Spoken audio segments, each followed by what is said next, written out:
welcome to the World Team Chess Championship. It's round 7, but it feels like it's the decisive day. Russia against China. Yeah, in the open section, indeed, it's Russia versus China. Russia having the white pieces on board 1. In case they win, they more or less ensure the gold medal. But very likely, in case of the opposite result as well, so if China wins, they have a really, really good chance to become the champions. So really a crucial match in the open section.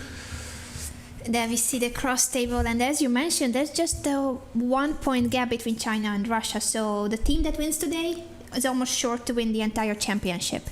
Yeah, in case of Russia winning, they will have 3 points lead. That's huge. 3 points gap with rest of the field going to the last 2 rounds. Yeah, so it's Russia first, China second before this round, and then it's a tie between Turkey and Poland. And in the women's event, we still have 2 leaders, Russia and Ukraine. We could say that today Ukraine has an easier pairing. They face Egypt, and Russia is playing with Poland. Yeah, so that's a tough one. So it's Russia and Ukraine, and the clear third is China with 2 match points difference from those 2. That's also a huge gap if we just look at the remaining rounds today and 2 more. Yeah, well, 1 minute before the start, as the official timer suggests, and we can take a look perhaps at the board pairings and we'll figure out who's going to play in this main match, Russia versus China, who will play in the women's section. As far as I'm informed, Peter Svidler is not playing today. Yes, that's a pity for many of us who are fans of Peter. It seems that the captain decided that Peter would have a rest day today. I don't know the strategy behind it. Do you understand why he's not playing? Is it the individual result against Dingley Ren? Well, it could be so, as this year, as you told me, they played 3 times and it's +1 for Dingley Ren. Peter never won a game this year. Yeah, but it's a bit unfair even like this, because Peter, whenever they play Dingley Ren and Peter Svidler, I think I checked last 6 games, Peter was black 5 times. So it's a +1 score between Dingley Ren, for Dingley Ren, but he almost always had white. Anyway, it seems that the captain decided that Nepomniachtchi would take board 1 today in this crucial match, and Nepomniachtchi last year beat Dingley Ren with the white pieces. That's his most recent game. Yeah, Nepo has the white pieces again, and so far in this tournament he's on 100% with the white pieces. True. So it's not a surprise. And the same sweater again. Not again. Okay, so what do we have here? Egypt versus Belarus, Turkey, United States of America, Ukraine, India, Norway plays Poland, and as we said, Russia, China will be the main match we'll be focusing on. And as for the women's, we mentioned Ukraine against Egypt, Russia against Poland. If we can bring up the pairings as well for the women's tournament. Here we go. Egypt with Ukraine, Russia versus Poland. That's a tough one for Russia, I have to say. China faces India, Vietnam, United States of America, and it's Azerbaijan, Georgia. I'm guessing if China wins against India, they will assure the 3rd place, the bronze medal. Mm-hmm. Well, most likely with 2 rounds to spare, it will be clear. They started very badly, China, so they cannot dream of gold anymore. But bronze is still nice. The other team that's not doing well at all is the defending champion, Georgia. They only have 6 match points. Right, so place number 6 at the moment, Georgia, and they still have to play a couple of tough matches. They have to play versus Ukraine, one of the leaders. It's United States and Azerbaijan left for Georgia. And you could claim that Georgia has a stronger team this year than the edition they won in 2015, because Nana Dzagnidze didn't play. And now she's on board 1, and somehow it's not going well for them.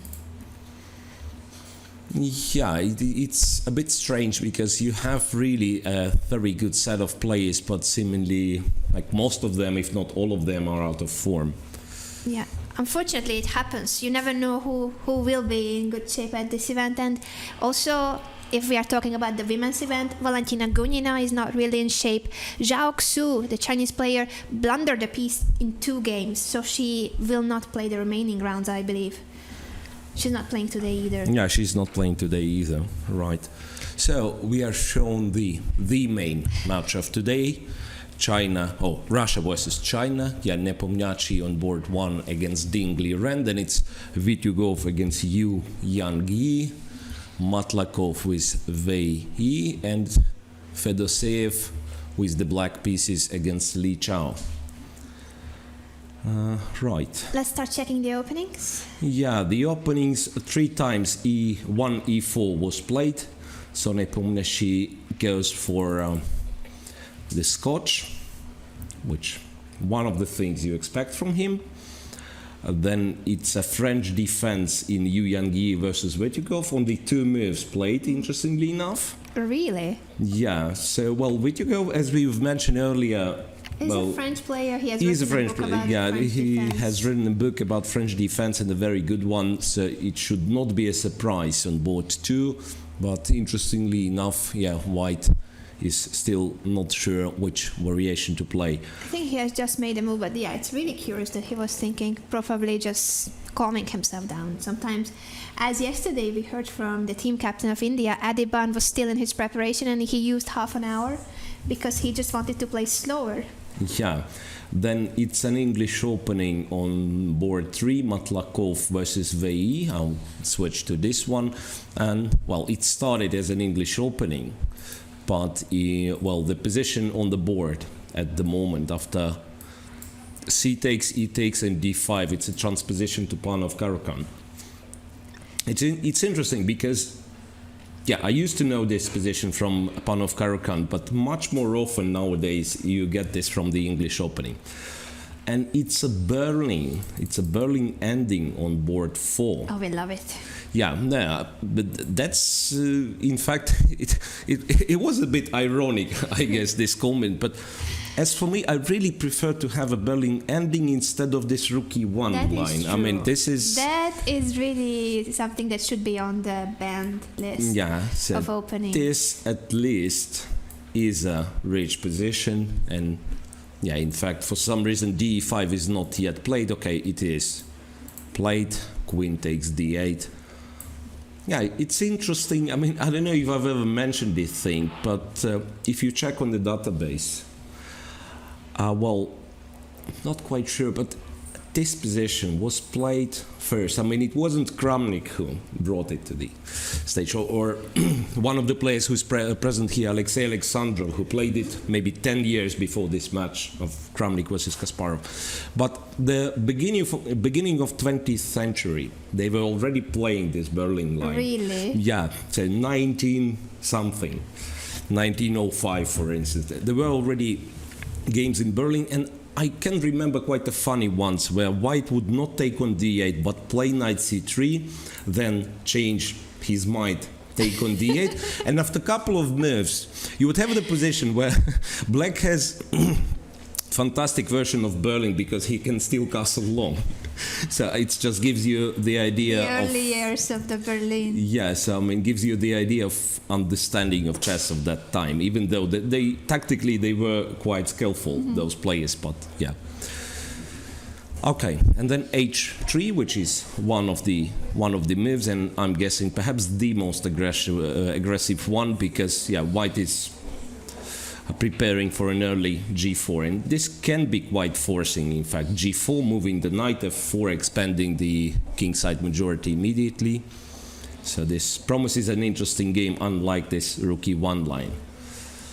Then Fedoseev is thinking, is that a surprise for him that Li Chao went for this variation, or simply he's just recalling all the variations? Yeah, I don't think it's such a surprise, but thinking of him with the black pieces, I'm not sure if the Berlin is let's say the only thing he's playing. Yes, I can, and knowing the style of Jan Lada, I would rather think of C5, something very, very sharp.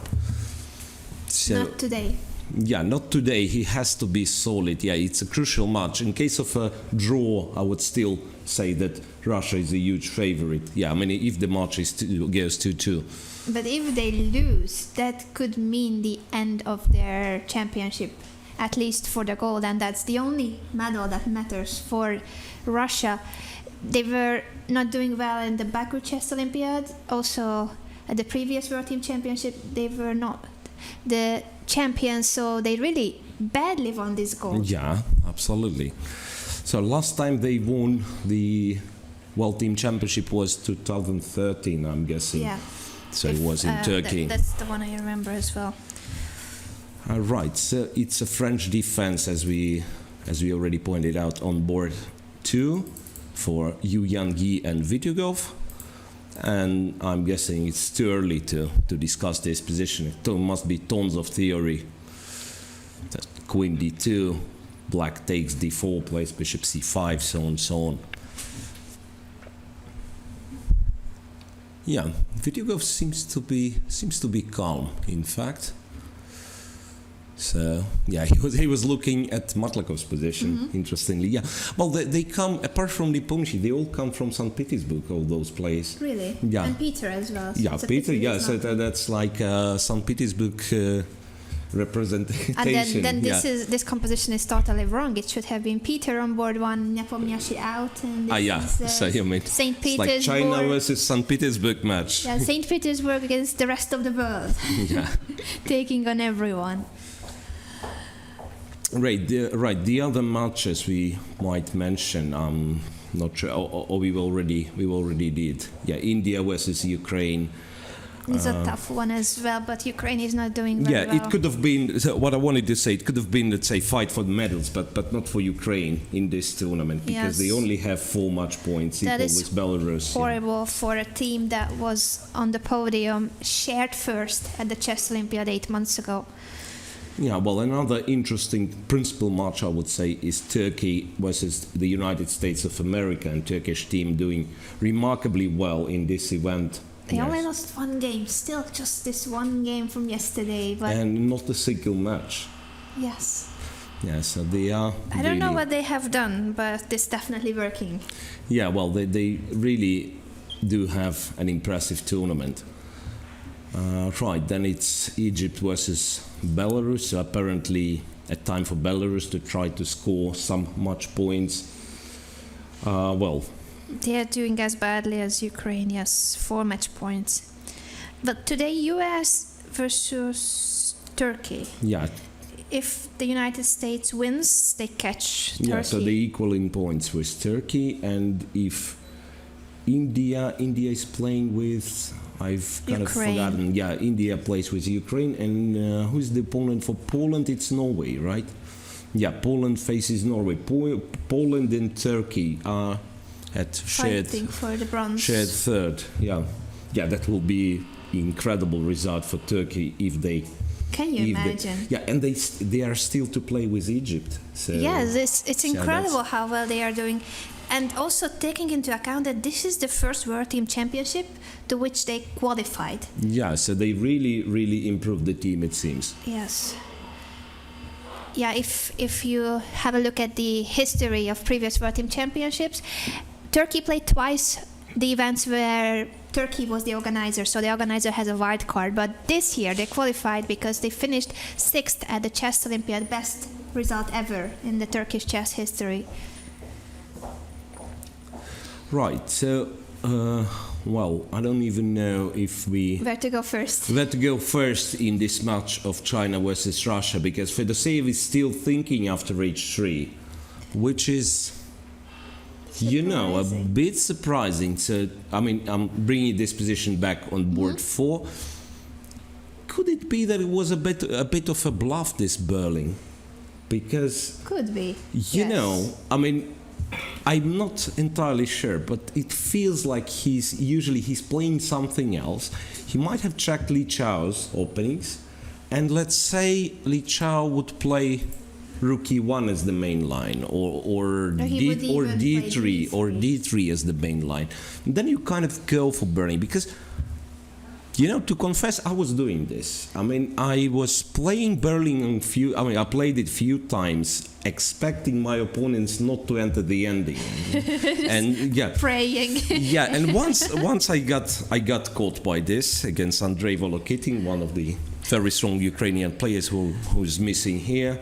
Yeah, so he played the ending, and really I got crushed simply, but not knowing the exact move orders, and Bishop c5, which is by far not the most usual move here in this position. So it really surprises me, this one, Bishop c5. So He doesn't look very happy, yes. yeah, as far as I'm informed, h5 is, well, somewhat simplistic, but perhaps the most solid way to play.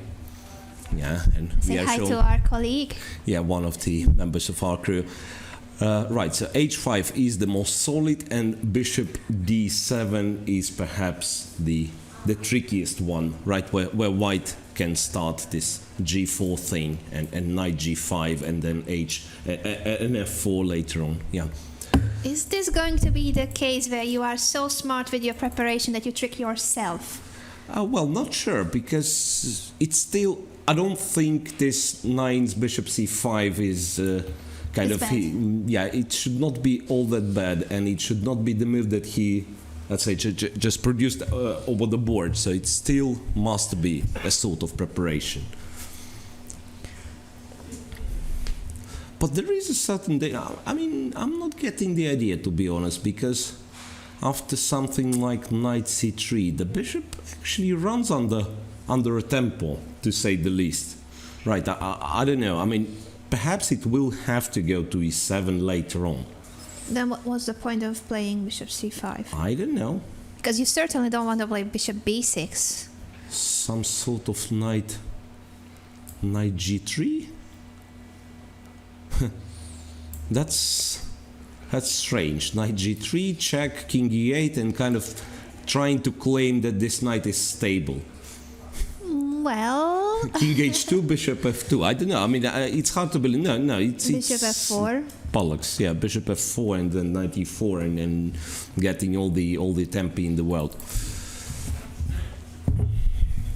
Puzzling. This is going to be something that we shall have a look at. Yeah, knight c3 was played. So I'm really not sure what was this bishop c5 from Fedoseev, such an early deviation in the well-known position, it seems. Right, then Matlakov versus Wei on board 3. I'm guessing it's more or less regular position for this line. So indeed it was transposed into what we would call it, Panov variation of Caro-Kann. Queen b3, e6. Bishop to, I know it's difficult to concentrate when you see this monster. Yeah, right. Bishop d5, and what they do here after black castling, they take on c6, play knight a4, and try to claim. I mean, it's a really strange position, because looking at it, say at first glance, you don't really understand what can be the problem for black, right? Two bishops, very strong knight on d5, but somehow you have the problem with this guy on c8. Yeah, there's no good square, no good diagonal you can for the kind bishop. of put it on a6, let's say, but later on the knight goes to c5, and if bishop is on b5, it can be disturbed by a4. So that's the main problem for black. Other than that, he would be absolutely fine. Queen to d6, rook e1, and rook b8. Still, usually it's just a marginal advantage for white, and I believe most of the games in this line are finishing in a draw. I think today is the meet our crew day here in Khanty-Mansiysk. Okay. So that's Sergey. Now you've met already two of our cameramen. Yeah, so we follow him, in fact. Yes. we have more, so stay here for 5-6 hours with us, and then you can get to know everybody on our crew. Right, on board 2, it's Yu Yangyi versus Vityugov. This is the position we have now. I'm guessing still Vityugov has to be familiar with this one, and Certainly. yeah, It's in his book. Yeah, it's in his book, literally. Right. How embarrassing would be if you forget a line that's in your book? Yeah, well, I've never written a book, but I remember playing a tournament, and I'm known to play red even before it was a mainstream, because I'm too lazy to learn something, a proper opening. So you kind of play knight f3, g3, c4. And then I was playing the guy, and I thought, a 2400 player, and I thought I had a promising position, but he managed to equalize easily. And I said, it must have been your preparation. He says, yes, after the game. I mean, I won the game still, but it must have been your preparation, yes. And I'm kind of, what game? He said, your game. That was embarrassing. I mean, what game you were preparing after? He said, your game. Well, that's what happens, yeah. So that would be a really silly thing, yeah. So you read in the book, you mentioned the line there, and then... it won't be. I believe it won't be the case with Wittigo. He was not playing yesterday, so he had 2 or 3 days to prepare for this. Not easy to say if 3 days before they already knew that Peter Svidler would not be playing. That's a good question. The other thing. Yes. That's the other thing. When do the players get to know it? Yeah, that's tough. Or maybe they've decided like one of the two will not play, either Peter Svidler or Jan Nepomniachtchi, and so then Wittigov can prepare for his black game for like 2 days. Would make sense to do that, yes. But who knows how it goes. We shall interview the captain of the Russian team again about the strategies, but I guess he will only respond after they have won the championship. Yeah, right. Well, I'm guessing it's a lot of superstitions about that. So, like, especially from those favorites, they don't like to come with bold prediction. Unlike in boxing, when one guy claims right before the fight, like, I'm gonna crush this, I'm gonna crush this Patzer, I'm the strongest one. No, in chess, it's absolutely different attitude. So you claim your opponents to be very dangerous. You claim that your chances, well, you don't know really what's gonna happen. You'll do your best and see what happens. Right, and about this Scotch on board 1 in Nepomniachtchi against Dingley Wren, have to say this is very, very confusing, because over here you have like any sane move is possible, and even some insane. Remember when we were doing a commentary together in Qatar, and it was Morozevich who won a nice game against Vishy Anand here after H2, H4, and he said he likes this move because that's the only move in the position which doesn't make sense whatsoever. Yeah, it doesn't make any sense. That was a funny comment by Morozevich in this position. Well, C4 is something usual, to which you have 2 responses. It's knight B6 immediately, or bishop A6 pinning this pawn. B3. So both sides develop the dark square bishop on long diagonal, castles, and bishop to G2. So after a couple of moves more, a black will eventually have to decide what to do with this horsey on E4, or D5, pardon. Rook to E8 was played, but wait, isn't it this position which was? I mean, I think it was played long time ago. Bishop E5, like they would take everything. They would take everything. White takes D5, black takes on F1. I'm not sure. King takes perhaps, CD5, knight D2, and so on and so forth. Tons of games, yes. Yeah, and it's roughly equal. And once again, most of the games are finishing a draw here. Yes, I was going to say that there could be this theoretical long ending line, but in terms of Nepomniachtchi, I guess he would rather prefer another position. He's got 1 hour and 32 minutes. Now, since he's not sitting, he's losing 1 minute. Yeah. But he hasn't thought for a second, so this is still his preparation, obviously. Yeah, well, and this will be the crucial move now, right? Then this will be a crucial move. Well, the thing is, I don't know if there is any. Well, F4 might make some sense, right? Because, I mean, after knight D2, black simply takes E5, it seems, and wins a pawn. Yeah. Right, so it's either F4 or entering this line of the castle. We shall see what he does once he finds his table. Right, so Nepo is not seated just yet. Right. Sorry to concentrate on this match only, but as we said, This it's can decide the championship. So even though it's round 7, it feels like the finals. yeah. Well, in Matlakov's game on board 3, something has happened. Black has sacrificed the pawn after rook b8, queen c2, which is the most natural response. Black has played c5. White has taken on c5 with the knight, and knight b4 quickly was played. I'm guessing this is a preparation, and if I got it right, the plan is to meet queen d1 with knight c6, therefore you give the pawn away, so that black puts the pressure on d4, bishop e3 drops the pawn on b2, and if you protect the pawn in this way, knight b3, then it's like all your pieces are awkwardly placed. Black can add the pressure by playing rook d8 or simply putting the bishop on b7 doesn't seem so stupid. No, it So doesn't. It looks very one, nice. Yeah, for it's black. one pawn.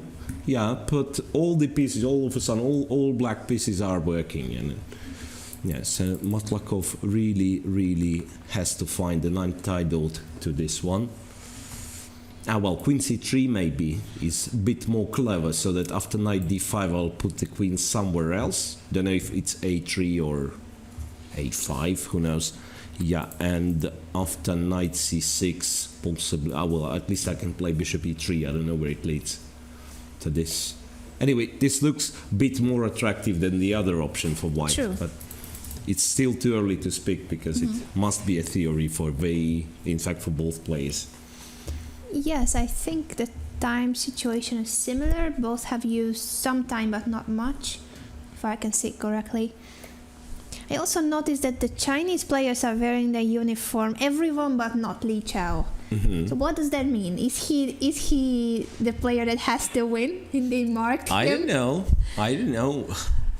Well, if we look at the Russian team, it's same situation, or a mirror situation. On board 1 we have Nepo in this monster sweater and 3 guys in a nice jacket. I don't know about the suit, but yes. the jacket, yeah. And we do have this ending in Nepomniachtchi versus Ding Liren. Oh, okay. So maybe he has this analyzed a bit further, and to be on a safe side, because it's really hard to imagine that White can lose this one. But also a bit difficult to imagine he can win this one. Knight Or you a3 think against such a player Yes. as Ding Liren is, yeah. Like, can I you don't know, have really. super analysis in this position? It's not It's a hard knight to or... believe, yeah, it's hard to believe. Now, I'm guessing it's one of those situations which are very common in modern theory, that, it's not about getting a huge advantage, or in fact any advantage, but it's kind of, you can ask your opponent one single question. It's like, do you know, what do you do? Do you remember what do you do if I go for this plan? And if the answer is yes, then it's just a A draw. handshake, yeah. So we shall see if Ding Liren remembers. I'm still surprised by this choice. I thought that Nepomniachtchi would go for something sharper, but maybe the match situation is that they prefer to be on the safe side. A small plus. I would say 2-2 favors Russia. Yeah. By the way, their last encounter in this tournament in The World Team Championship Championships. was a draw in 2015. Before that, it was a victory for Russia. Yeah, 2013, as you mentioned, last time they won gold, and in 2015, I believe they were not even on the podium. They were 4th. Yeah, I'm trying to recall the team of 2013. I was present there, and I'm guessing they were both Vityugov and Nepomniachtchi playing for that team in 2013. I should have it in my notes, but I have like 100 pages in front of me. Okay, so checking quickly if there are You said any. Vityugov and Nepomniachtchi. Yeah, right? Vityugov and your Nepomniachtchi. memory is 100% correct. So yes, they were in the gold medal winning team, and they won gold also at the European Team Championship, but that's not the same. Chess Olympiads and World Championships are higher ranked, and therefore they need a gold. Yeah, this on event. one hand, they're higher ranked that the European, but you might make another argument that European and Chess Olympiad are played with the same system, so it's a Swiss True. event. So, but here You it's a could round argue robin. which So one is more important. look, we already have a Shankland. first result. It's Shankland versus Scholak. Draw. Where, yeah, obviously it's a draw, and Scholak had the white if pieces. somebody right? blunders, Scholak had the white pieces, so Turkish players they still keep it the way they Solid. like. Yeah, I mean, so it's a very early draw, basically with the white throwing away white of one of the white boards for they don't care. They just keep every board solid. yeah. Scholak has all the draws, I believe. And basically, everybody in the team has every round drawn, or they have won one game, so +1, or Emre Can is the only one that lost the game. But I think even like He's this, on 50% because he won won. one of the important games. Right. Well, as we've mentioned, this was an early draw, only 14 moves. Then we can check this match: United States of America versus Turkey. On board 2, it's Queen's Gambit. yeah, and you know who Emre Can beat? Just recalled Adiban yeah. yesterday. No. Wasn't it? You are confusing. I'm no, confusing no, it. no, no. Emre Can lost Mustafa yesterday. Yilmaz. But he has won. Emre Can Why am I has won confusing those against against Poland. He has Another important match. he has beaten Totally Mateusz confused. Bartel. Yes. Yeah. Right. So on board 2, it was this card spot with somewhat surprising knight f3, because I keep saying that knight g2. I mean, all those setups with knight g2 to me kind of make more sense in terms of fighting for an advantage. Well, white decided otherwise in this game. Alex Onyszuk actually is back to squad of United States of America, so they alternate the older members of a team. So yesterday it was Akobian. Yes, but Akabian had a bad game, so it was Yeah. normal that today he would sit out. Yeah, so it's either Akobian or Onyszuk playing, and the younger players are playing all the games. Even though we can argue that Jeffrey Xiong also doesn't have such a great tournament. Yeah, none of them is actually having a good tournament on the American team. Like, you can't say like there's anyone that's being brilliantly performing.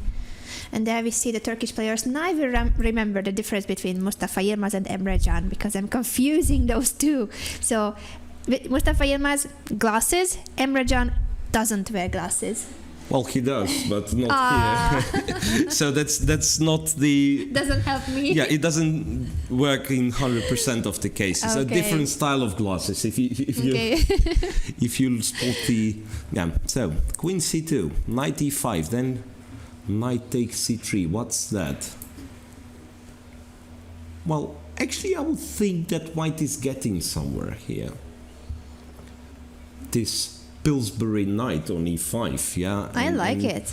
Okay, c5 was played, and then what Alex will do here? That's the question, because castles, right? And now 117, 118 now. Onyszuk Yeah. 124. So I was wondering if c4 is such a clever move. Well, if you drive my bishop to e2, I'm probably not very happy, so perhaps I go to f5. And then who knows what that? Because maybe if the bishops come off, it's still not that problematic for... oops, wrong pawn. g6 takes, and then even queen takes. Sometimes I might consider going queen f5, despite worsening the structure. But yeah, it's the crucial factor here. If white is able to play Push f3, f3, e4, yeah, or not, and then queen f5 might kind of stop it forever.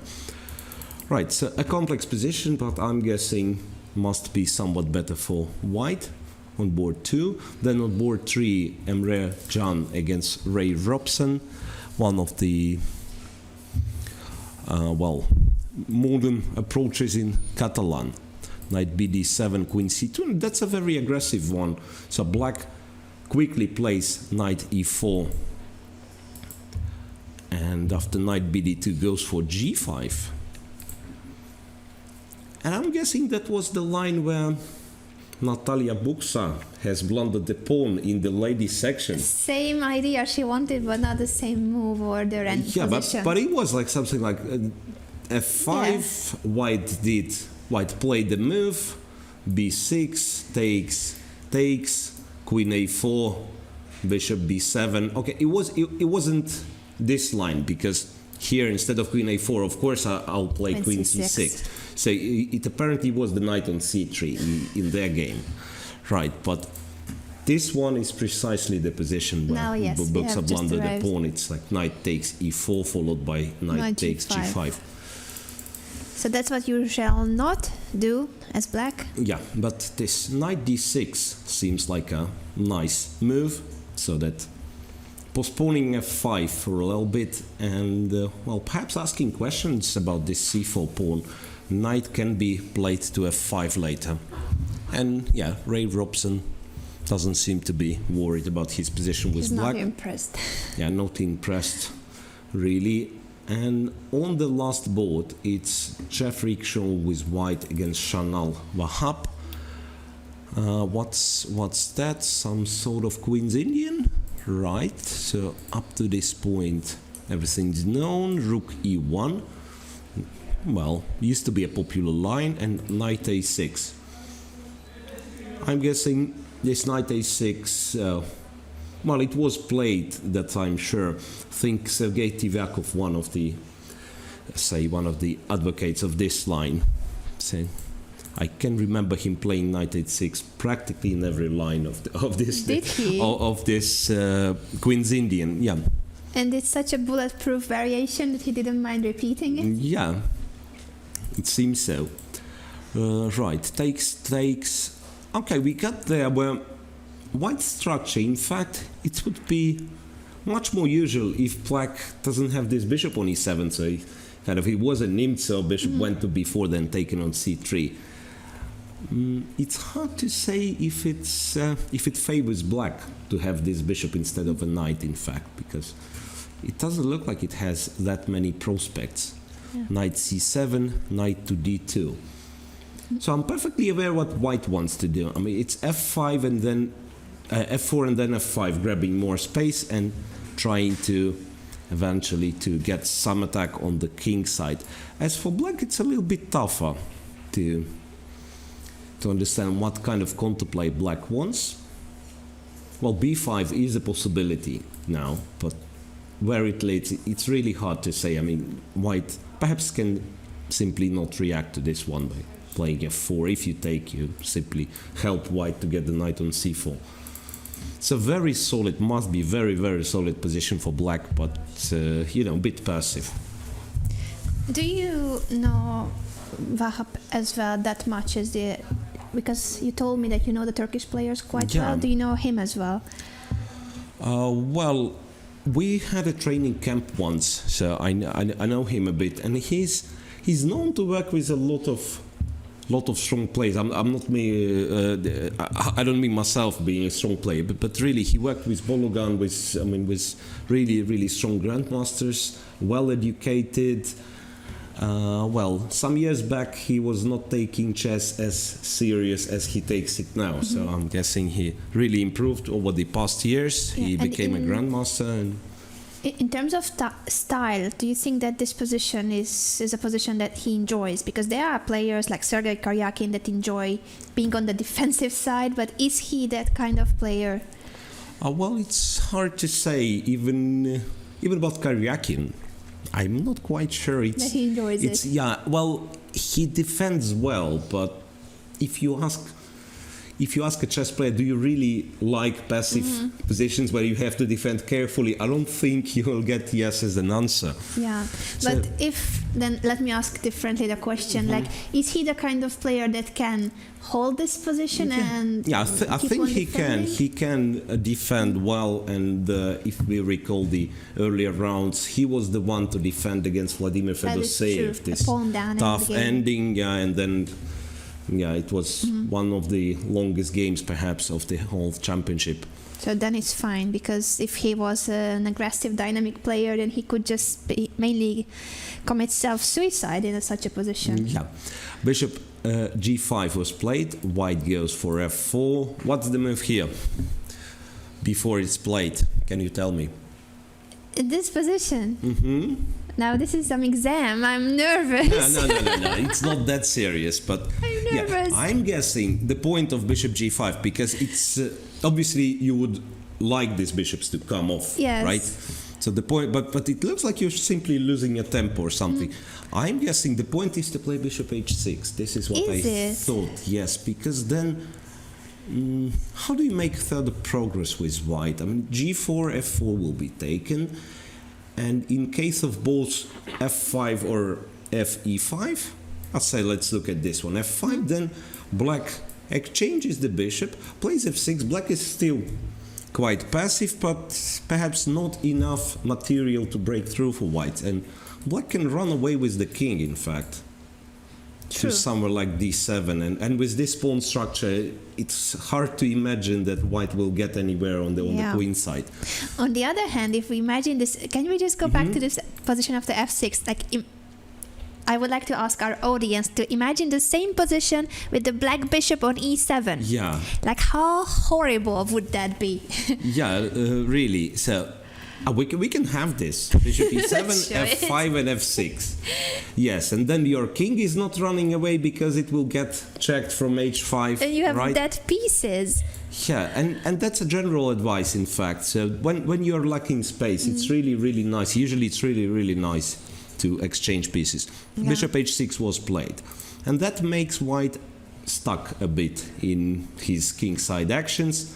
This would lead to a same. Bishops exchange, d takes e5, and then the knight gets a very nice square on d6.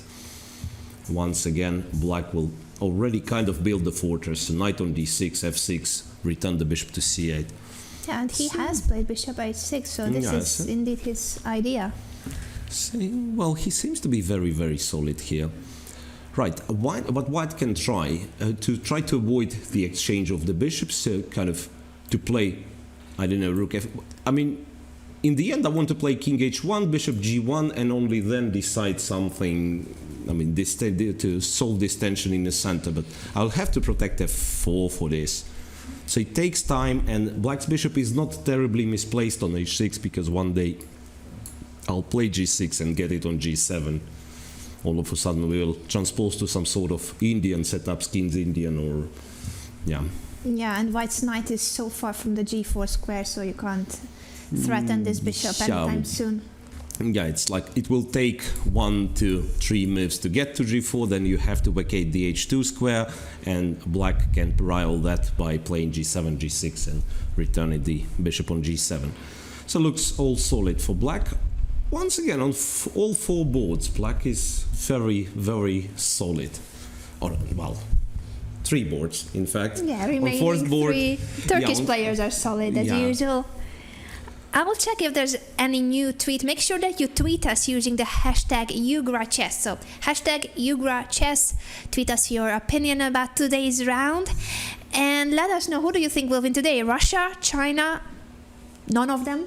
Yeah. That's not really an option, by the way, because they are leading with such a gap. So Russia has 11 match points, China 10, and the rest of the teams 8 or less match points. So mathematically, it's just not possible that Right. one of these, they would have to lose all the remaining games.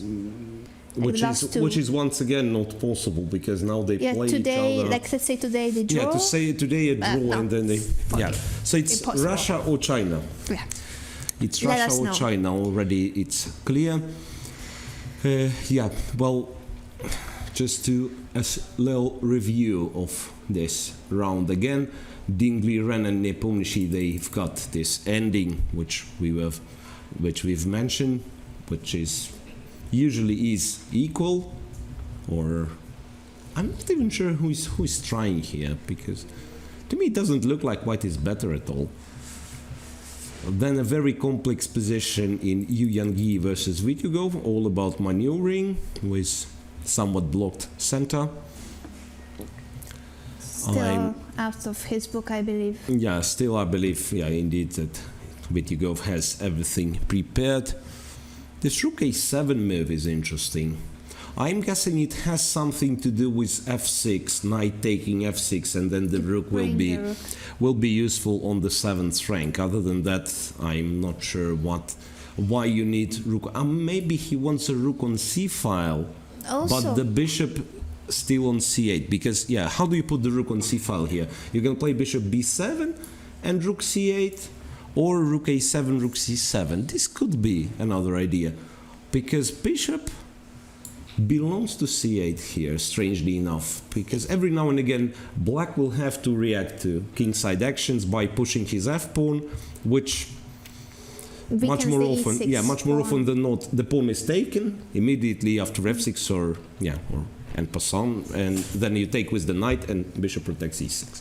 Yeah, so it's looking weird, but it's actually a very smart maneuver, as Yevgeny mentioned. You need this e6 spot to be overprotected in case you wanna go for f6, and often you want to go for f6. And perhaps this is also another factor. Always, so that that f5, and of course in this situation you probably take now, even though I'm not sure. Okay, but it sounds all nice and logical when we are talking about this. Yeah, now I'm looking at it at f5. Well, once again, you can make an argument that rook must be useful on the 7th rank. I just don't know how do you okay, this is very concrete. How do you continue here? d4. d4. Maybe it's not the best, but I don't like maybe it. Maybe takes and d4 then, because d4 knight e4. You mean no? This you can't do. I wanted to. It disturbs me when the bishop is attacked. So. No, it's not working here. Especially you shouldn't do this d4 and then move your bishop in this position with the queen on b6 and rook on a7. You step into this diagonal. That's look at that. Yeah, it's like you play bishop e7 and then probably f6 works, but yeah, as minimum there is c3 and then you take, and white simply takes, and this is not the position to go for d4. In some cases it happens, but this is definitely not the one. With the bishop on b7, sometimes it's good. Yeah. Rarely. The feeling is, like it still must be a theoretical position. So I believe so. There must be a reaction to this f5 thing.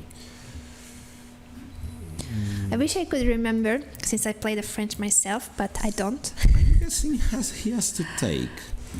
Because to allow f6, I cannot imagine the situation where it's possible to allow f6 and not to lose, because... But if you take, knight takes d5. Yeah, knight d5, and let's say I'm taking f2, so white apparently takes with the rook. And queen c5. And some sort of queen c5, yeah. Okay. And then if this pawn is not here... what is that?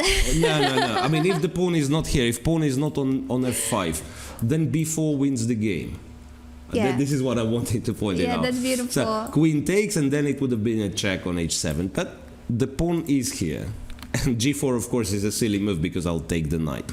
Queen c5. What if I take the bishop pawn? f5. I was hoping for something. Yeah, I was hoping for this to work. Yeah, because bishop c8, knight f3. Bishop c8, yeah, it's knight f3 intermediate, followed by rook takes. The rook is spinned. That's a nice. That's a good news, because, for instance, after knight takes, we are losing.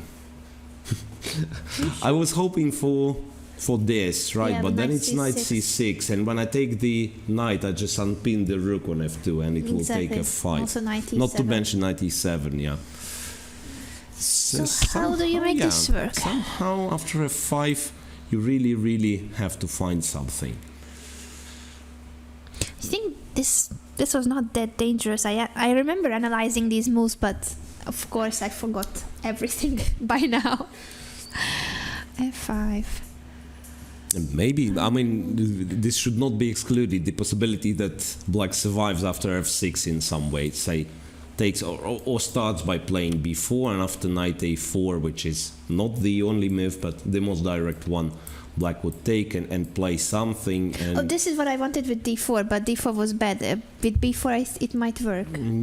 yeah, well, in such positions, I'm always worried Scared of that, f6, yeah, I mean, you take this knight, which is, Yeah. I mean, it was offside anyway. That queen is never coming to a rescue of this king L.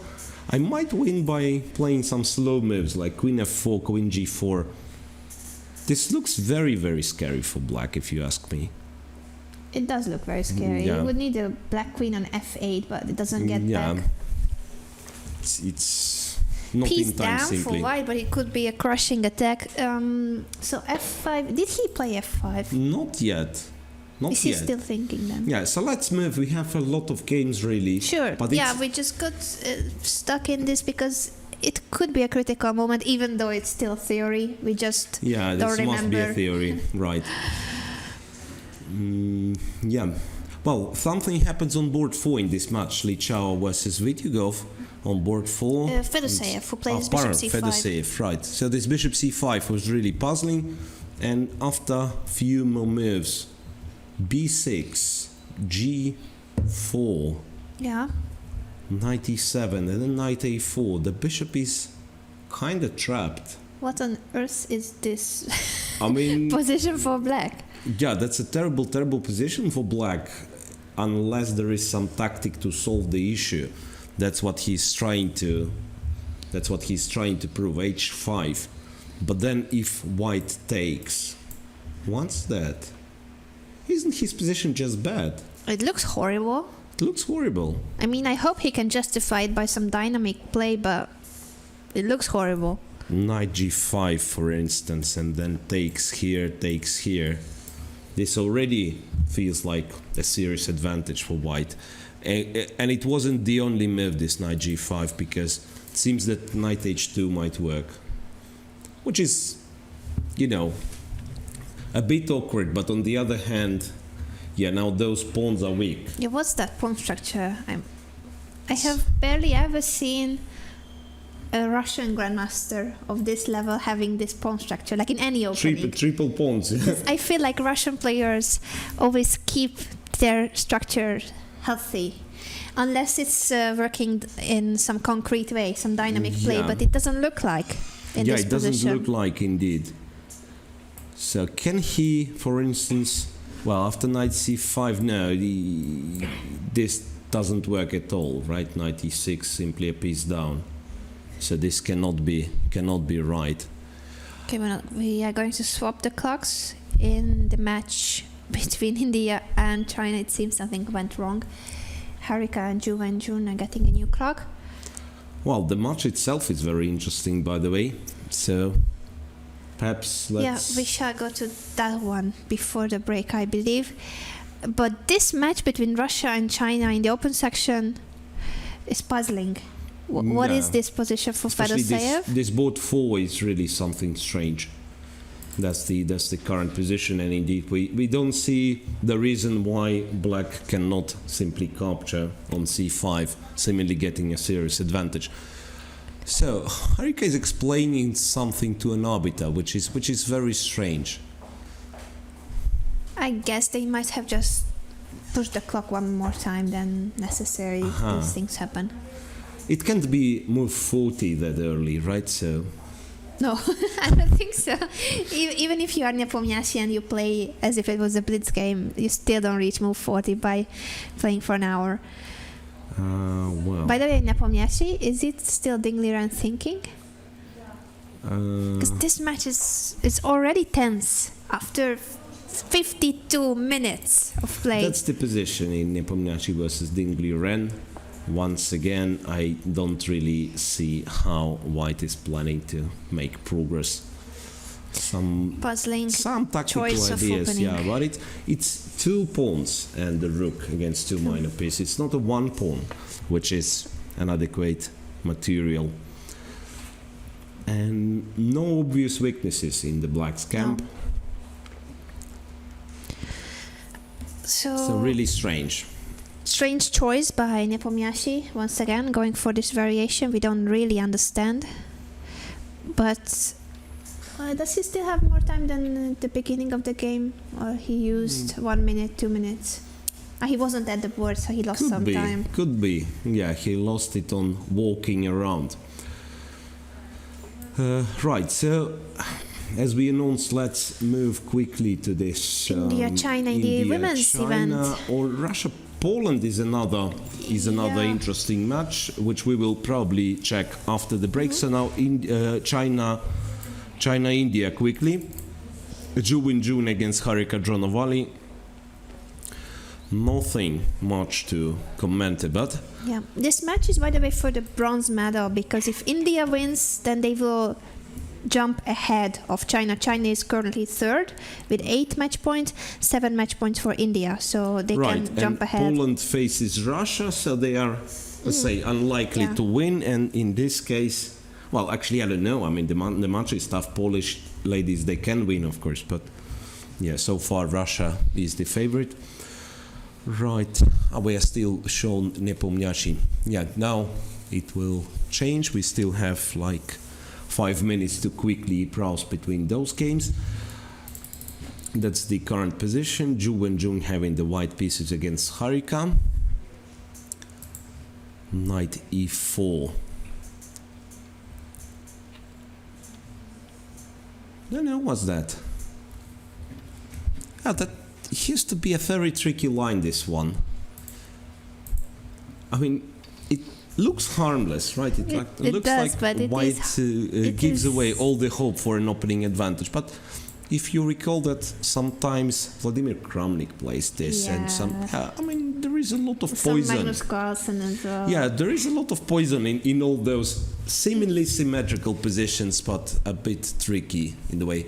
So Zhu Wenjun, the highest rated player out of those present here, 2583, plays with the white pieces for China on board 1. Then the world champion Tan Zhongyi against Tanya Sachdev on board 2. And so on, so on. Isha Karavade with the black pieces for India against Liet Ingia, and Guo Qi with black against Ruth Padmini. So indeed, Zhao Xue is not playing. Yeah, I wonder if she will play another game. I would say no. After you blunder a piece twice, it's unlikely that the captain will trust you. Right, Tanya against Tan Zhongyi, that's the position. Very solid one, I believe. Must be somewhat better for white. Here though, I'm not sure at all about the last move black has played. So, is it the logic I was talking about yesterday? So she doesn't want this pawn to be taken, and therefore she plays c6 and then c5. She will play c5, because I would think that c5 kind of forces matters a bit more, because you probably wouldn't mind to take here a bit, ruining your structure but getting a square for the knight, right? So white apparently has to decide, and then after b5, white has a nice space advantage, but it will be extremely hard to go through, right? And then if white takes, then you get what you can easily get in the game. So maybe c5 was a bit more forcing, but still seems to be fine. Right, on both. What's it's still the clock. Still the clock situation. It has taken some time for replacing the clock, but now it seems to be fine. Yeah, on board 3, it's, well, isolated pawn possession. This time it comes from some Slav, in fact. Very strange. Triangles. Very strange, yeah. Very strange, way to play. Well, it can be called a Maran as well, right? I mean, this. It seems it's not so easy to replace a clock at the chess event. So it's something has happened again, and then Tan Zhongyi is smiling, looking at the arbiters. Right, anyway, so that's the position on board 3, where usually I would claim white to be somewhat better in this situation, because, yeah, black, or, I mean, unless black is in time for this, knight b6, knight d5, and, you know, to take with the knight. Actually, I should not be taking knight e5, still this bishop is somewhat not comfortable. Well, bishop e6 is possible, then a6. Okay, it feels better for white anyway. White has more space, and I mean, you have all the advantages, somewhat more space, free development for the pieces, and the only disadvantage of this pawn that it's either blocked or attacked, and none of those is going right now. Yeah, none of those is going on right now. Isn't that Caravada made an imprecise move, because this opening should be all right? Well, what puzzles me here, after bishop d6, after bishop e2, what's the thing with this one? Because you do play a Meran with knight d7. After bishop d3, you are supposed to take on c4. Mm-hmm. So why don't you take after bishop e2? I mean, it would lead to the same. And then all of a sudden, got confused by bishop e2? Kind of changes the line she wanted to play. Takes. And here I would still think that you play for c5, not e5. So you can make, in fact, you're not forced to play c5 immediately. You can play some move. a6 with c5 to follow. Which would not be, in fact, again the best way to play. This would transpose to untime a run. This, I'm sure, is a theoretical position. So it's queen c2 played earlier, then black goes a6, white goes a4, and black plays c5. Yeah, but white has other options apart from queen c2, which suggests that black did something wrong. So it's either theoretical position or a lot of other options. Yeah, I'm not let's sure. just quickly check the last board. We will come back to this match. Now we are preparing for a press conference. We just quickly have a look at this position as well. So the last board, it's the Caro-Kann, this blockade, knight f3, bishop e2 line, very, very popular nowadays. Knight b d2 and c5 in this moment. That's interesting. Another interesting way to play. c4 a6, and yeah, so that's the current position. And even knight back to d7. That's remarkable. This I'm not sure, but yeah, the way black plays, it kind of underlines what's wrong with white's knight development to d2, that you are not fighting for d5 squares. So now cd5, knight d5, and black is very solid. Yeah, he has a nice knight on d5, while say the respective square for white knight would be on d6, and both knights are far, far away from d6. We will be back to this match, but right now we have a press conference with the captain of Team Norway.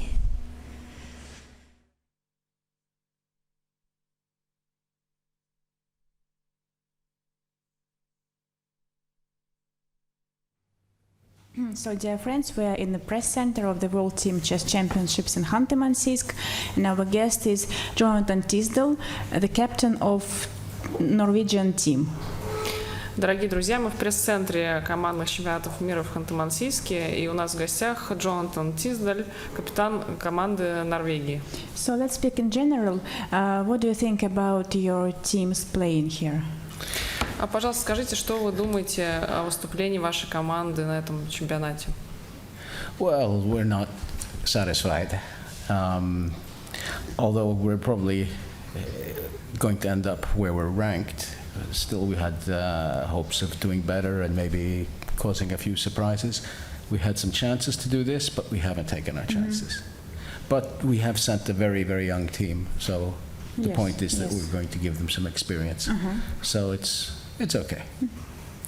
Мы не удовлетворены результатом, хотя мы, скорее всего, закончим турнир на том же месте, где и начинали.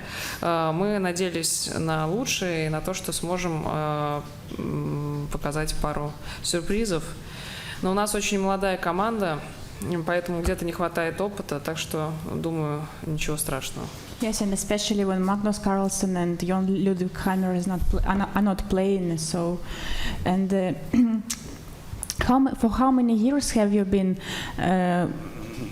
working with the Norwegian team?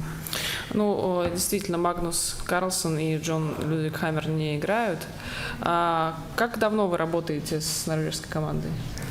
Well, I have a slightly unusual role, maybe. I don't work with the team in the way a normal trainer or something or a manager might do. But until 2017, for 2 years, I had a position with the federation where I was trying to develop the top players and opportunities for them. So that's the kind of thing I've done. And then in connection with that, I was the captain at Baku, the captain for the first time. And since that went well, they've asked me to be the captain again, even though there's no longer a director for developing top chess in Norway at the moment, because I know it's hard to believe because we have the world champion and we have chess on television and everything, but the federation itself does not have a lot of funding at the time. So. У меня несколько необычная роль. Я не работаю с командой в привычном понимании как тренер или менеджер, но до 2017 года я 2 года работал в Норвежской шахматной федерации на позиции директора по развитию ведущих шахматистов. То есть я создавал для них определенные возможности для развития. И в Баку я первый раз был капитаном сборной, выступили мы неплохо, поэтому я и здесь также являюсь капитаном, хотя я больше не занимаю позицию федерации. И это может показаться странным, но несмотря на то, что в Норвегии чемпион мира и шахматы на телевидении, тем не менее шахматная федерация не имеет большой финансовой поддержки. You mean the funding from the government or from private sponsors? Вы имеете в виду финансовую поддержку от государства или частных спонсоров? It's very unusual to get funds from the government, so I would suppose it's from finding sponsorship and things like this. Yeah. Довольно необычно получать поддержку от государства, поэтому скорее я имею в виду частных спонсоров. So okay, and now we are very interested in the games in process. Your team now is playing against Poland, so let's start from the first board. Также интересно, конечно, посмотреть на партии, которые сейчас играются. Ваша команда играет против Польши. Давайте начнем с первой доски. I don't know, this looks to me like quite a solid position. I'm not so happy that Ariane thought for such a long time suddenly, because it seemed like he was quite well prepared. And I suppose this is a line that he's had some contact with Magnus about, because Magnus has played this a bit. But I think it's about equal chances here. Здесь у белых довольно крепкая позиция. Я немного недоволен, что Ариан потратил так много времени, потому что, в принципе, в этом варианте он должен быть неплохо подготовлен. И, насколько я знаю, они контактировали с Магнусом по поводу этого варианта, потому что Магнус его играет. Но в целом, я думаю, что здесь примерно равные шансы. Actually, there are some moves were played, and now position looks like this. На самом деле, несколько ходов уже было сделано, сейчас позиция выглядит следующим образом. But still, it's equal. Yeah, I think so. It depends how ambitious the players are. They can make it sharper, but I'm happy enough with this. The only thing I'm not happy about is the clock time. Yeah. Но я думаю, все еще позиция равная. На самом деле здесь будет зависеть от того, какие амбиции у обоих игроков, кто захочет играть на победу. Так что, в принципе, я доволен этой партией. Единственное, что мне не нравится, что Ариан потратил так много времени. And the second board, young Krzysztof Dube against Frode Urkedal. Итак, вторая доска. Здесь Ян Кристоф Дуда играет против Фроде Уркедаля. Nimzo Indian defense and. Yeah, this is very interesting game. I'm quite interested in this variation myself. I don't know exactly the latest on this, but again, I go by the clock times. Frode has been playing very quickly, so I assume he has this very deeply prepared. But I'm not sure I completely trust this for him, but I trust his preparation, and he seems still to be in his homework. So hopefully this will be okay. На самом деле, мне самому довольно интересен этот вариант, но мне кажется, что здесь наш шахматист довольно глубоко подготовлен, о чем можно судить и по количеству потраченного времени. И думаю, что он все еще идет по домашней подготовке, так что все должно быть в порядке. So can he keep an extra pawn in this position?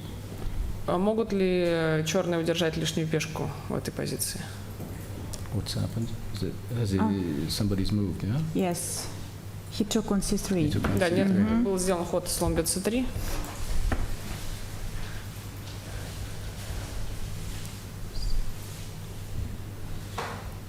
Oh, I suppose he's going to try. He's going to put his knight on b6 and protect c4 and pressure d5, I suppose. Ну, я думаю, что он попытается, наверное, поставит коня на b6 и защитит c4, в то же время атакуя d5. I don't know. d6 is a bit weak, though. It's, Even if white Ну, не plays, знаю, с другой стороны d6 несколько слаба.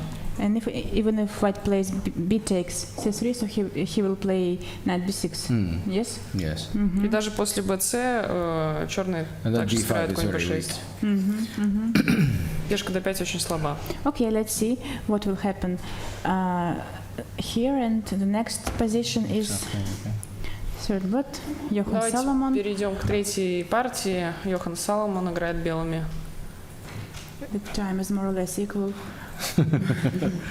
Well, I'm glad to see this. I mean, Johan is prepared to take chances. I mean, it's quite a typical pawn sacrifice in Catalan type of position. That he has some attacking chances, some space, and he looked like he wanted to play this position. So I'm happy enough. It's very sharp. Actually, he played queen c1. I mean, I know I'm talking a lot about the clock, but this has been our big problem here, especially some of the younger players. I think maybe they feel a bit of the pressure of playing in such a big event, and they play a bit slowly. So I think it's very important that we keep Balance. we keep close to the opponents on the clock. And this is the first sign of danger if this starts to go wrong. Йохан готов использовать шансы. Здесь мы видим типичную жертву в Каталонии, жертву пешки. Было сыграно ферзь c1 уже белыми. Но я думаю, что здесь, опять же, примерно равная борьба, но довольно острая позиция. Посмотрим, что будет дальше. Я много говорю о времени, но дело в том, что здесь это стало для нас некоторой проблемой. Молодые играют несколько медленно, и поэтому я обращаю всегда внимание на то, чтобы наши игроки не отставали от соперников по времени. Okay, time is the most important thing now. And here, the last but not the least, we have Mateusz Bartel against Lars Hauge. Ну, наконец, последняя четвертая доска. Матюш Бартель играет против Ларса Хауге. Only 9 moves are played. Всего 9 ходов сделано. They're both flexible. Well, this will be quite interesting because they're both very creative players, and Lars Oskar is very young, and I think that he's gotten into some trouble. He's been a little bit too creative here and earlier in the tournament, and this is both lively and solid. So I'm happier with. I think this is the best opening he's had in the tournament, maybe in terms of chances and interest, and he's not playing much more slowly than his opponent. So it's all it's encouraging so far, but it's very early, of course. Yes. Я думаю, что это будет очень интересная партия, потому что оба творческие игроки, оба молодые игроки, но наш шахматист ранее в турнире, может быть, иногда играл слишком творчески. Здесь же мы видим, что у него позиция крепкая, но при этом имеет какую-то игру. Наверное, это лучшая позиция, которую он получал с дебюта за весь турнир. So thank you very much for analysis and speaking to us. If you have any questions, please ask them. So no questions. Thank you and good luck to you and your team. Спасибо.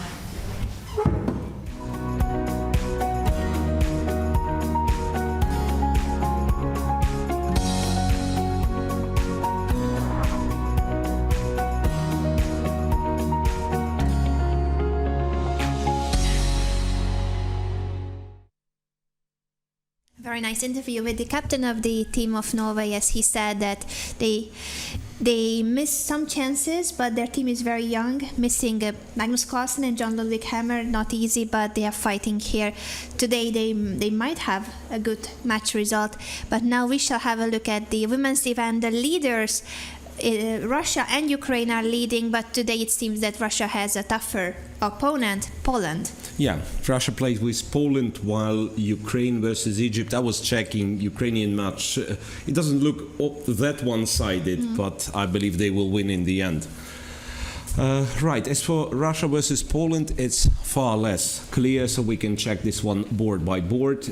Alexandra Kostyniuk on board 1 against Monika Sochko. Do they play with the best possible team? With the main Poland? team, yeah. Now, I think both, in fact. Or, no, Poland, they decided to rest Szepkowska. Yes, Karina true. Szepkowska is not playing. Yeah, while Russia plays with top 4 boards. So, Kostyniuk against Monika Sochko, bishop b5, Rossolimo in Sicilian, queen to c7, which is not the main line. And in fact, I'm not sure what Monika... it looks like she kind of confused the lines. It's a mixture of 2 lines here. Rook e1, a6. I would have thought that bishop f1 here makes sense. Anyway, bishop c, bishop to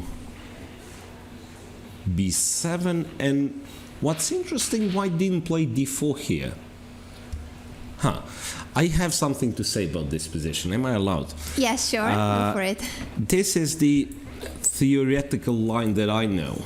c3, a6, then you don't have bishop f1, so you go here, here, and bishop b7. And then you have a problem playing d4 with white, because an immediate d4 Always costs knight b4. you the light square bishop. And then, after rook e1, black doesn't play queen c7, which would lead to our game. But he plays rook c8, and then d4 takes, once again, costs you one of the bishops, because after knight b4, bishop b3, obviously after knight c3, black simply captures here. After bishop b3, there is this little tactic, taking c1, playing knight d3, black gets 2 bishops, and this is position here. Right, while in our game it's a bit surprising, because here after bishop b7 it seems to be possible to go to play d4, and I don't really see what's wrong with that one. Yes, because if takes knight b4, you just play bishop b3. Knight b4, And bishop b3, and there's there is no queen queen takes c1. queen c1 would have been too much, and rook c8, white plays knight c3, getting a very attractive position. Well, possibly there is nothing wrong with a4 as well. a4, b4, d4. Here, I'm guessing in case of b takes c3, this is a very dangerous... Oh no, maybe... This is, once again, it's a very dangerous pawn sacrifice with queen being on d8 and rook being on c8 instead. Here it's simply bad for black, because... Okay, you can take b2 intermediate, but whenever you retreat the knight, it's d6, winning a piece. Right, so d4, black has to react in some other way, knight g6, and then h4. Oh, this is surprising, because Very aggressive. I still thought d5 was the move. h4, chasing the knight even further. c takes, rook to c8. Well, not sure why not h5 immediately. Bishop d3, knight to a5, and Alexandra made another move, which is bishop e3. Still looks like white gets, much better position compared to the usual lines. Let's put it this way, because I'm That not is sure. true. I was even wondering if she had anything else, not bishop e3, but maybe Kind of maybe something it's, straightforward. yeah, maybe it's still too early. She's not developed completely, but it looks very nice for white. Yeah, looks very nice for white indeed. And if I could see the clock, but my vision is not good enough. Yeah, My eyesight. Do you see the clocks? bishop e7 was played, so that means she's ready to play knight f4 after h5. It's a crucial moment for white, I would say, because h4 is attacked. It's either you make h5 work somehow, or you play g3, which is sort of a double-edged move. I mean, Yeah, prevents knight f4, opens the long diagonal. Some problems on this diagonal, even though I don't see them materializing in the nearest future, because really after castle h5 the knight is sent to h8. This is something you probably don't want with black. At least I have Certainly not. h6. At least I have No. h6, and then yeah, or maybe I just keep the pawn here, knight d2, so that the other knight can go to c4. White is better. That's the conclusion. White is better. Black certainly confused something in the opening. And maybe that's the reason why Alexandra is thinking, since this is already not theory, then she simply wants to play the best moves and make sure that she has an advantage. Right. On board 2, Jolanta Zawadzka against Katerina Lachno. It was some Ray Lopez. It's nice to see the Polish players wearing the uniform with their names on the back, like Yeah. soccer players. I think it's same in the open section. Exactly. They have the uniform with the names of the players. Right, Russians, they do have the uniform, but they are not varying it Not as far as I today. can see. They have a very pretty uniform, a dress and also a blouse, even shoes. Valentina told me that even the shoes is part of the uniform, so a complete elegant look. Okay, and this position doesn't look elegant though. For black, too many weaknesses it seems to me. Somehow white's structure is way more compact, I would put it this way. You can attack b4 and maybe after say a5 those pawns might come off, this b and a pawn. But c4 is a weakness and d6 is a weakness. So even, okay, now I mark all the pawns which potentially can come off somehow. I don't know. Even You always mark everything with blue. should like to change the color. color. Okay. Red. Red. So anyway, Weakness. but even if all that happens, there is still a d6 weakness for white to Yes. try to make use of. So white is better. That's my conclusion. And I don't know what went wrong for Lachno, because b5, bishop c5 is not the most usual line, let's say, but perfectly playable for black. Up to this point, everything's fine. Rook e1 and then h6. I don't know what was going on here. Bishop e3. Wait, wasn't it this line where you supposed to? A result before we check this variation. Georgia against Azerbaijan, board 2. That should be a draw unless there was a blunder. Georgia I think it's a against draw. Azerbaijan, an early result. Let me find out. What was that? Ginay Mamadzada makes a quick draw against Lela Javakhashvili. And if I'm honest, it's a draw in a position where I thought Javakhashvili was in trouble. In fact, if we will have time, we'll be back to this game. It's a very interesting line of Nimzo. Right, over here, in some positions, if I'm not mistaken, there was something like that. All of a sudden, you are able to take here. Can this be right? Bishop d5, How do you make it work? Queen e8. And there's nothing wrong with all those pins on the e file and the diagonal. Maybe there is something wrong. That's I'm not sure. I just remember there was some way. Somehow it was possible to sacrifice the. No, here. I wouldn't. Here nothing Queen works. c2. Queen c2, right. And that makes me think that it's precisely the same line. It's knight b4, this, takes, and after d5 the bishop is trapped. I kind of remember this line. I'm not sure, Nice but trick. the idea is certainly this one. Such a bad luck I have if I go a3, you take the bishop and another piece is the hanging. knight is hanging, yes. Somehow it was working tactically. I'm not sure how do you make it work if white moves the bishop. That's Yeah, that was my really other a question. You move That's the bishop, you f5. move the bishop, right? And how do you make this work? Bishop f5, and feels like it should fall somehow. It does look like bad. But queen c2, knight b4 again. Queen c2, knight b4 again. After knight c3, it seems that I can Takes. take the knight. Well, What a rook weird e8 position. here, knight d1, takes, bishop c6, who knows what's that? No, actually this doesn't work, right? Rook takes a8, rook takes a8, bishop c6. Yeah, this failed to work. Okay, not every line, because it looks so suspicious that it shouldn't be the way. Right, anyway, that's the position we Yeah. have. As I mentioned, this looks better for white.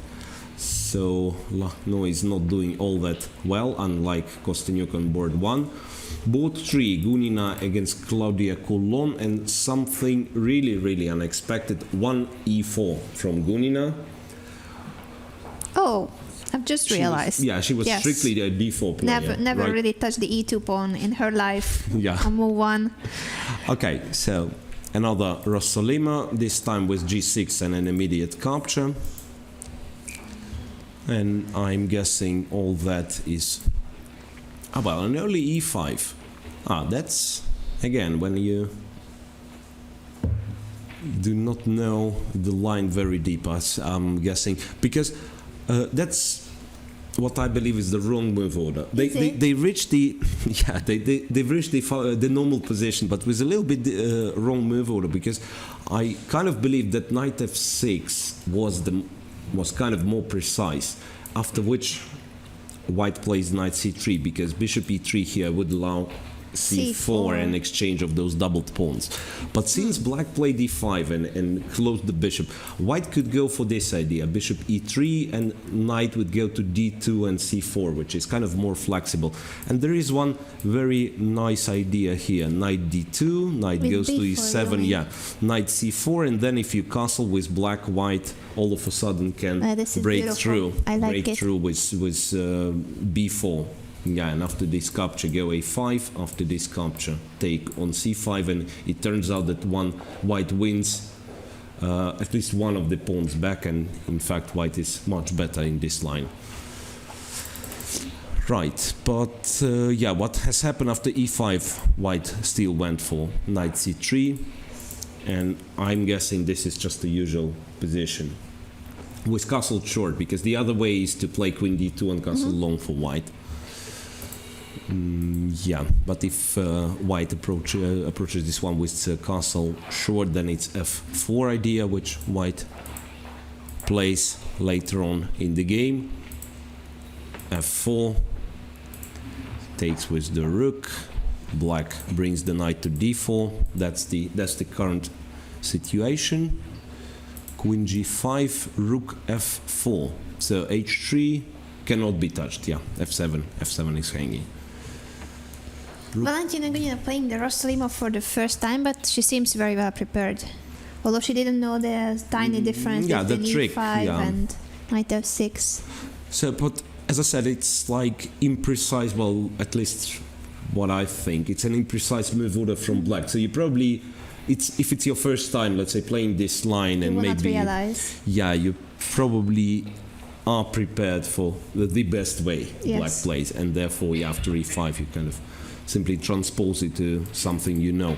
Black played rook to f8, and this suggests that something It's wrong. is wrong, maybe, because why would you want to move the rook back?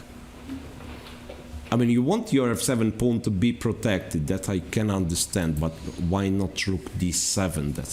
That's the question. So I would think Gunina is a big favorite in this game. Yeah. Not only the position of white pieces looks somewhat more pleasant, but as well she is known to be a great tactician, and this position, I mean, it offers some tactical possibilities for white. Already a lot of pieces concentrated towards black's king side, while on the queen side no obvious counterplay for black. I was even wondering if the queen on g5 could be in trouble in some cases, and that's why Claudia didn't go for rook e7. because No, she the was rook afraid. was on d8. She could Oh, play it rook was- d7, yeah, which looked Then it harmonious. looks Yeah, more rook natural. on d5 on d5 is useful. Yeah, I thought in she many didn't. cases. I thought she was afraid of her queen Yeah, being if trapped. say rook e7, And yeah, it feels then like your queen is getting. almost trapped, right? Yes. Some h4s in this case. Yeah, but rook was on d8, Okay, and then really I don't rook understand. d7, rook d7 looked like, unless she's planning for f5 in some Hmm. point, and then to have rook on f5 to manage some exchanges. Something has happened very quick. Yeah, well, sometimes Kunina is playing in this very fast mode, like it's a rapid game instead of a classical one. So she did play the move c3 apparently, because I can see black knight on b5, and the only thing which makes you to play knight b5 is certainly c2, c3. And c3 is the move that you play very careful, because now your d3 pawn is a weakness, and if you play d4, it's still you a exchange weakness. the doubled pawns anyway. You and- undouble the pawns, and d4 pawn is still Look a at that, target. she's going for something very forced. Is that h4 that she has just played? Or h4. h4, yeah. So chasing the black pieces. And What is it that she sees? She goes for something very direct right now. Okay, what I can see after queen e5, this knight goes to g4, and then H6. there is something with rook f7 followed by queen h6, Yeah. or maybe it's easier Knight to, takes to, h6. to just take on h6, yes, winning a pawn, because this is a deadly discovered check. Yeah, but queen e5 is kind of a helpmate style, so it's better to go to d8. Or queen h5, but Yeah, queen that's h5, looking I'm suspicious. Bit worried that this might get into trouble. This queen I would on think the h5. same, yes. Not that it's easy to. Well, maybe I just play queen f2, protecting Threaten h4 just in g4. case. Yeah, g4. As I said, this is the position with a lot of tactical possibilities, and usually if you are not afraid of Kunina, you should be. Yeah. In some positions, she can even go knight f5, like in that position that you Yeah. were showing. Some move, for like, instance, and then it's knight takes back f5 with the takes. pawn. Takes, not only the bishop is hanging, but The queen has g4 no is squares. g4 is the very serious threat. Yeah, actually in this case looks like white is winning, because you probably have to give the bishop away, and Yeah. then rook takes, queen g6, h5, and well, still alive Still as queen for now, e6, but I don't rook believe f6, in this. knight g4, too many things. Too many things. Yeah, Well, so it's this looking looks very suspicious. promising. It looks very promising for Gunina. Indeed. And on board number 4, that's a very, very strange position. I don't know what's going on here. Many things happen. White has lost the castle right, black, exchanged all the wrong pieces, it seems, left herself a with the French bishop on defense b7. Yeah, it was a French defense. Up to this point it's known, but rook b1, wasn't it queen d2, the main line? Yes. I thought it was queen d2, and then it's quite dangerous to take this b2, even though some people do take. And also knight a4. Knight a4 is a possibility, yeah. And then Check c3 you have this line where black sacrifices a piece for for three three pawns. pawns, yeah. Okay, so rook b1 is a modest move, after which black has to be doing fine. Yeah, after knight d4. Yeah, if you take it's b. What was wrong with taking a d4? Well, doesn't matter. b4, check on f3. That's a nice intermezzo. Yeah, Check I on like f3. it. Yeah, so if the queen moves, then white can take, possibly with the pawn, but also queen takes makes sense. So knight f3, and now if you take here, it's you really do damage to your structure. Then apparently queen d8, heading to h4. Yeah, and queen f3 is simply not possible because the knight is hanging. It's a nice intermediate. King f2, queen f3 now, but yes, as been said, white loses the castle right here. b6, bishop to b7, queen d3. This g3. Really, she played this move.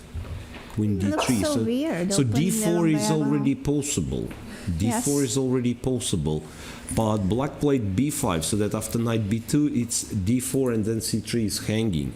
So white really How can seemed you to... have? Sorry, but I Yeah, was yeah. like, how can you have such a good position in the French after 15 moves?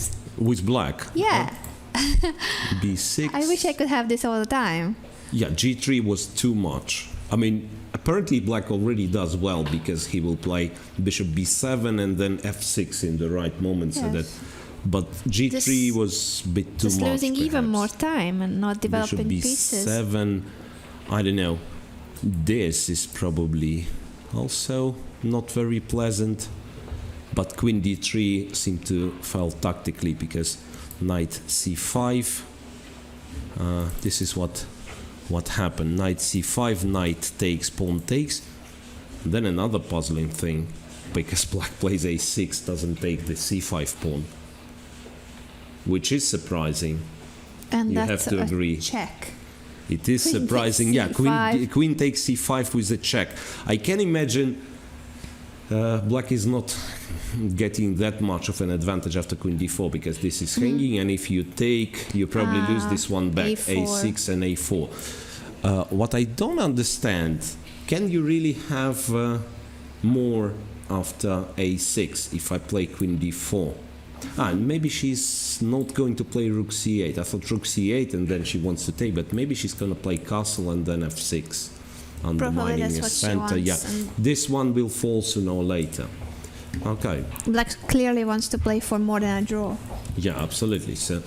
So far looks not bad for Russia. It's one suspicious position for Lucknow against Zavatska, but other three... Gunina's game, look at that, knight f5. Knight f5. Ah. Knight f5 for Gunina. So it's h4, queen e7, and queen e7, of course, is asking for knight f5 because now you, first of all, you have to take, and then you have to give the bishop back because f6 is a threat. Collapsing Black's position. Yeah, it looks like Gunina is crashing through because, yeah, I mean, this knight g4, for instance, yeah, you have to, you just have to take. You don't have any other moves. And the other option is that she takes with the bishop first. You mean to take But with the... I don't think it's helping her cause. Takes, but then again, f6 is a It serious, is bad serious threat. either way.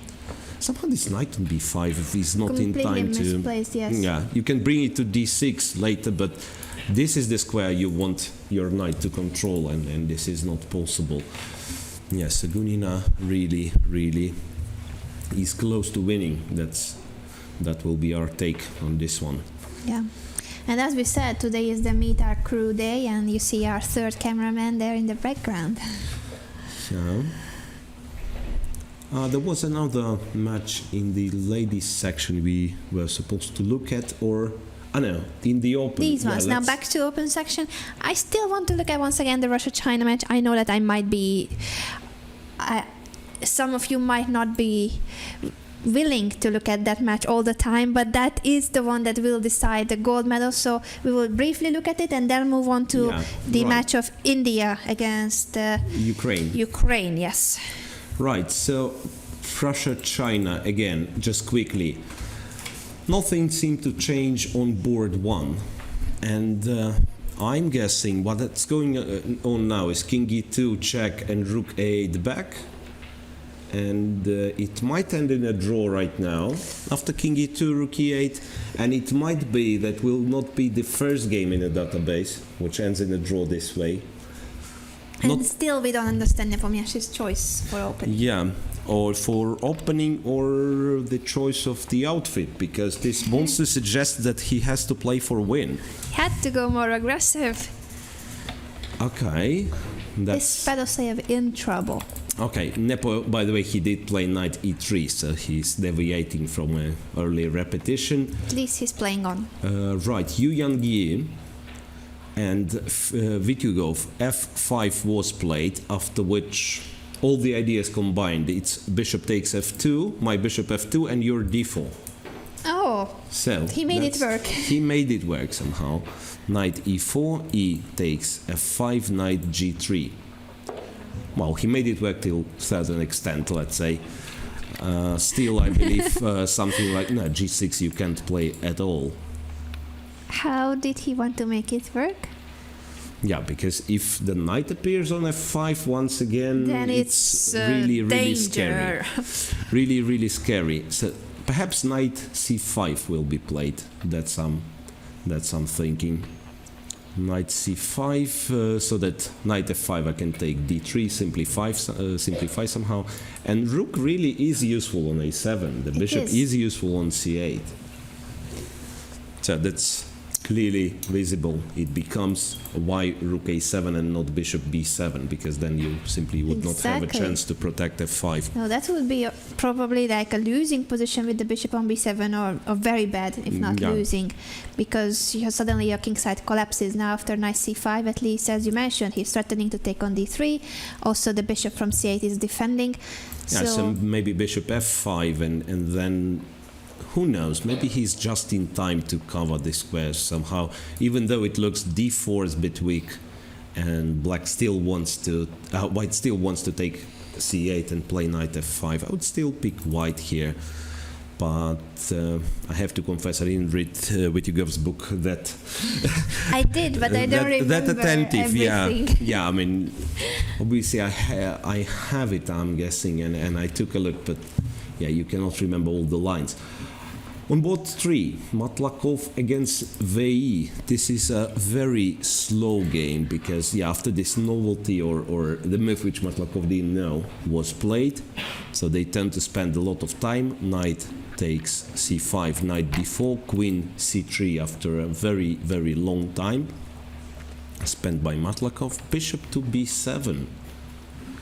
So that queen b4 is answered with bishop f3. And he does not mind to have this position, it seems. Is it that simple? So he apparently has some compensation, or maybe full compensation, but still Very to active take this black bishop, pieces, but yeah, we expected him to keep the pair of bishops. Knight e5 and then queen d5 played by VE. So now the threat is obvious. White can still take b7, or he can try for f3. No, Has been taken. He takes b7. And what's the time situation again? We don't see. I need glasses. Maybe Mustafa Yilmaz could borrow me his glasses. Now I know it's him with glasses. Yeah. Knight b7. Yeah, actually any capture makes sense.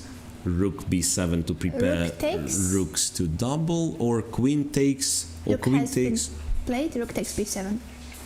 or queen b7, or He has rook taken b7. with the rook. Rook Rook. takes. Okay.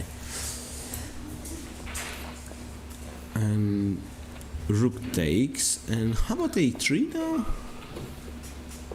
He still has. I thought a3 so that you don't have any rook to c file move.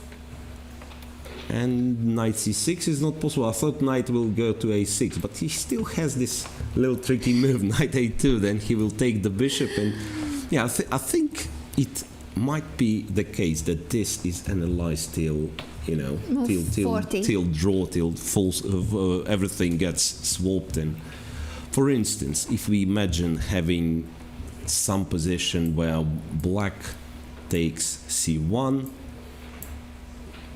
so what I'm trying to say, even if he doesn't win the pawn back, but somehow puts the pressure on the queen side, might be enough compensation. And say rook d8 and somewhere rook b3.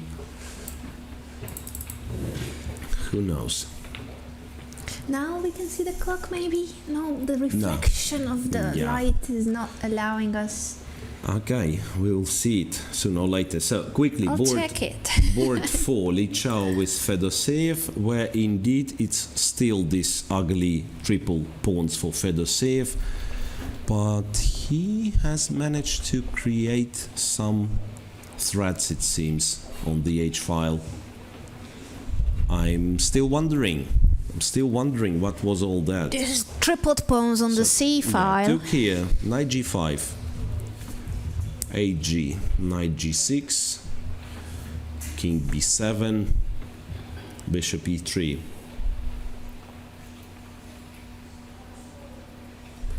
Well, basically he's already kind of pawn down. This c pawn will drop soon. So I'm not sure what he has to do in order to have a counterplay. Because, yeah, rook h8. I'm guessing this is just enough. Check, king goes to f3, runs away to e2, and then white will start collecting this. Just looks bad, bad, bad. Yeah, I mean, he can play somewhere, he can play c4 that the rook cannot take, but even this, it's like you are a pawn down and now the king is somewhat vulnerable. Or a7 pawn is vulnerable. So Indeed, rook one day b1. I'll play rook b1, you will have to decide. I mean, it's either you give it immediately or you will have to go to a8, which is of course a terrible square for the king. So that's a really problematic board for Russia. All other look decent, but on none of the boards it seems white. Yes. Russia has an advantage, and on board 4 they are clearly having troubles. In case you are just joining us and you missed the first hour of the stream, let's just sum up what happened on this board, Fedoseyev's game, the opening bluff. Yeah, it looks like we came to the conclusion there was kind of a bluff. He went for a Berlin, expecting Lichau apparently to play something else, to play quite a line like d3 here or rook e1 here. And then, yeah, when this ending happened on the board, and after h3, Fedoseev went for bishop c5, which we still Don't understand. don't understand and believe this is a suspicious move. Just to find himself after a few more moves in a really problematic situation where this bishop is trapped and the best you can do is to give it for a knight and triple your pawns. It's not really This is what something that happened. looks nice and doesn't look like the preparation. Right. So good position for Lichau. Other boards complicated, equal. I checked the time situation of Wei Yi. It's roughly equal as well. Wei Yi has used half an hour, so even if it's his preparation, he's hiding it very well. Okay. Right. And we promised to look at the match of India. Ukraine against India. And the Sasi Kiran has just finished his game. Must be a draw. Well, that was a theoretical line. Areshenko against Ashikiran. It was a marshal. It was a marshal with bishop f5. The one which was, I think, quite a few of top players played this one. Queen f3 and queen f6. This is, well, apparently, I remember bishop g6 was played a few times, I'm guessing. One of the memorable games being Magnus with black against Anand in Shamkir 2014. Yeah, but queen f6 apparently is a possible move as well. So black wins the pawn back, white gets pair of bishops, but all those lines, they usually study till the very end. Yeah, so playing a marshal, you do not want to defend the slightly inferior ending. Certainly not. So you kind of study this one till the very end. Knight c4, bishop f3, c5, bishop e2, knight d2, check. And it's just a draw. Very comfortable one for Team India. So that's a draw on board 3. On board 1, Ponomarev, after 2 consecutive losses, today he has white against Vidit. There was some anti-Sicilian with bishop b5 check and c3. Somehow he managed quite a lot, because I always thought it's not so easy to get this d4, which Ponomarev has achieved. And this is known to be somewhat better for white, but never something serious. In fact, rook to c1 would have been a terrible mistake to play other rook to c1, because then it's not a real pin then, right? So rook a to c1, rook c8, queen d8. So it's getting a bit simplified on the queen side, right? Pawns are coming off, and it will be hard to prove that a5 is weaker than b3.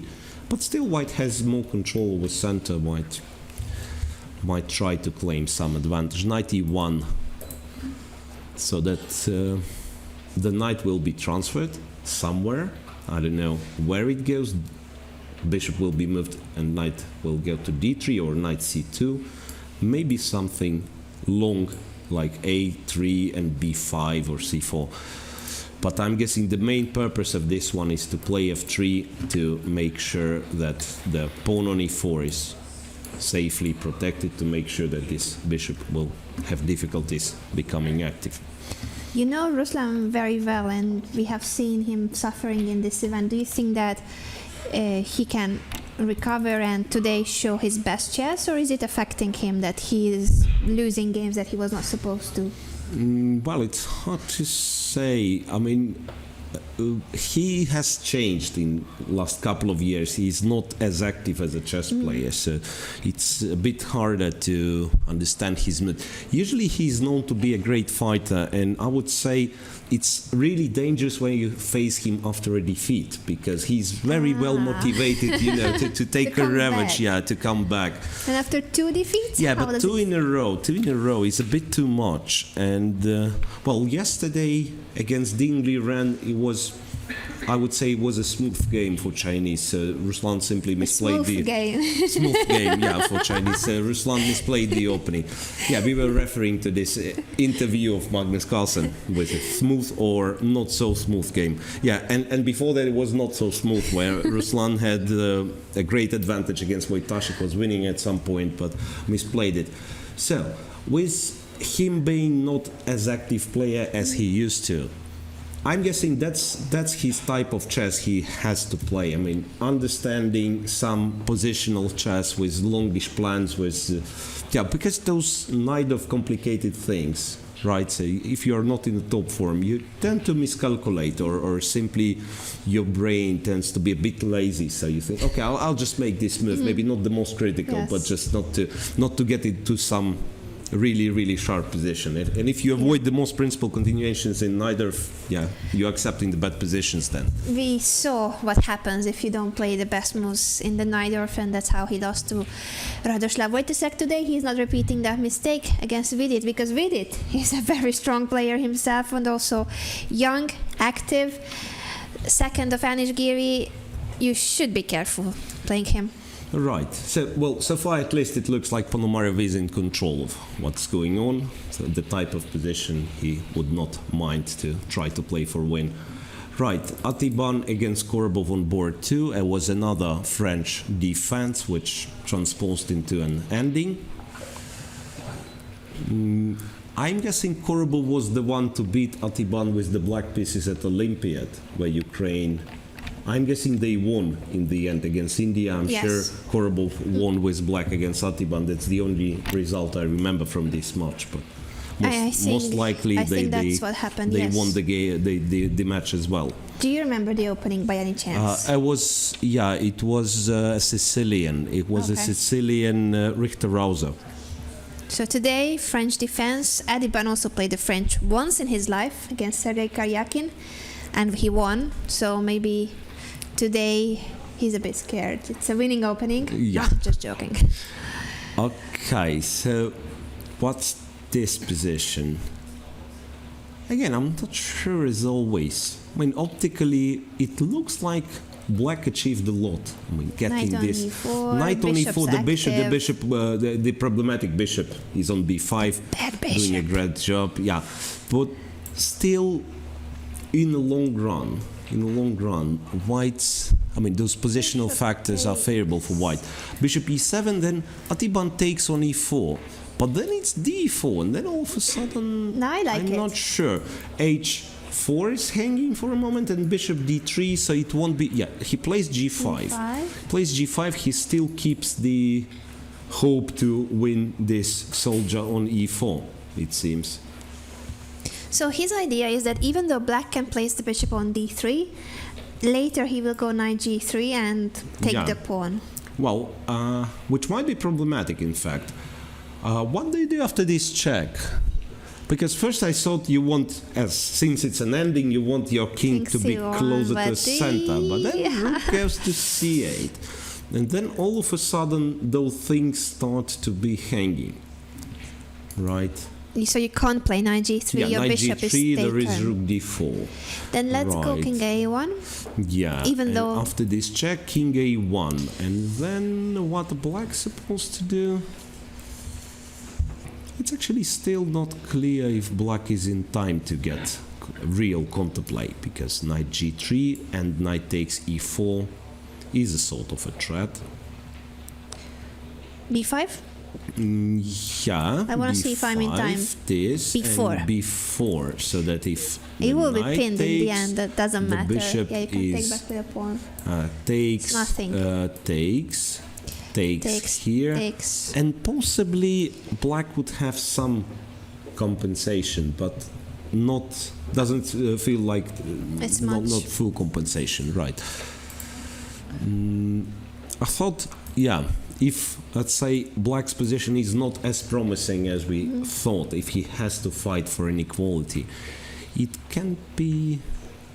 Wait, I thought of h5, but then it runs under attack.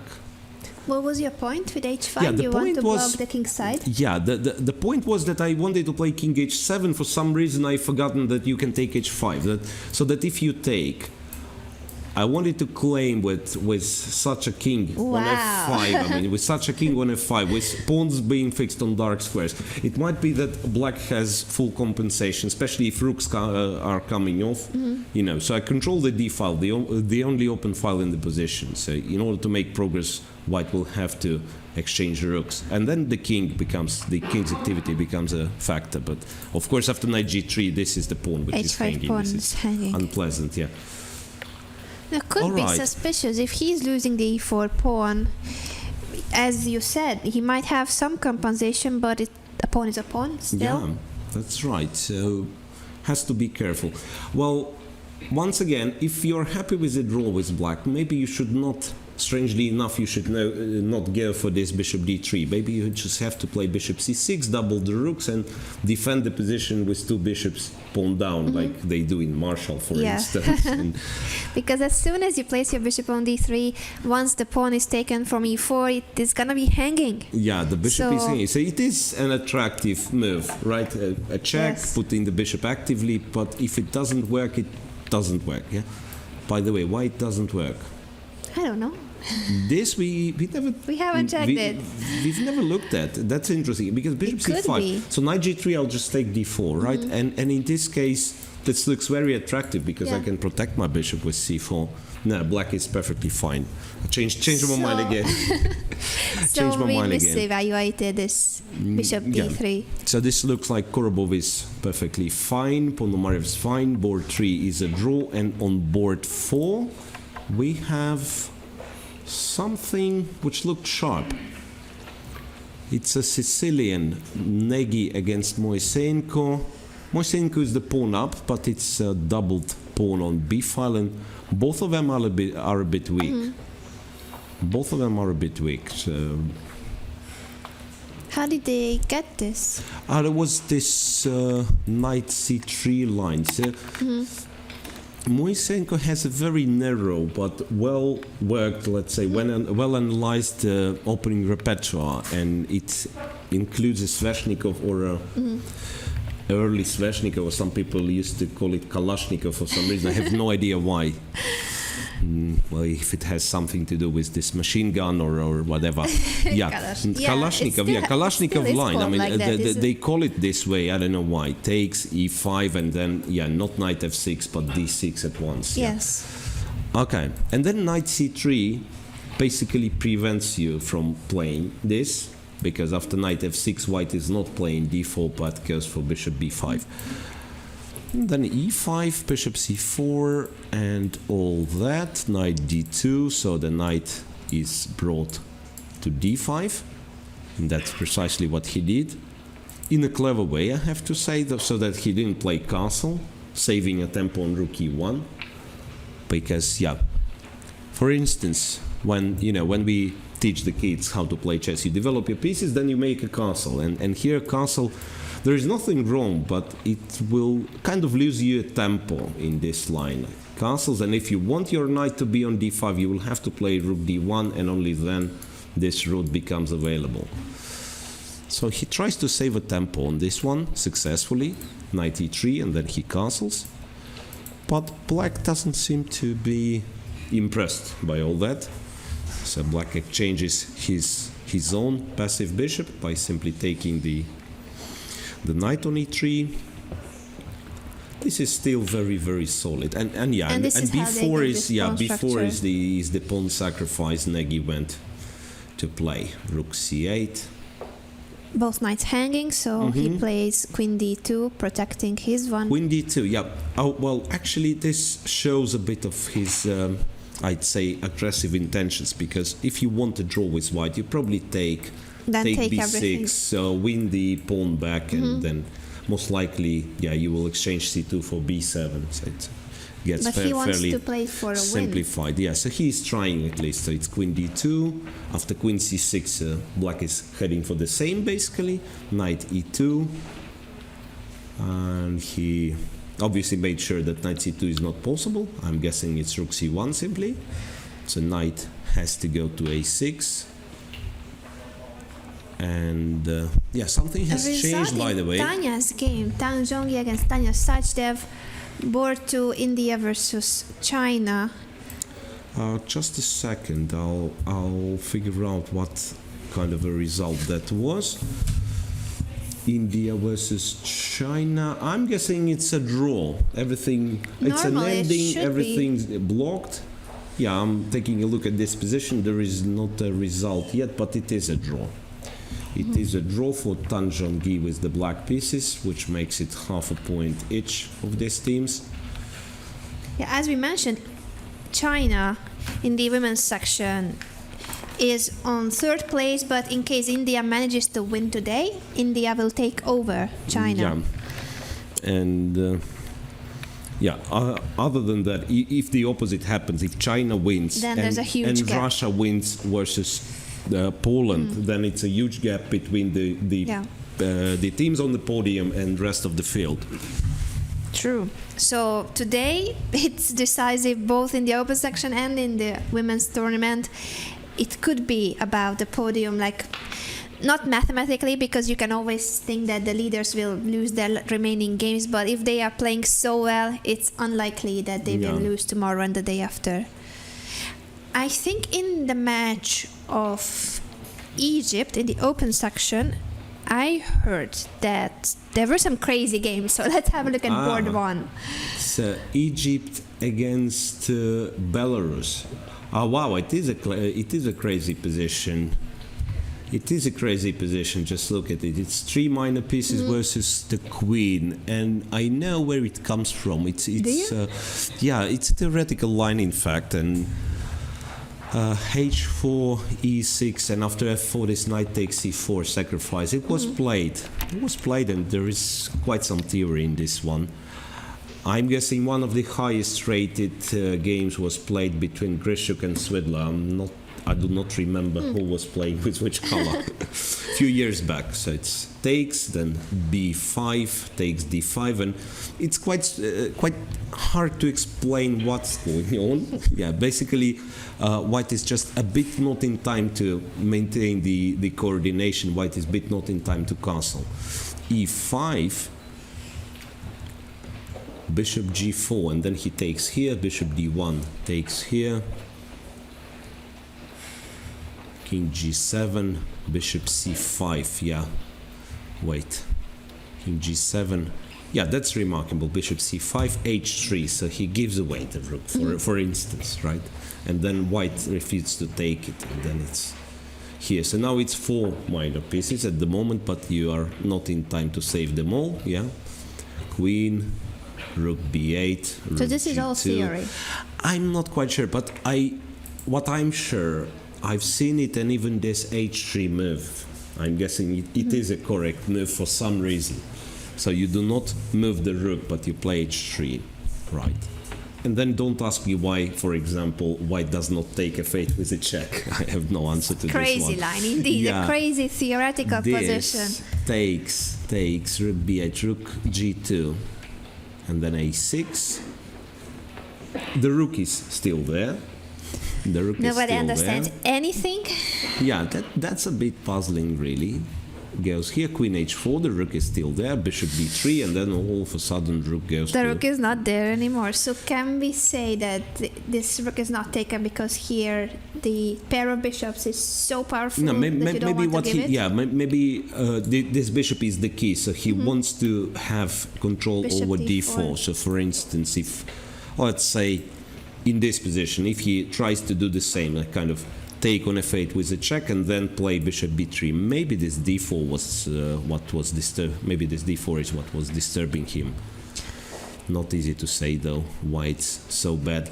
And in this position, then white prefers having 3 minor pieces and not a rook and 2 minor pieces. Yeah, which is maybe just the thing is that the bishop is so powerful. Imagine I'll play bishop d4 and knight d5 on next couple of moves. What has just happened? Capture on d5. Capture on d5. Black played the Bishop move takes which was rook. d5.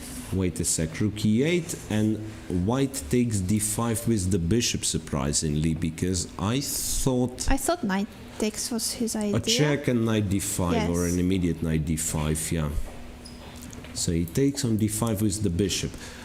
Interestingly enough, both players spent a lot of time reaching this. It's 50 minutes left for Kovalyov. And only half an hour for Hesham Abdelrahman, the Egyptian player, who has not a bad tournament, even though No, he he's doing lost very well in the first few games, board. but yeah, he's having not a bad tournament. So, if we would check this position in the database, do you think we will still find games or not anymore?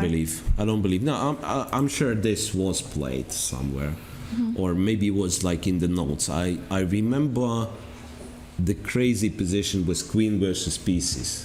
This Swidler Grishuk or Grishuk Swidler, this I'm not sure. Right, and yeah, but to find all that in the database, I don't really believe. A new position, but very interesting material imbalance. Which side would you pick in this position? Somehow I always like the side which has more pieces, more units, you know. I don't know why. But yeah, now that it's three pawns each left, right, the king is kind of safe, I would say, on f1. Looks safe until you play rook d4 and blunder mate e1. Yeah. Now, I mean, I don't really see any kind of tactics for black, which is normally is your objective, let's say, in this position, to somehow make something out of those pieces not being protecting each other, so just something, these pieces being hanging.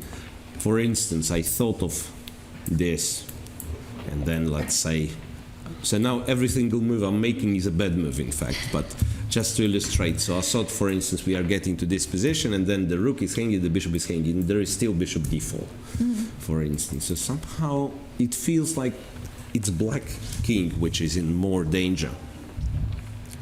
So now bishop d4 is the move I'm planning to play. Then possibly king will go to g1, and yeah. I wouldn't be relaxed with black here. You can really, really run under very serious attack.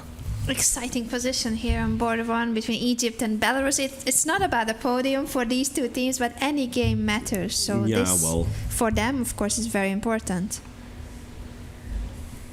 Okay, any news in United States-Turkey match, or we will see this, maybe we'll see this after the break, Yes, huh? I think we shall go on a short break, and then we will be back with the rest of the games from round 7.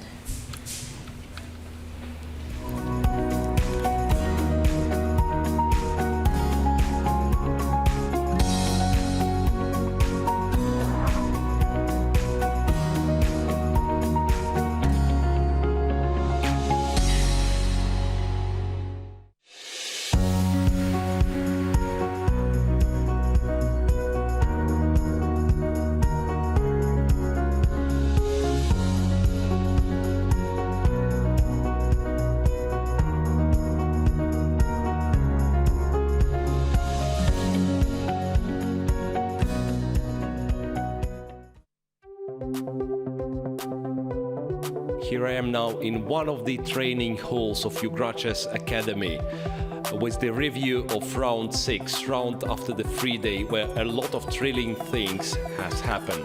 A team of Russia, the leader in the both sections, had relatively easy matches. Well, it started quite well for Russia versus Poland. Vladimir Fedoseev bringing Russia an early lead with his win against Grzegorz Gajewski. And it was Jan Nepomniachtchi to win his game against Jan Krzysztof Duda. And with 2 draws on boards 1 and 3, Russia won 3-1. In the ladies section, it was India versus Russia, and thanks to victories of Valentina Gunina and Olga Gira, same 3-1 for Russia, and they keep leading. China won against Ukraine thanks to a victory of the only top 10 player present here, Ding Liren, who won his game against Ruslan Ponomarev with 3 other games being drawn. Belarus wins their first match in this tournament as well as their first game. In fact, 3 games. It was 3.5 versus half a point in the match of Belarus against Norway. Turkey has lost their first game in this tournament. It was Emre Can who lost his game against Krishnan Sashikiran, but Mustafa Yilmaz, in the game which finished the last out of round 6, managed to level the score, winning against Bashkaran Atiban. United States won 3-1 against Egypt. It could have been 2.5 because at some point Varuzhana Kobian was really in trouble. In the ladies section, China won against United States thanks to victories on board 2 and 3. Georgia won against Vietnam, and the final score does not reflect how tough this match was. 3-1 in favor of Georgia, winning on boards 3 and 4. Poland won against Egypt. It's 3.5 in the end. But on the third board, Egyptians could win the game. And the toughest match from round 6 in the ladies section was Ukraine against Azerbaijan. Ukraine was tied with Russia before this round, but they had a very tough match which started in favor of Azerbaijan, who won their game on board 4. But thanks to the victories of Natalia Zhukova and Inna Gaponenko, Ukraine managed not only to level the score but win the match, so they are still tied for first going to round 7. So going to the last 3 rounds, it's Russia leading in the open section, and same Russia tied with Ukraine in the women's section. And there are big matches awaiting for us in round 7. In the open section, it will be Russia versus China, so the first place versus the second place. And in the women's section, I believe the most important will be Russia versus Poland.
So, dear friends, we have another press conference. Our guest is Valentina Gunina, Team Russia, who won against Claudia Colon, Poland. Дорогие друзья, у нас еще одна пресс-конференция. В гостях Валентина Гунина, команда России, которая выиграла только что у Клаудии Кулон из Польши. The game was quite short and sharp. Please tell us the key moments of this game. Партия была довольно короткая и очень острая. Пожалуйста, покажите основные моменты, ключевые в этой партии. Well, I prepared this variation, so I knew how to play. I knew how to move these pieces. I don't know how to explain more. Я готовила этот вариант, поэтому я знала, как играть и как расставлять фигуры. So, when did you get advantage? Can you tell us an exact moment? Когда вы получили перевес? Вот есть какой-то конкретный момент? Well, I started to play a4. You can show it to Before I us. played only d4, so this is a big advantage already. Знаете, я стала играть e4, раньше я играла d4, это уже большой перевес дает. Well, okay, starts to the middle. I think so. This is quite normal position, but in this I'm not sure. This was also okay, but I'm not sure if rook d8.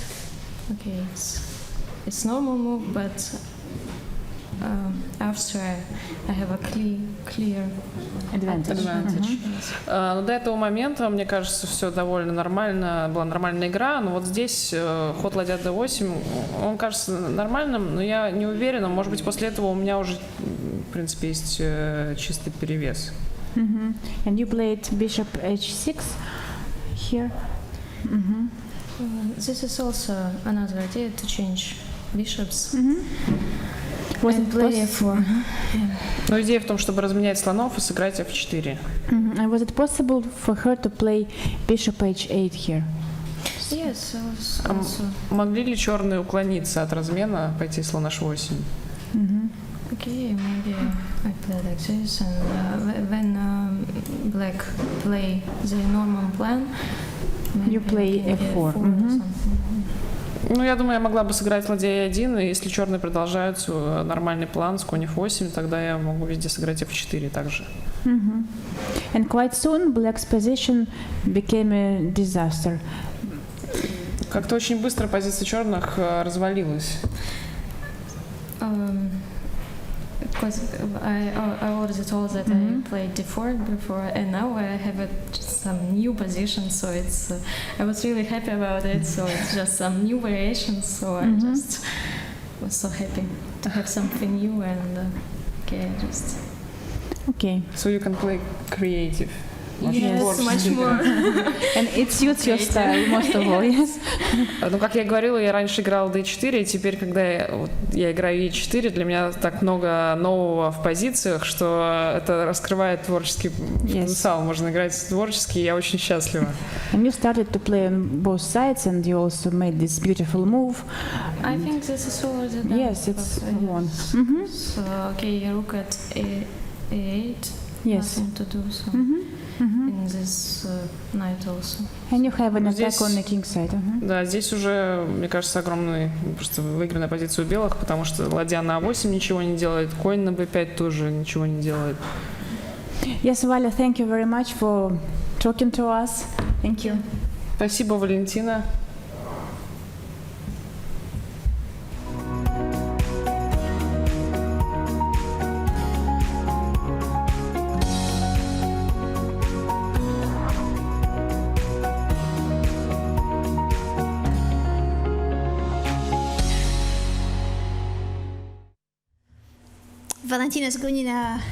Valentina Gunina's victory now gives a lead to Russia. They were leaders together with Ukraine, but now they are leading in this crucial match against Poland. I think I say crucial a lot of times, but there are so many critical matches. Well, that's indeed in both sections. It's Russia's match, which is very, very important for the podium, for the final standings, even though it's only round 7. Right, I've switched, by the way, to the open section and once again to the match of Russia, because there will be the first result. I'm ready to claim that there will be a first result very, very soon. That's what I mean is this board 1, Nepomniachtchi against Ding Liren. So Jan started to repeat the moves, and now I don't see how he can avoid the repetition, because h7, h5 attacking the knight is a very serious threat, so white will lose the f2 pawn. The only way to avoid it is to play rook f4, damaging your pawn structure, but you're not playing for a win like that. No. It's actually, it looks like you do have some problems. You might get into trouble doing this. So the coffee is not arriving in time, or simply the whole concept for today, his opening choice was maybe too solid to play for a win. Well, so yeah, he must have decided himself on playing this line, and I mean to play the Scotch, and still after c4 there are options for black. This knight b6 that I've mentioned, yeah, on possibly it's not only knight f6 what Ding Liren is playing, but some other moves, and then let's say you have like 4 or 5 lines to prepare against. Ding Liren might play Sicilian, I'm guessing. Yes. That's another option. So, and you prepare for 2-3. You simply don't have time to prepare for all of them. And you prepare for 2-3, and then you think, okay, in this case, I'll kind of go for this, which is very solid, and this is possibly one of those positions where Nepomniachtchi simply hadn't really any plans to play for a real advantage, or there isn't an option. That might as well be there isn't an option to play for an advantage. So now it feels like he's forced to repeat moves, and what he's doing, he's checking the other games, but He seems disappointed, but he doesn't really have an option. Maybe what bothers him is that he had the white pieces, first of all, and secondly, they have a suspicious position on board 4, Fedoseev and the Berlin Wall. yeah. So we shall check this one, because yeah, let's see board 4. Yeah, that's really bad one for Fedoseev. He did play c4. So pawn But- down, and Over there, yeah, he played c4, which was taken with the pawn. He played a5, but this is already... It's clear, I mean, there is no conflict in this. It's clear that white is much better and very close to be winning. Black, I don't know, might still hope to fight and even to save. And seeing this rook being stuck on e4, I would say that black perhaps has some chances still to save the game. But of course, it's the result of the opening is terrible. it There is terrible. We are still puzzled by what happened. We call it a bluff, what Yeah. Fedoseev did today in the Berlin. He went for a variation that probably Li Chao doesn't play mostly, but today Yeah, he yeah. did. And it turned out, yeah, to work quite well for Li Chao, or didn't work at all for Von Fedoseev Fedoseev. depends on the perspective. Are we happy? Are we sad? Is it good news? Is it bad news? We shall say both. Yeah, so on board 3, VE has won the pawn back against Matlakov, so this is most likely a draw. What's So- going on? Sorry, but what's going Yeah. on with the clock in this Harika Juvenjun game? So It's all the once time. again, something wrong with the clock, so those... I don't know, it's arbiter's fault or the players are... Yeah, and I think they actually do something with the score sheets. Can it be that I they... hope nobody maybe, lost maybe on that's time. finished. It's too finished. early. No, it's too early to lose on time. So probably it's finished and they just... they are laughing, both of them. Yeah, some funny incident with the clock in this game between the two of the strongest female players in the world. Yeah, yeah. So must have been. No, even though it doesn't look like the game has to be finished in this position. I'm checking the Juvenjun position Harika. of Juvenjun and Harika. It looks like perfectly playable position. So I don't know. They could agree a draw. There isn't a Sofia. I mean, there are no Sofia rules here, but. Anyway, still so puzzling, yeah. Russia, China, Fedoseev is in trouble, that's we said. Board 3, Matlakovei. Most likely a draw, I'm guessing. So the last move, rook ac1, black takes d4. Now everything will be exchanged, I'm guessing. I don't see. I mean, probably that's what white has to do. Takes, and how do you play this one for a win? Draw. Yeah, it is a draw. So But on two boards where Russian players are white, it's going to be a draw soon.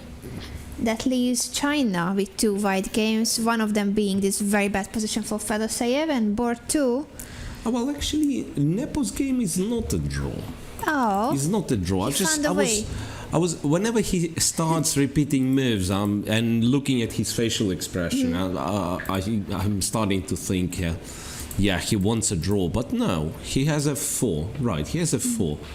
In fact, the rook is a bit awkward here, but Really still, awkward. h5 and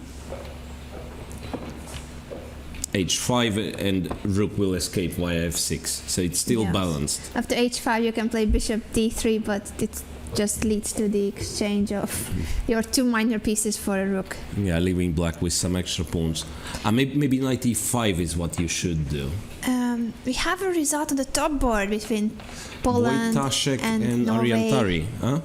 Yes, we shall see. It is a draw. So, as we learned from the captain of Norway, this is a variation, this bishop b5 check against the Sicilian, that Arjan has looked at with Magnus Carlsen. Okay. It's good to have that kind of knowledge sometimes. The world champion prepares or helps you prepare one of the variations. Yeah, but it was just a draw here. I'm guessing, a draw after bishop h5. One of the ways to achieve this draw is to play a4 for white. So giving this for black, giving this pawn with a check, but then due to back rank issues, white cannot keep the queen side on the board, so he has to play some sort of h3 after which it's 3 versus 3 and nothing left to play with. So Jan's position, Nepomniachtchi against Ding Liren, is balanced still. I insist on that. On board 3, it will be draw anytime soon. Fedoseev is in trouble, but where do you go? Board I 2. think he was doing fine, or not really. That still seems to be. A pawn down. So still his book. It might be still his book after knight g3 f6. Yeah. Now this is the kind of variation you need to remember in the French. Yeah. If not, you are Knight- worse. Knight e5 and then rook e7. So he makes sure he wins this e6 pawn. Knight takes, rook takes. Yeah, it still feels like being a theory. Rook takes here, queen takes e6, and then a check. So and white then- is a pawn down, but yeah, he's after attacking. e4 he's gonna take on e4, and perhaps it will be a draw again. I mean, he gave a check. Well, can he E4 actually queen can he takes take d4. Can Yeah, I he didn't take understand d4? why don't you prefer that one. No, I just thought that since white is a pawn down, why not to? But maybe with the e3 pawn running, like if No, e3 E3 it's check again. That's the problem. no. E3 it's a check again, and then g6 looks scary, but might work. Yeah, the pawn is very close. On the other hand, the pawn is very close. It's like queen d4. Oh well. Well, rook g7 is a possibility, and I'm guessing this might be good enough for a draw. Strangely, because when you take rook Then takes E2 b7, takes. e2, you will have to take. It's a pawn up for white, but the king cut on the last rank. So you can do the same to a black king, but yeah, if you can't, well, actually you can play h3, king h2, bring it to f3. No, this is not good for black. Well, in any He case, has it to- is Yu Yangi who is playing for something in this position. So that looks very, very good for China as for It the does. moment. For the moment, it does look very good for China. So Russia is in trouble. They had Yeah. so far a very, very good tournament, but Exactly. one match might be enough to lose all the chances for gold. Yes, let us remind you of the situation. It is Russia. They are the leaders with 11 match points, but only a point behind is China. And in case China wins, that's 2 match points, so they will take the lead from Russia. And in the remaining 2 rounds, it seems that China has a slightly easier pairing. So they will play with Norway and there is one more, and Poland. Yeah, this will be a tough match for China. Russia will play against India and the United States, so none of them is an easy match. Today is the match that will decide the gold. This is quite clear, unless it's going to be a draw, a 2-2, and then they both have chances still. Right. Let's go back to Turkey. You mean the open section? In the open section. I'm looking for the and, paper. Who was the opponent of Turkish team? I remember they USA. had United States of America. Right. It's already a draw on board 1, right? That was a draw, yes, a quick draw. Shankland, Solak. Yeah, board 2, Mustafa Yilmaz with the black against Alex Onishuk. That's the position. I like Onishuk's position here. Everything's active. Some danger on f7, h7. I don't know. Is he?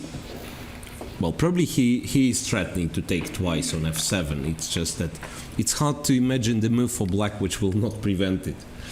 I mean, so it's either you play rook c7 or something. So Or on you probably E7 bishop you put f6. something. There is, yeah. So feels like black should and probably will protect against bishop to b6. That's What's that? interesting because it allows a capture on f7. So he tries to claim that this is not dangerous, right? Well, bishop b6 is a threat to take the knight on e5. Yeah, so if knight takes f7. Probably. Knight f7, I'm guessing he wants to take, and after rook takes, well, this capture looks terribly dangerous, even though, who knows? King e7, king d8 is what I want to play. So in case of this check, for instance, king e7. Ah, wait. Yes, you can put the I bishop can somewhere give the else. other check. Can give the But other then check. king g8. King g8, and I was hoping to win this rook back by giving this check. No, but I just thought, yeah, maybe this is still okay. But also, if bishop h5, can I just go back to g8? Ah, yeah, right. You're right. So you can't have both. Yeah, you yeah, either yeah, give yeah. the check from d5 or from h5. Yeah, completely forgotten about this one. Yeah, bishop h5 doesn't really make sense. So that means that a capture on f7 wasn't really a threat. Can this be right? Looks suspicious. Yeah, queen e5 is a threat, in fact. So I thought, for instance, bishop h5, there is queen e5. Well, bishop h5 is particularly unlucky. But yeah, after rook b6 here, queen h5 as well. But there is queen e3 check, and then I take the rook. So just to mention that the knight on e5 is hanging. King h1. Just to prepare, to go king h1. And this is possibly what Onishuk has to do. So let's leave this board, see Yeah. what Alex Onishuk comes up with if he takes on f7. Let him calculate it, Yeah. and we shall have a look at the other boards. Yeah, on board 3, this Catalan between Emre Can and Ray Robson. Well, Ray, in his characteristic manner, well, I'd say it's every now and again when he seemingly ignores the positional principles but goes for a direct attack. And this seems to be one of those cases because, yeah, really, White has pair of bishops and a lot we can talk about the positional factors White has, but what do you do against queen f7, queen h5 coming? Good this question. looks I really think, unpleasant. For the moment, it looks like I can prevent it if I push the e pawn, so the d1 E3 queen. or e4. Yeah. But on the long run, I would be scared of it, especially if black will place the pawn on g4 and then come Yeah. queen g5, queen Yeah, h5. it feels like if I will try to make it slow, let's say e3, right, then some knight f6 maybe, so that knight gives to e4, but what's more important, g4, and then bringing the queen might still be an issue. Did he sacrifice any material for this? The same material? No, it's same material. So it's just that positionally, black's position is worse, but it's such a dynamic game at the moment, with Right. this queen h5 threat giving mate on h2. Yeah, how to check the positional factors? I mean, if they, in whose favor they are. So imagine this position without queens, then we can safely say white is better. White is That is, yes, No very longer- pleasantly better. no longer running any danger of getting mated, and yeah, can simply prepare this break in the center with e4, opening the diagonals for the bishops. So this is truly unbalanced. Yeah, e3 was played. E3 was played, so we will see what's gonna happen in this one, because this can go either way. I mean, if white protects against the immediate threats, in the long run, white is better, of course, but And if Ray finds a way to give mate, then of course. yeah, then it will be too late to talk about the positional factors. factor. What about the other board? Jeffrey board Xiong, 4. Wahab Sanal. Yeah, Wahab Sanal, I think he almost built a fortress here. Did Almost he? built a fortress, so the king side will be closed. I'm guessing h5 is what he's planning to do. I'm a bit surprised with his decision to take the a5 pawn. So when white played a5, he decided to take, because I've seen this position. Yeah, actually, remember this bishop on h6. It Yes. worked quite well, because eventually white decided to play for that, to play f5, takes, and then g5, a radical way to stop white's king side attack. So if you take, in fact it's black who gets the open file, so obviously you don't want to take on g6. And after a few more moves, it turns out you're unable to open any file on the king side. h4. Over here, I wasn't sure, because h4 can be answered with g4, right? And I thought possibly black, I mean, if he wants to build the true fortress, he can go a5, because to attack this b6 3 times takes an awfully long time. I mean, I can protect it twice with queen on d8 and rook on b8. And then to triple on b file and not to lose the a4 at the same That point, is it's true. practically impossible. And yeah, if you somehow manage it, I can get my knight on d7. Exactly.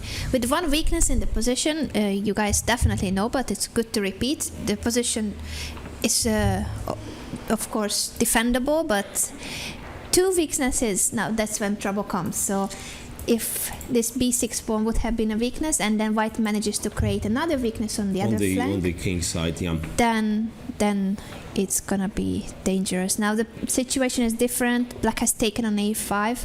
Rook a2, king to g7, and a check was given. So maybe he tries to claim that this is not a real weakness, because white has difficulty switching from one side to the other, right? So now that white has the queen here, rook on g1, he can probably win the pawn back. Check, I'm not sure of this check.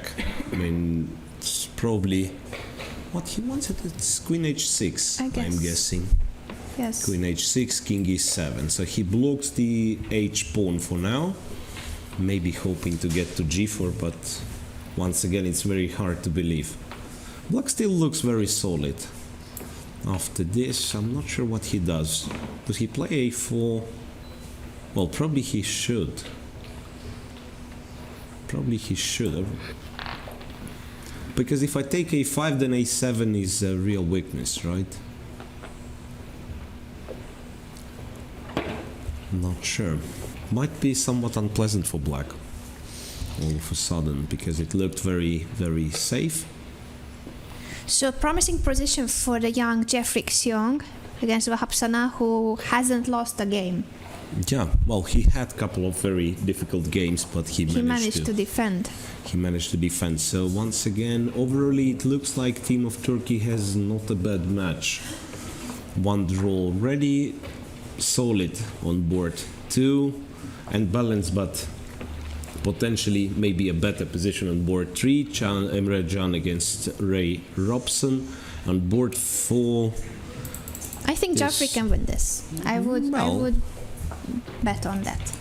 Oh, that's my prediction. interesting. That's interesting. He's not even a pawn up. He's pawn down. Remember, Fedoseev had a pawn up against Wahab Shanal and Maybe there's a secret. was unable. Maybe you have to give the pawn, not to take the pawn. Now, of course, this is just my intuition. I'm not sure that this position is that good for white, but optically, I like it. Right.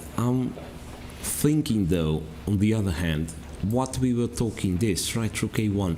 Can it be that I simply go to F8 and I'm ready to either swap the queens, or if the queen leaves, Yes, I come to back. go here, right? And Or H6 to cover G5. What I'm I trying to take. say, I'm ready to exchange a pair of rooks, and then I'm hoping that I will be able to protect this. I don't believe in this. No, Rook B8. I mean, you It also. has I a mean, potential, but it looks so dangerous. not really think not there's no sure. way to break Not sure through. because when you, I mean, it's a very long way for White to bring the pieces to Mm-hmm. target D6, D7, and then your king is not perfectly safe still. I mean, if I enter Mm-hmm. on B file, for instance, so this position might be all of a sudden just a balanced one, despite being a pawn up maybe for you're White. right that this, since the pawn up is on C3, C4, these doubled pawns, and if I don't manage to bring the queen right now to the A5, for instance, to cover all the critical squares, then it should be okay. Could be that this is just a complex position. Let's move back to Russia against China once again, and we shall see who is going to win this championship today, probably. Yes, some results, by the way. Belarus against Egypt, already a result on the last board. Alexei Fedorov has won his game. Just to have it. So Belarus is leading against Egypt. We are coming back to Russia-China match. Still no results, it seems. Yeah, Nepomniachtchi is still playing. Yeah, let's just go through them very quickly so that we know the new situation. Nepomniachtchi playing on. This is still complex. Yeah, that's the only thing we can say about the situation in this game, because it's still very complex. It is a rook ending, Yu Yang-yi versus Vitugov. So after queen d3 and e4, he is taken on e4. Maybe affected by the other positions on the match, because they have two very solid positions with black pieces, and they have a pawn up and apparently very good chance to score on their white board. Yeah, so you mean that Yu Yang-yi probably had a better variation, but he thought that I'm the not sure if it draw is was good. better, yeah, but let's say queen d4, if there isn't any tactical points, so that black solves all the issues. But anyway, this is much more complex, and Yeah. there are unbalancing factors like this passed pawn, so it can turn, let's say, The other this way one. as well. But this one, it's just a draw. Yes, it's a risk-free position, and as you mentioned, draw is good for Team China on these boards, as long as Fedoseev cannot make a miracle escape. Yeah, so far it doesn't look like. It's a little bit strange position, because when I'm thinking of how White's supposed to win this one, it's also not easy. In terms of, let's say, you have to push the pawns at some point, right? The black's remaining pawns, they're all isolated, by the way, but it's hard to imagine White attacking those pawns so far. I mean, the rooks are not entering, so you will have to manage f4 and f5 one day, which is not easy. So that's what I mean. But the same goes other way around. If I try to imagine black organizing the real counterplay, it's once again not possible. So black will be waiting patiently, like playing rook f7. That's actually what he did. rook f7, white goes king c3. No, it was other way around. King c3, rook f7. He will, I don't know, shuffle with this rook, sometimes to b8, doubling on f-file. So no plan for black to equalize, and not an easy plan for white to win. So that's the point I was trying to make. These kind of positions are horrible to have, I mean black's position, in a team championship. Because it's not only that you are suffering because you are the only one on your team who has a bad position. Yeah. And you will likely to affect the other players of your team, Yeah. because maybe you'll save in the end, but someone else does Has to something take a stupid. risk. Yeah, has to take the risk. So far it still looks suspicious for Russia. Well, we shall check. Another interesting match, of course, is the one between Ukraine and India. Yeah, Ukraine, India, something happened here. Draw on board 3, that's the only result we are aware of. Ponomaryov against Vidit. Got simplified and probably will be a draw, because all the queen side came off, and now likely the queens will come off. After queen b7, this queens or rooks, because yeah, you can play something like queen c2, but then most likely, still, I thought knight b6, but it might be a bit unpleasant. I mean, this is a lot unpleasant after rook c3. Queen c2, maybe is the move Ponomaryov has to try. Knight b5, I take a4, right? Yes. Yeah, so at first it looked like, with only pawns on only one side, let's say, with no queen side anymore, with potential to exchange everything. I thought it has to be an easy draw for black, but maybe he's still not well coordinated. Well, as a French defense player, I can tell you that it's still unpleasant because you have that bad bishop on c6. Look, 12 minutes left for Vidit, even though it's move 30, so not so many moves left, but might be a slight time pressure. Korobov against Atiban. Well, actually a lot of things happen. I'm guessing one of those players is in a time trouble. Let's see who. If I you don't can know. zoom Yeah, in. because a lot of things happen really. Looking at the Ukrainian team captain, and as well a captain of Ukrainian women's team, they don't seem to be happy about this position. So h5 was the move we've seen. King went to d2, bishop c5 now, king e3. And slowly but surely he will take the takes h5 the pawn. yes. Takes the pawn, rook d4. This and rook a7. So Okay, so it what is has a- happened? How many pawns on the board? It's a pawn up for white, and potentially this will be lost as well. So I'm guessing it's a very, very bad position for black. There is a g6 threat Yes. as well. There is Horrible a g6 threat. threat. So let's say you try to activate the rook, so that knight g3, at least you are in time to play rook c1, which might be still bad, but who cares, because after rook c8 there is g6, and after this there is rook g7, rook Take g6, g6. to 2 pawns up for white. Let's see Terrible, what's gonna terrible happen. position. The rook Terrible, to- terrible position. Does the rook move? G6 played? No, it can't be a rook move after g6, so maybe it was a He check. gave check for Korobov is resigning. Yeah, Korobov resigns Was it rook after a d7? check and rook d7. Yeah, so that all the pawns would fall. Adiban Bashkaran wins the first game in the match, India versus Ukraine. And when he wins, We know what happens. usually Team India wins. So that's a really, really bad news for Ukraine. I'm still not sure where the king went, but doesn't matter really, because after rook d7 you either exchange rooks, after which you're lost, or you drop yet another pawn on d5. Yes, very well played by Adiban. Korobov obviously disappointed.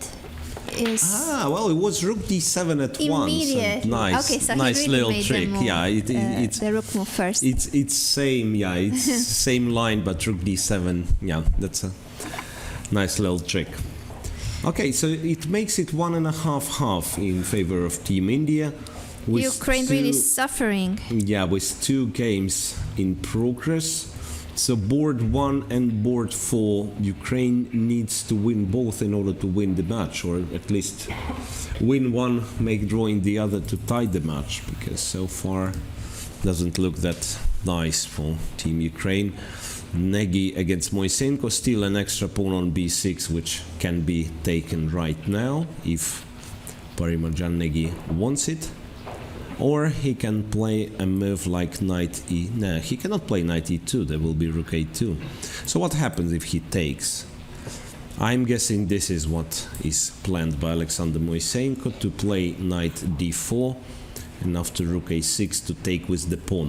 Not that this is such an attractive position, but at least it gets a bit sharper. So, you know, He Black has to can somehow. hope, yeah. Black can hope. I mean, he gets the knight on a nice square, he gets the passed pawn, and then he will try somehow to win this one. Yeah, he has to create winning chances even if the position is not winning. Yeah. Ponomarev went to... I know, I thought he exchanged queens, but not really.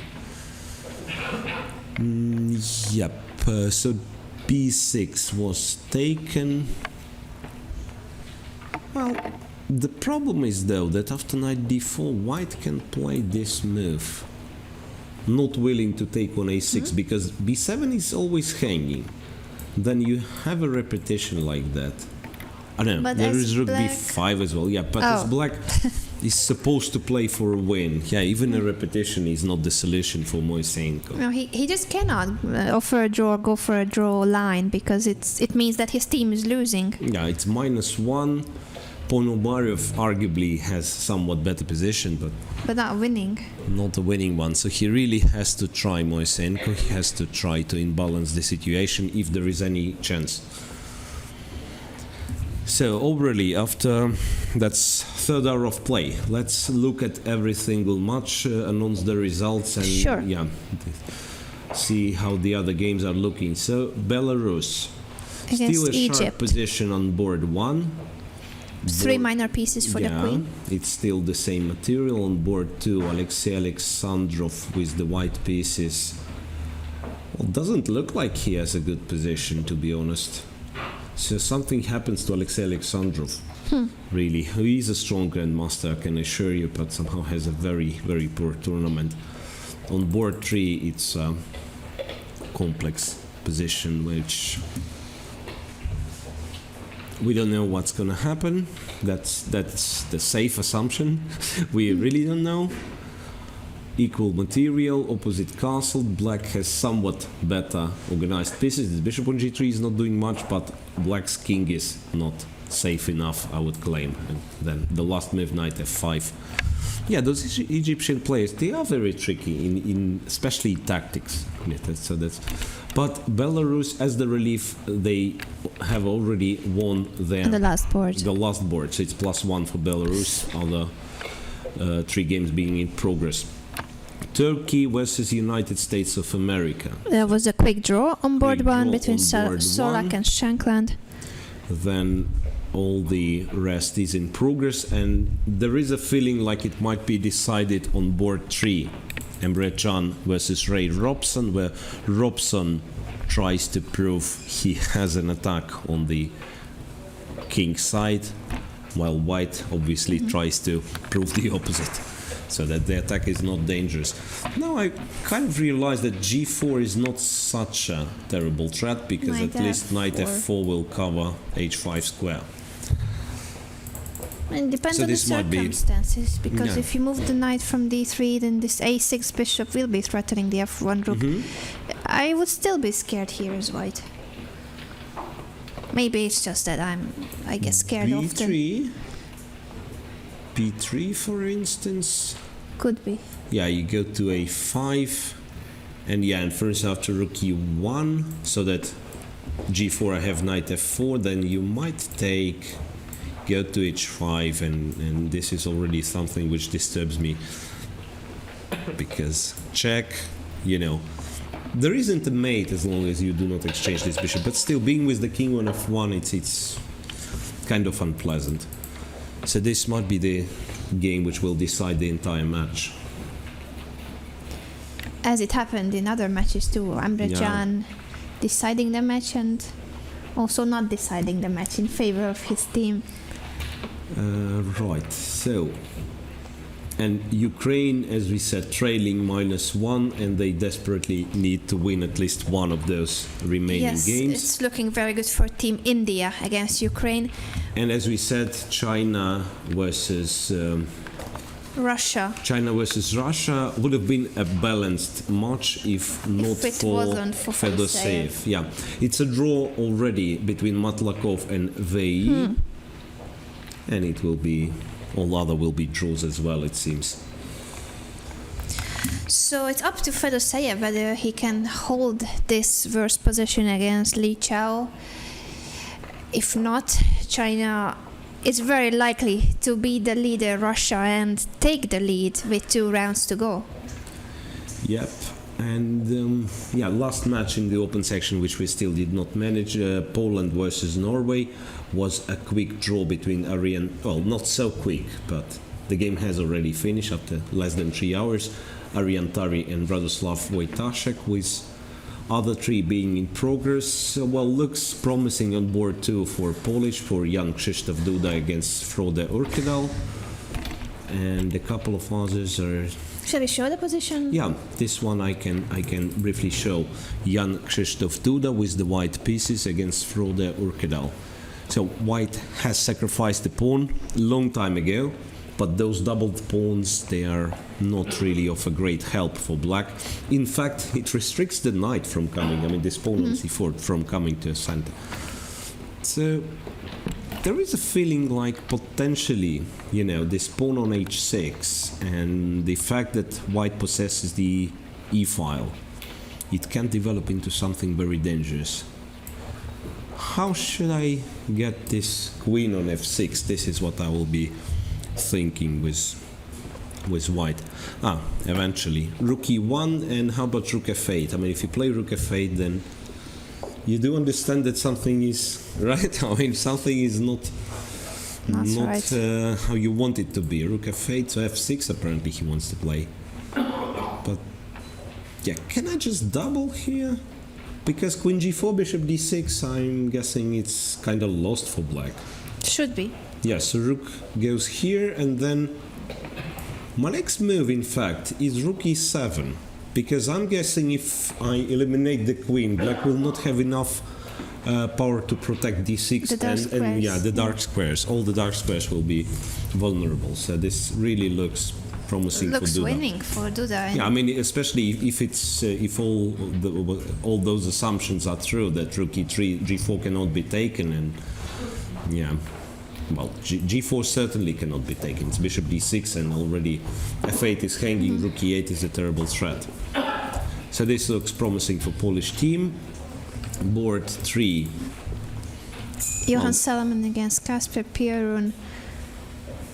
Should not be that problematic for black. This is, I mean, I want to be on a safe side, as we claim that Poland has an advantage on board 2. So I'm looking at from this perspective, if Norway has any chance to level the score, and not on this board, I'm afraid. So black is well, somewhat damaged structure, one might claim, but b2 is as weak as c5, if not weaker. It looks like the kind of dynamic balance that they both have weaknesses. But of course a lot of pieces, so everything can happen. And on board 4, Bartel versus Höge, or how we were pronouncing this one. This looks, well, this looks solid for black, right? Can this pawn be taken? You mean right now, white has just played knight d4? No, that's knight d4, so he's threatening to take, Yes, but it's because black of the to back move. rank. Black to It's a move, so threat. some sort of g6. I don't see why black has to be worse. g6, knight c6, queen takes. You can try to be... no, you better not to try to be smart, because I thought rook d8. Yes. King g7 is fine, but I also can take. It's not very often that you can take this, but here, right, so Yeah. black gets a lot of Too pieces. much material. Yeah, no, I mean, it was still fine for white. White could take here, give a check, win the bishop on b8, but after rook c3, this isn't much, if anything, because black puts the knight on d5, you know. This pawn, whenever it moves, I just put the rook behind it, so it's very close to a draw, or simply equal, maybe. How do Maybe you black is evaluate then this match? Is it? It was one board that we said Duda seems to be Yeah. winning against Urkadel, and the rest of the Or boards. much better, maybe. balance. Yeah, maybe not winning immediately, but much better. And probably potentially that's the only decisive game in this match, because other two look balanced. Let's go through the women's section Yeah. quickly, the results, and see the situation Well, interestingly enough, Ukraine has tough times against Egypt. against Egypt. Okay, now that it clarified they will win on last two boards. Now then of course they will win the match, because at some point it was a bit unclear on last two boards and was really unclear on boards 1 and 2. And for instance, Mona Khaled, she still has perfectly fine position against world champion Anna Ushenina after 3 hours of play. True. We will continue with this match, but right now we have a press conference with Adiban Bhaskaran, who has just won his game, an important game. Yeah, that's good.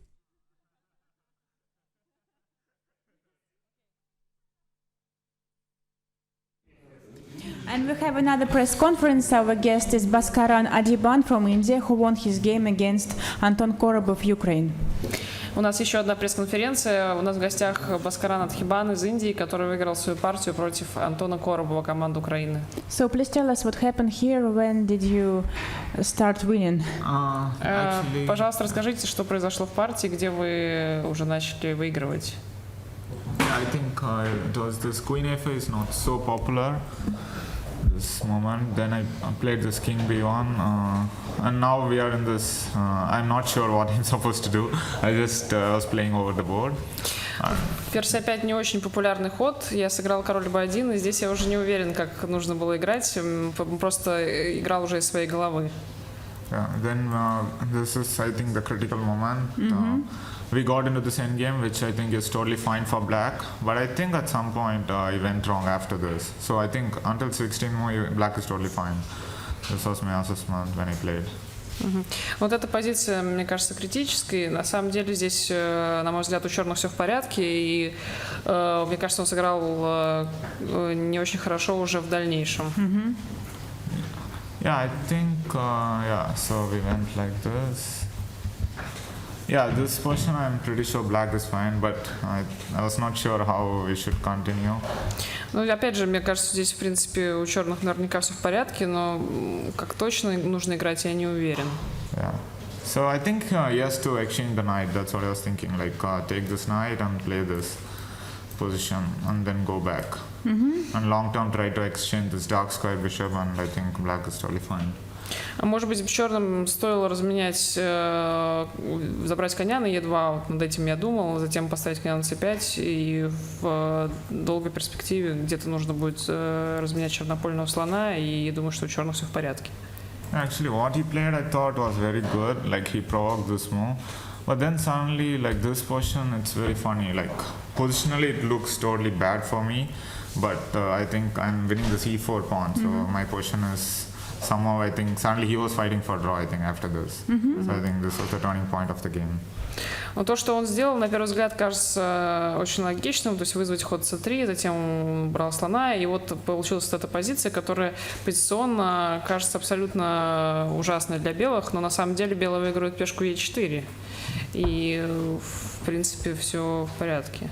Yeah, and I think this is the he has to go for b5. I think this was the critical moment, and I was thinking of taking this.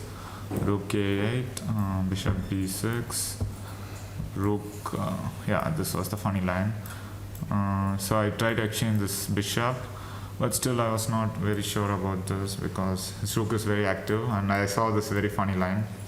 The point was knight d4. If I get knight b3, I'm clearly better. But he has b4, and after knight c6, there was this very funny line, bc3. So I have to take here, and king f8 takes, and he just takes the knight. And surprisingly, I'm stuck, and I think it's actually might be a draw. Перед ходом h5 черных это тоже критическая позиция. Здесь, на взгляд Тхивана, нужно было черным ходить b5, после чего получаются такие очень интересные варианты. Он собирался брать на a7 и вот продемонстрировал интересный вариант жертвы и качества, когда у черных очень активная ладья на a2, и за счет этой активности он не уверен, что у белых есть какой-то либо перевес там. Yeah, and also here, like He played h5, yes. yeah, king d2. I think okay, it looks very nice positionally because I cannot take because of bishop h4, but I think it's just too slow in this position. So then, yeah. Ход h5 выглядит очень хорошо с позиционной точки зрения, потому что я не могу брать gh из-за слон бьет h4, но на самом деле это слишком медленно в этой позиции.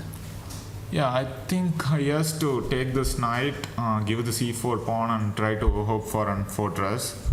But what he did, he like allowed me, like this position he should have avoided because this bishop on d3 is totally useless, and this knight is so much superior, and I think suddenly it's just lost for him.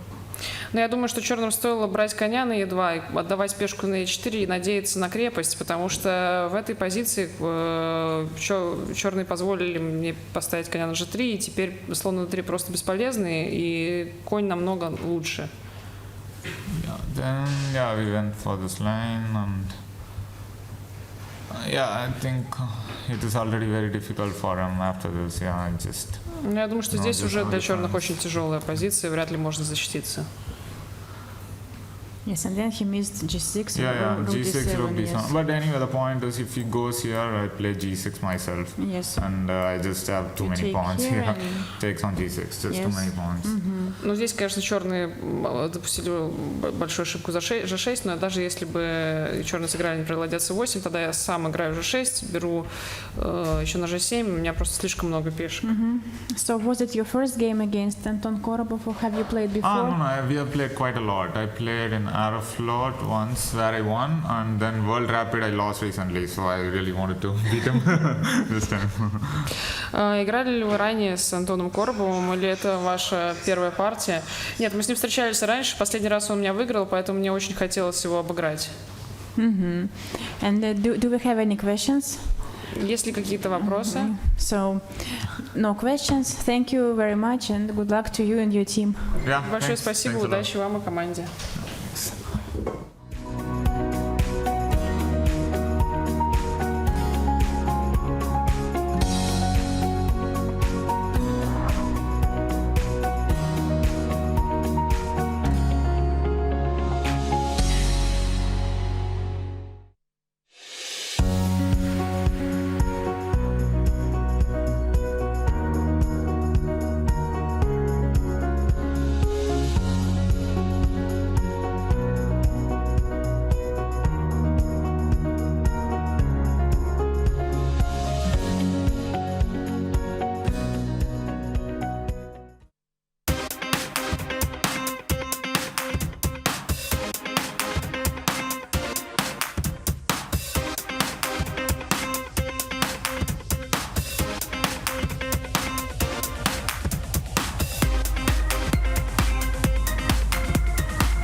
Welcome back to the broadcast. This is round 7 of the World Team Chess Championship. We are seeing now Natalia Buksa, who has finished her game already, I believe. Yeah, that's Ukraine versus Egypt. She has won, and I'm guessing, now Ukraine will win eventually, possibly with a huge score as well, because board 3 is winning, and on those 2 remaining boards, Ukraine seems to outplay their opponents. I think board 3 has just finished in that match. So Julia it's 2-0, Osmak winning. 2-0 for Ukraine. So they will win the match. I don't have doubts about it. I suggest we take a quick look at a match of another leaders, Russia versus Poland. So as we already know, it's +1 for Russia after crushing victory of Valentina Gunina. And in general, they seem to be in control of the match. That's the position between Kostyniuk and Monika Sochko. Somehow White didn't win immediately, which at some point, at some point it looked like it might be, like a very quick victory for Kostyniuk. But still, it's 2 bishops advantage, a very long-lasting one, it seems. The move she makes, though, bishop d4, putting more pieces on this d file. So I thought the trick was the actually to move the rook and to unpin the bishop, so it can be the bishop d4. So there will always be something hanging on this d file. Maybe what she wants is to move the bishop away and then to leave the rook.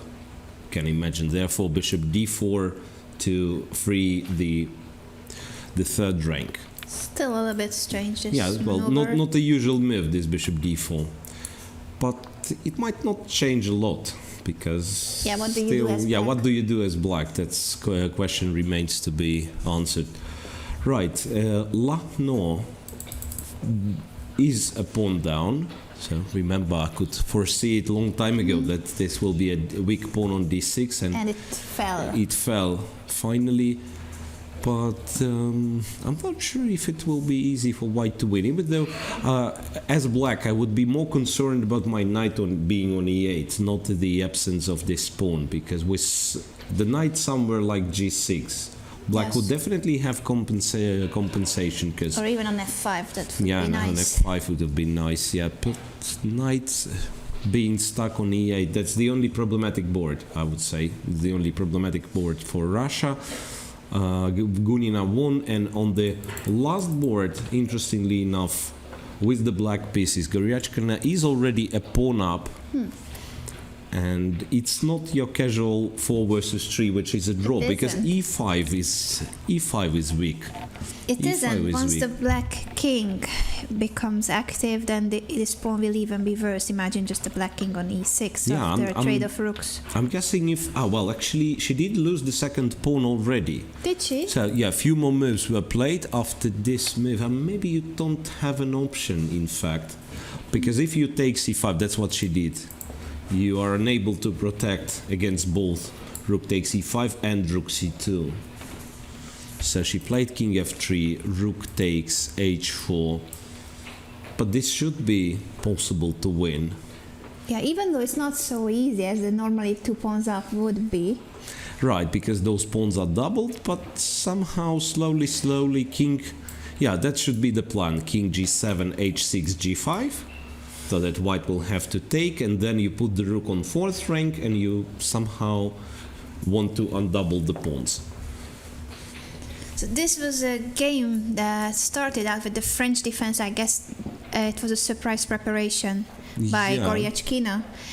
And Joanna Maidan did not react in the best way. She ended up having a worse position after a few moves. Something like that, we've seen, and we've concluded this one to be worse for White and not for nothing. It turns out really good chance for black. I just spotted another way to undouble the pawn. Play this, put the rook on g4, play h5, and then play f4. One of those pawns will fall. That's even stronger than maybe. Plan. That's the schematic way. You don't really, everything's protected. You do not really allow any kind of counterplay. That's bad news for the Polish women's team. They have been doing well, but today it seems that they will lose. They have 7 match points, just 1 match point behind China. So, of course, with a victory, they were hoping to step onto the podium with 2 rounds to go. But this match today Yeah, if they lose, they practically lose the chance for a bronze. For a bronze. What China is doing, so they have a tough opponents today, match against India. India can also fight for the bronze by winning today against China. Yeah, so that's another crucial match in the ladies section, this time for a bronze, right? Well, a draw on board 2 between Tanya Sachdev and Tan Zhongyi, that's one we know. Ju Wenjun against Harika, that's the position. There the clock has played a role like 3 times, but not, Yeah. not in a normal way. Something happened with the clock previously and the arbiters had to come and replace the clock. And last move Harika played was d5, d4, opening this bishop, protecting the knight indirectly because, yeah, you can't take it because of mate on g2. And in case of this capture, I'm guessing she wants knight f4. Don't know if it's, or can it be h5? Maybe it's h5 first. Maybe it's h5 first, and then knight. In case of bishop h3, knight f4 seems very unpleasant, right? It does seem very good, isn't it, winning that line? Yeah, but white's not forced to take with the pawn. She can take like this, it seems. Seems that she can take like this, and then I don't see the straightforward way for black. Yeah, this could be the case where one captures losing basically, and the other capture just I don't keeps know the if game it's going. losing. Look, I don't know if it's losing because Ju She has played it. just played it. So maybe it's not losing, or we are just misjudging the situation. Well, is it d5 she's hoping for? Say h5, d5. Maybe that's what she's prepared to do. And knight f4. Knight f4 allows for bishop f3, and then it's a check from h3, and black is winning because there is this covert check from a6. And after rook f3, I'm not taking an exchange, but rather sacrificing an exchange and then mate from g1. Yeah, well, looks like, those lines, I'm not sure if I give all the lines precisely, but it looks like black very has dangerous. such an activity, yeah, and just for a tiny moment, bishop on b2 is like piece which does not take part in the game. Jan Krzysztof Duda has finished his game Which in is the open likely that it's section. a victory. He was winning against Urkedal. Yeah, so I'm just checking quickly the other games result. of China-India, just to... Yeah, so about this position, what we can claim is that it's either that the case is either that it's already winning for Harika, or that it's at least very promising. At least for the human eye, we feel like after h5 looks very attractive, really. we don't h5 really looks, see. yeah, so this, maybe some move, but yeah, as bishop f3 loses to knight h3, what else I'm supposed to do? I have Yeah, no that's idea what really Ju bad. Wenjun wants to do. It's really bad. I think h5 on the it has board. been played. h5 on the board.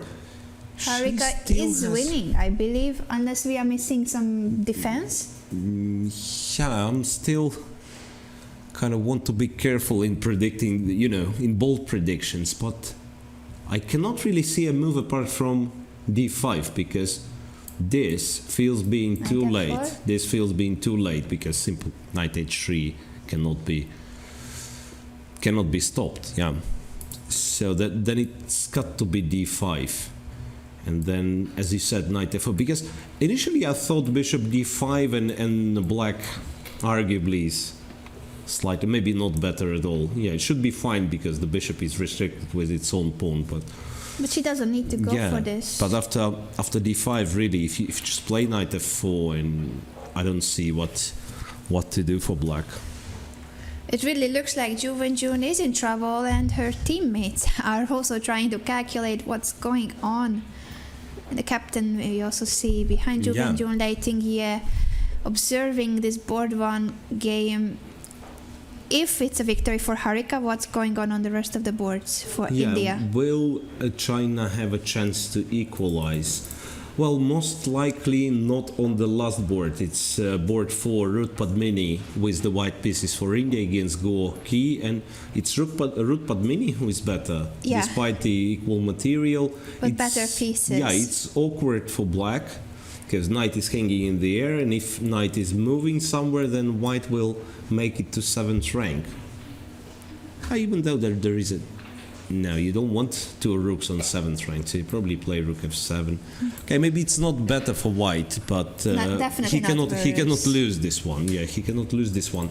So this is the position where China maybe has a chance for equalizer, and probably a good one, because Pass pawn on pass c6 pawn, already. yeah, That's a pawn on pawn up. c6. Does black stop the pawn altogether? Well, I'm not sure. Maybe he doesn't. He's got to take here, or no? Maybe this is just winning. I don't see how to she take can stop here. It's the pawn. c7. This rook b1, followed by rook b8 and bishop a6 if needed. This for no. Yeah, this for instance, rook b8, bishop a6. So she has taken on e5. They have played several moves now very quickly. I believe c7 was played. Let's see if we can. Maybe Yeah. from a different angle we could see Yeah, later that's the position. board three. c7, There bishop they c8, are. rook b1 and rook b8, and there is no defense against bishop a6, it seems. You can play this move. Because first I thought f8, king bishop f8, but then b5. it's bishop b5. Yeah, this is lost. So the only way to hold it, rook f8 was played, but then black is not moving. Yes. Black this is should not be bad. moving, so this is the king comes, and this should be winning. The king comes to f2, e3, d4. Yeah, if you move the bishop, it's bishop h7. Yeah, Bishop e4 was played by Lei Tingjie. bishop e4. Wins on the spot apparently. Bishop e4 because Bishop since the b7. king is still on 8th rank. Bishop, say g5, bishop to b7, takes, and you're not in time. Rook c8, rook b8, and you wish your king was on Was on g7. g7 already. So Lei Tingjie is winning on board 3 against Isha Karawade, but Harika is. Well, at least Also winning. looks like she is winning indeed. I think d5, knight f4. if you look at the face of the Chinese captain, that means that they are losing on board 1. Yeah, most likely they will lose on board 1, and quite a comeback from Harika, who seemingly wasn't in the top form. She lost against Egypt, against Wafa Shuruk, Yeah. the lowest rated player on board 1, and now she's about to beat the highest rated player. Knight f4, g3. Juve and Jun, of course, still fighting, but we don't really believe that this position can be held Well, let's find the way to win. to win, and preferably to win immediately, which I don't see, to be honest. We've declared this one to be completely winning, but this would be my guess, maybe. And if G takes, Rook takes. G takes. Oh, but the bishop is hanging. Yeah, I was planning to take like that, but I'm not sure if I'm winning here. Maybe I am winning. Queen f2 being a threat. And H takes G4 as well. Yeah, and h takes g4, but it's still tense. It's not that easy as it seemed. G3. Yeah, bishop f3 was losing both quickly and nicely, but g3 is still keeps Ju and Jun in the game. Yeah, we have to alternate between matches quickly because sure. I still a have lot the of feeling that Harika has something, but let's leave her calculate it. Yeah, of course, because it's a lot of matches and a lot of time troubles. It's got to be. Yeah. So, Back to the main court? Yeah, open section, Russia, China. Yeah, is there anything that changed? Lichao Fedoseev, that's the one. Reached move 40, so got half an hour increment. Not easy for white still, and much better for white still. So that's a tricky one. That's a tricky one, and this will most likely decide the match. Draw on board 3. Well, a pawn up for Vityugov on board 2, but hard to imagine him making progress. I don't know how it happened that he's a pawn up. finished against Mona Ushenina Khaled. finished. But okay, Ushenina Ukraine's match we It was declared winning already. Clear anyway. Ushenina, did she make a draw or? Yes, it is a draw. So Ukraine draw. has won already against Egypt. 2.5, Natalia Zhukova yeah. still playing against Vafa Shruk. Right, so. The toughest opponent of the Egyptians, Vafa Shruk. So Mhm. individual upset can be once again happening. Back to the main court, as we were discussing, Fedoseev still in trouble. Yu Yangyi against Vityugov. Most likely a draw. That's the position. That's the position. And well, can it be somehow a bit dangerous? Looks like he played a couple of careless moves, Yu Yangyi. I don't know why. Anyway, no time to get in detail. Nepomniachtchi against Ding Liren. That's the position. And I still don't see Nepomniachtchi winning this one. Not at No, all. it's not easy Not to at imagine all. he would win this, but But again, no time trouble here, so Yeah. they've reached move 40. Moisenko against Parimarjan Nege. You know what? Maybe Moisenko has a chance. Nege against Moisenko, that's the position, because now this D pawn will start running, and how do you stop it with the knight? so he has sacrificed a piece for getting this D passed pawn. Yeah, I don't know how this could have happened. Yes, somewhere. Yeah, he got the A passed pawn, knight A4, queen goes here, ED4. That was perhaps the only way to try, so the knight is trapped. Yeah, if he takes A8 then queen D6 maybe, but he decided to take C4 and give a check. Yeah, that's something. It's We are shown, Nepomniachtchi, we are rook shown the game of C1. Nepomniachtchi, but this will be. I think in we are just progress. looking at this game because of his facial expressions. Did you see the disappointment on his face? Not sure really. More results, it seems. Stupak finished his game on board 3 for Belarus. What was the result? Trying to figure out. Fedorov finished. No result just yet. Must be a victory for black. Yeah. Rook H5 is a threat. Is that right? Yeah. So Stupak wins. It's 2-0. But what was the last move? Because the queen is hanging and Rook the rook F5. was on the second rank. Rook I was like, F5. how do you jump the knight from F8? Ah, so from F8, yeah, no, that's... Wow, something happens in Nepomniachtchi's game. Let's go back to that game once again. Yeah, because Ding Liren went to sacrifice a pawn. And I don't really know what's going on. Now that it's a time trouble on many boards, we have a lot of interesting thing going on. So D5, Bishop D5, and Ding Liren is thinking now. This is really strange. So you Also for Nepomniachtchi, it's look, strange. and he says, I don't understand what was that. Was he forced in a way to play D5? Didn't look like. Rook is still sort of stuck, but Yeah, well, how I do you don't- win it? how do you win it? Yeah, you don't win it. Why did he go d5? It's really strange. To activate the rook to get it to e3, maybe it's like takes, rook e3, and Jan would play rook g1 and once again work his opponent with this look. Like, I don't understand what's that. A bit puzzling Yeah. by Ding Liren, this d5 pawn sacrifice. Rook f5 he played. Rook f5. So that Okay, means his point is that you need to bishop retreat e4, with the rook bishop. takes g5, yeah. Yes, and if you go But somewhere else, what happens after this? It's f6 possibly. I mean, must be some forcing line. I don't know. and then how. rook e3. Yeah, so Something he like wants to that. activate his his pieces, rooks. yeah.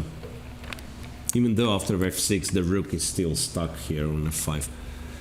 Or maybe it could work out for Ding Liren. He must have calculated it before sacrificing the pawn.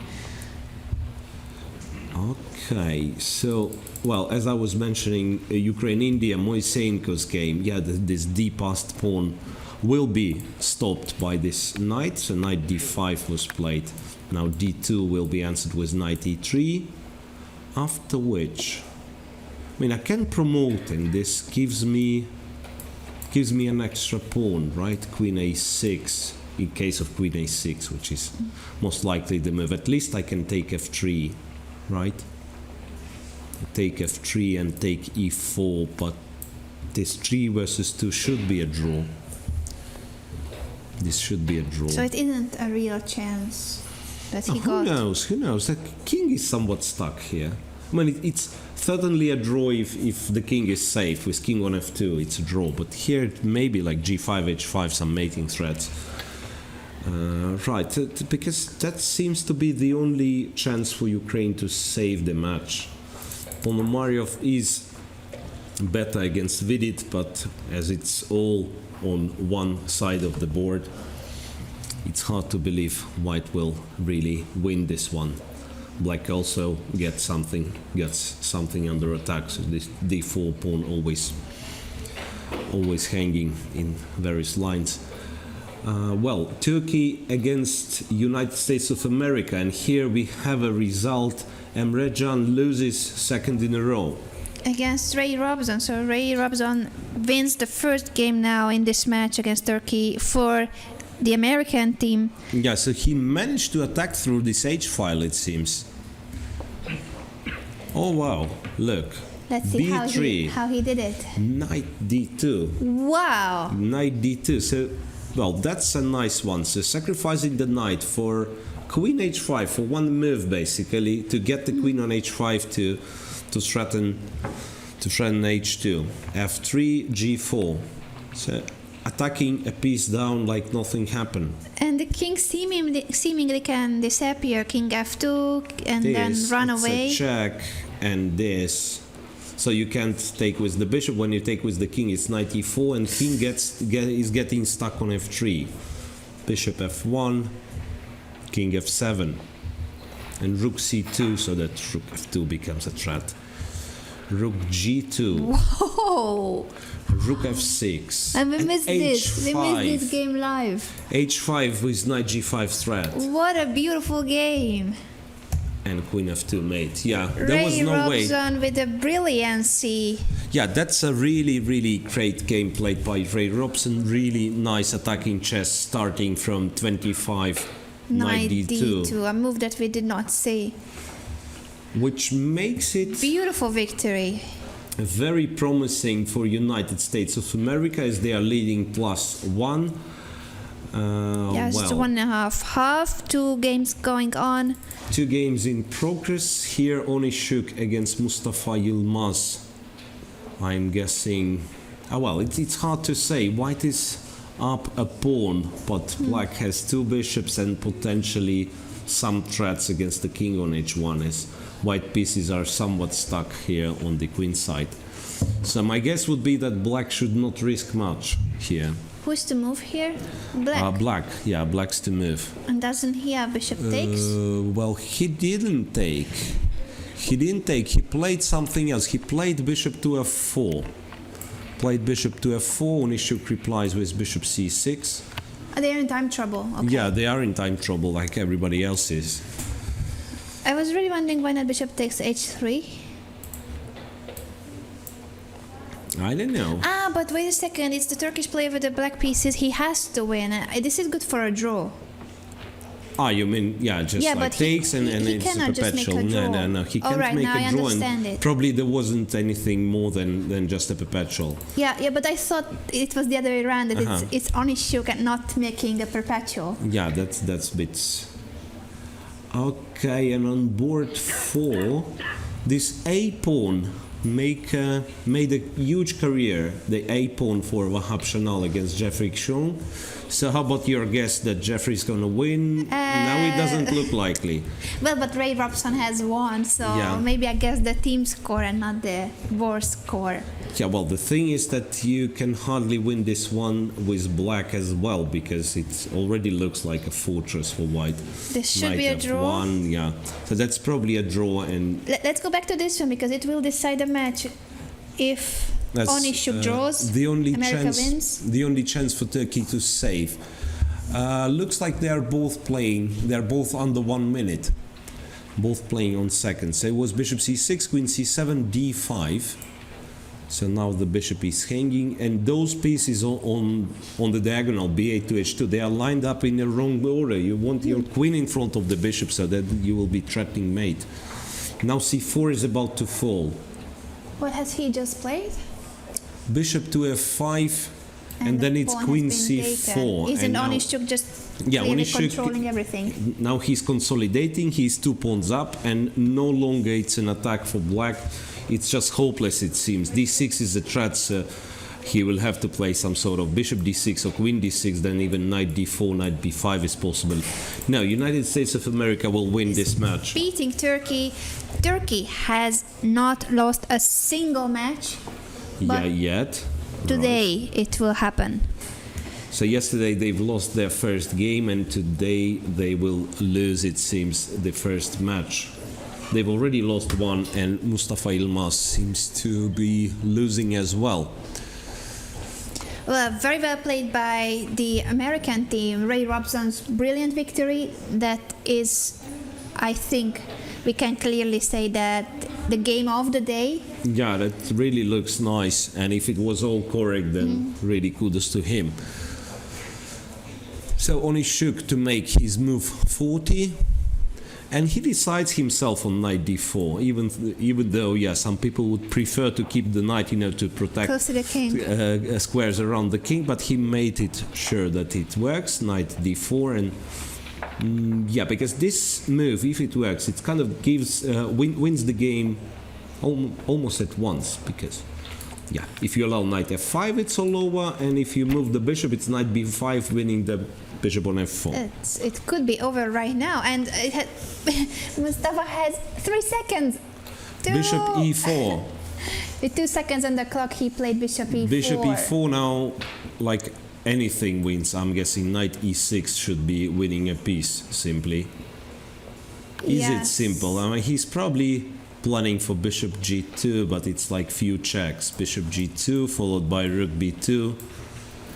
Can it be more than few checks? Probably not. But who knows? Now that Onishuk has got half an hour, he has time to calculate this all. to go for the safest. It doesn't look being the only winning line. Maybe knight b5 is another option. Yeah, actually knight b5 is even easier. In the Attacking case the of queen queen both, E5, and it's a d6, D6. and just winning the bishop. It's a check to this king Yeah. on g8, and then queen e4. So knight b5 and I don't see a way that this knight b5 would not work. Rook takes b5 is the other move, but then what? then, I mean, You can of course, choose. any capture wins, but this is perhaps the most convincing. Takes e4 so that the bishop and the rook are both hanging. It could be the case that Onishuk is winning already. He's winning material. Right. So, shall we check? What shall we check? Belarus is winning, we said. Yeah. Belarus is winning. United But by the States way, is winning. just to add to this game and match, of course, in hindsight, we are all smarter, but I'm sure that Mustafa Yilmaz will be thinking why I did not go for the perpetual check. he could have given perpetual 6-7 moves ago, and now he's completely lost. It's clear why he didn't go for Because of the perpetual team. because of the team. He was still hoping. But It's still imagine if the last board manages to win. not likely. I know, but it's still now it's impossible that they will. Save the match. Yeah, no way to save the match, right? Okay. United what- States of America winning against Turkey, India- Belarus winning against Egypt. Yeah, India leads Ukraine +1, and it is this. Well, it's a bit different. Well, it's very easy. It will be a draw for Negi and Moisenko. You know, this Trafford thinking. So, for some reason, I thought when you promote the queen, You take the the queen on promoted queen. D1 has to be taken, and which is The normal case. thing. Yeah, because it usually supported with what? With some rook or bishop or Elsewhere, yes. something else. But here you take the queen on C2, not the queen on D1, and then queen A6, and it's just an absolutely equal queen's ending, which is a draw, and therefore. Ponomarev will be Ukraine's only hope to save the match, not to win it. He has to win this slightly better position against Vidit. Yes, in order to tie the match against India, not very likely, I have to say. Not very. He will try, of course. He's a great team player, Ponomarev, but Yeah. doesn't have his best tournament here. So this seems to be decided in India's favor. Looking good for India, looking good for the United States, looking good for Poland against Norway, looking good for Belarus, and Russia-China is the remaining match, and then we can move to the women's event. Russia versus China. D5, bishop D5, rook F5, and the long thing from Nepomniachtchi, which kind of suggests that, The pawn this sacrifice is D5 good. idea is a bit trickier than we originally thought. It got much sharper in the game of Vitugov and Yu Yang-yi. The rook endgame that we thought was draw immediately. Well, I actually thought D3 was the threat. But it turns out there isn't any threat after D3 pawn cannot be captured. That's true.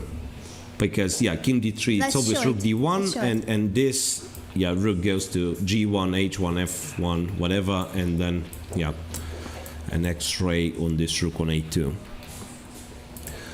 Right, but the problem is that this pawn is not threatening anything, and then if white, plays B6, for instance, then if you take, king is close enough, so after the rook's move, it's rook A2, and you only get an exchange on A2. So Vitugov plays king C7, king goes back to E2. Can there be... So D3 is invited, after which he will go king D2 anyway. Yeah, D3 is a nice move, but doesn't win. Yes.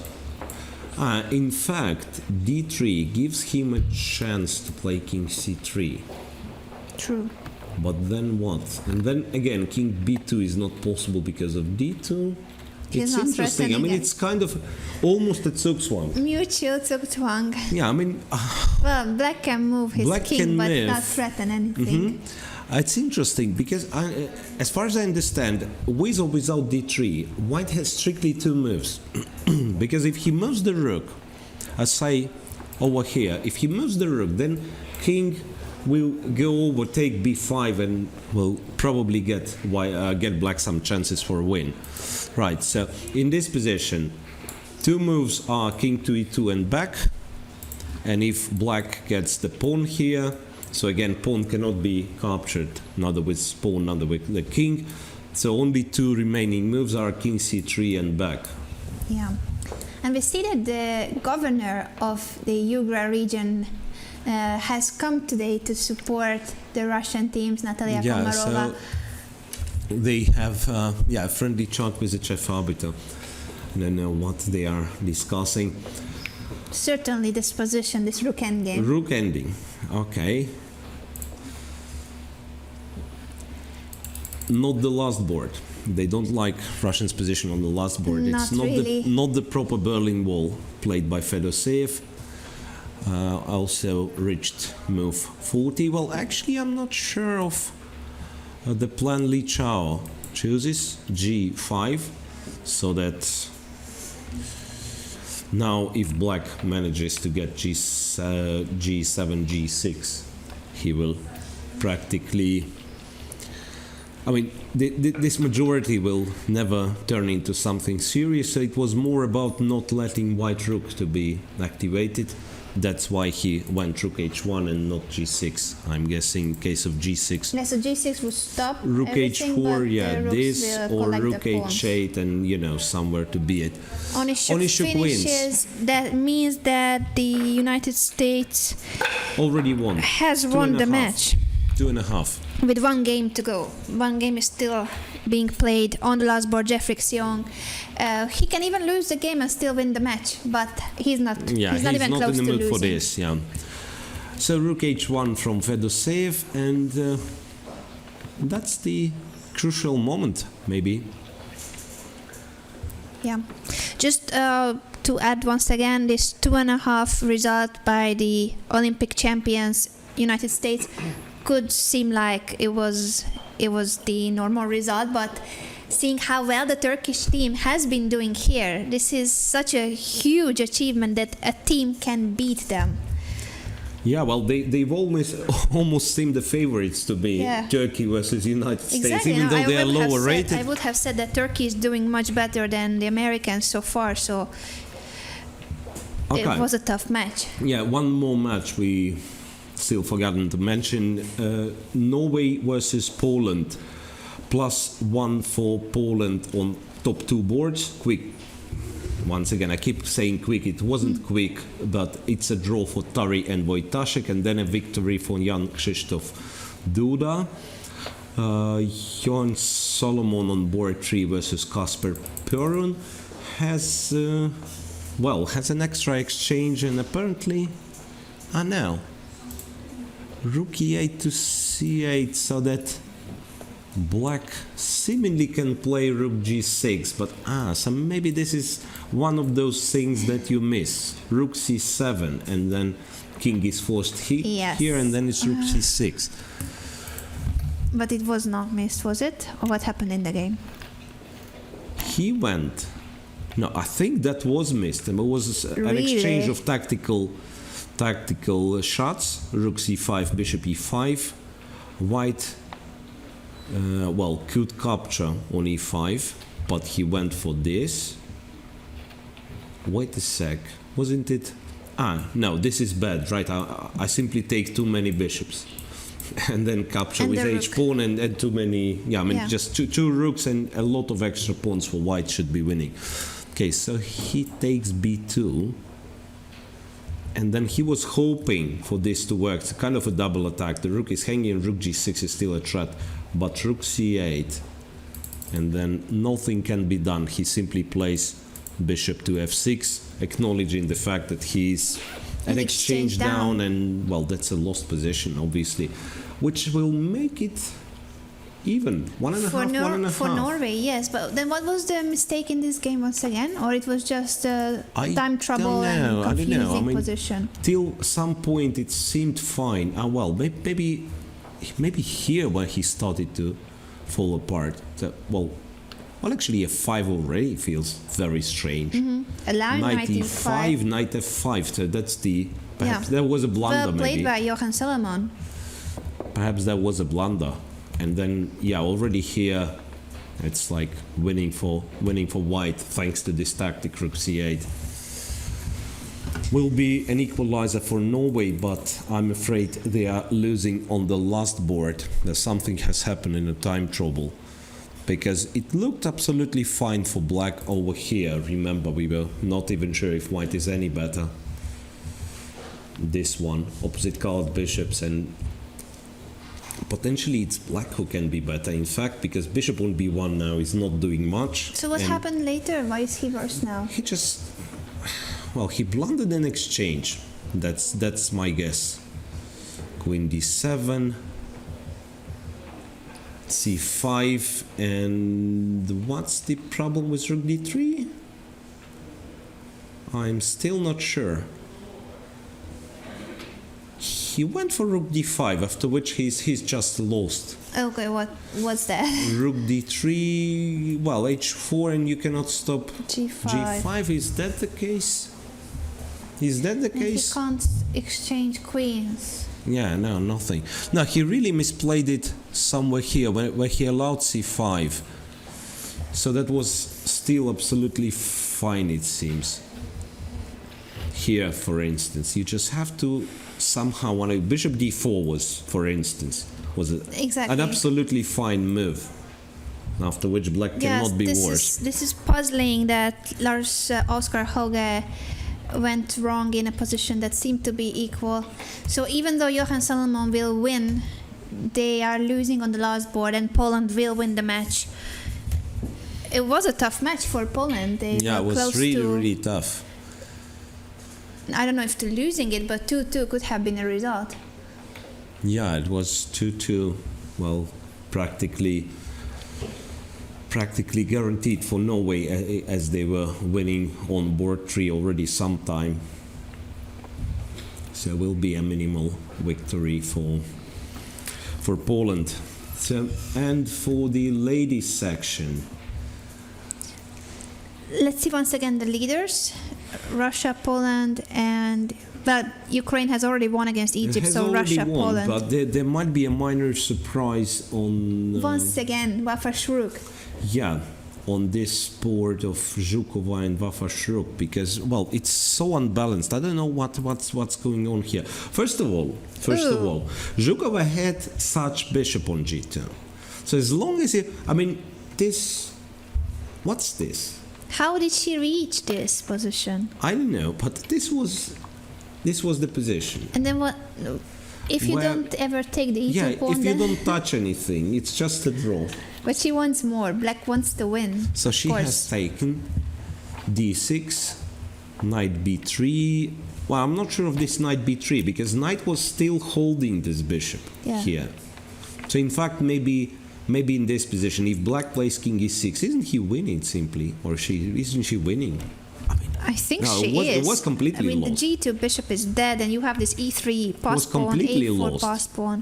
She just blundered bishop f1. She thought Knight that b3, bishop f1, so that the bishop cannot be Can't be taken taken. because She missed of this d7. idea. Is that right? If black gives a check like this, king c. king c3, Then I will promote then with it check. promotes with a check. King d3 allows knight c5, and then I stop the pawn. Yes. Right, Is so there another it's move? kind of, you have to play here. King b2. Then, and then Now it's good. Now it's good, and the thing is that white is even winning because it's a check followed by Missed taking the queen. Yes.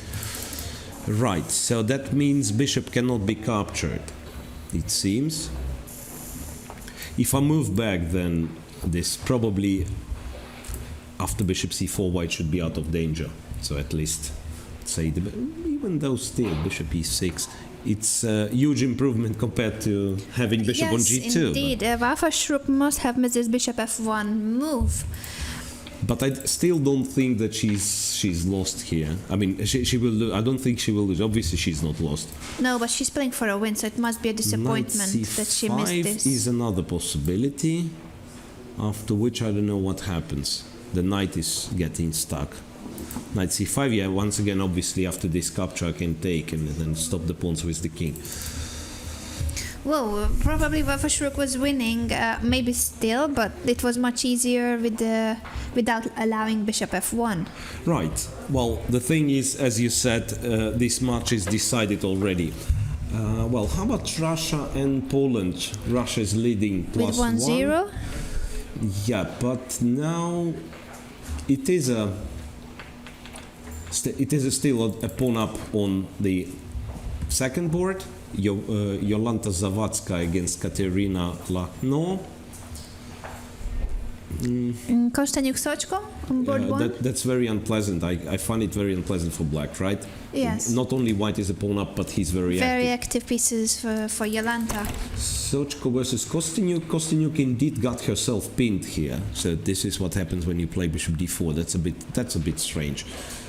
White is seemingly still in control, but cannot unpin Italy because he'll lose b2. Say bishop b6, black takes, then takes b2, and b pawn is dangerous. I won't be surprised if in the end she will not win it.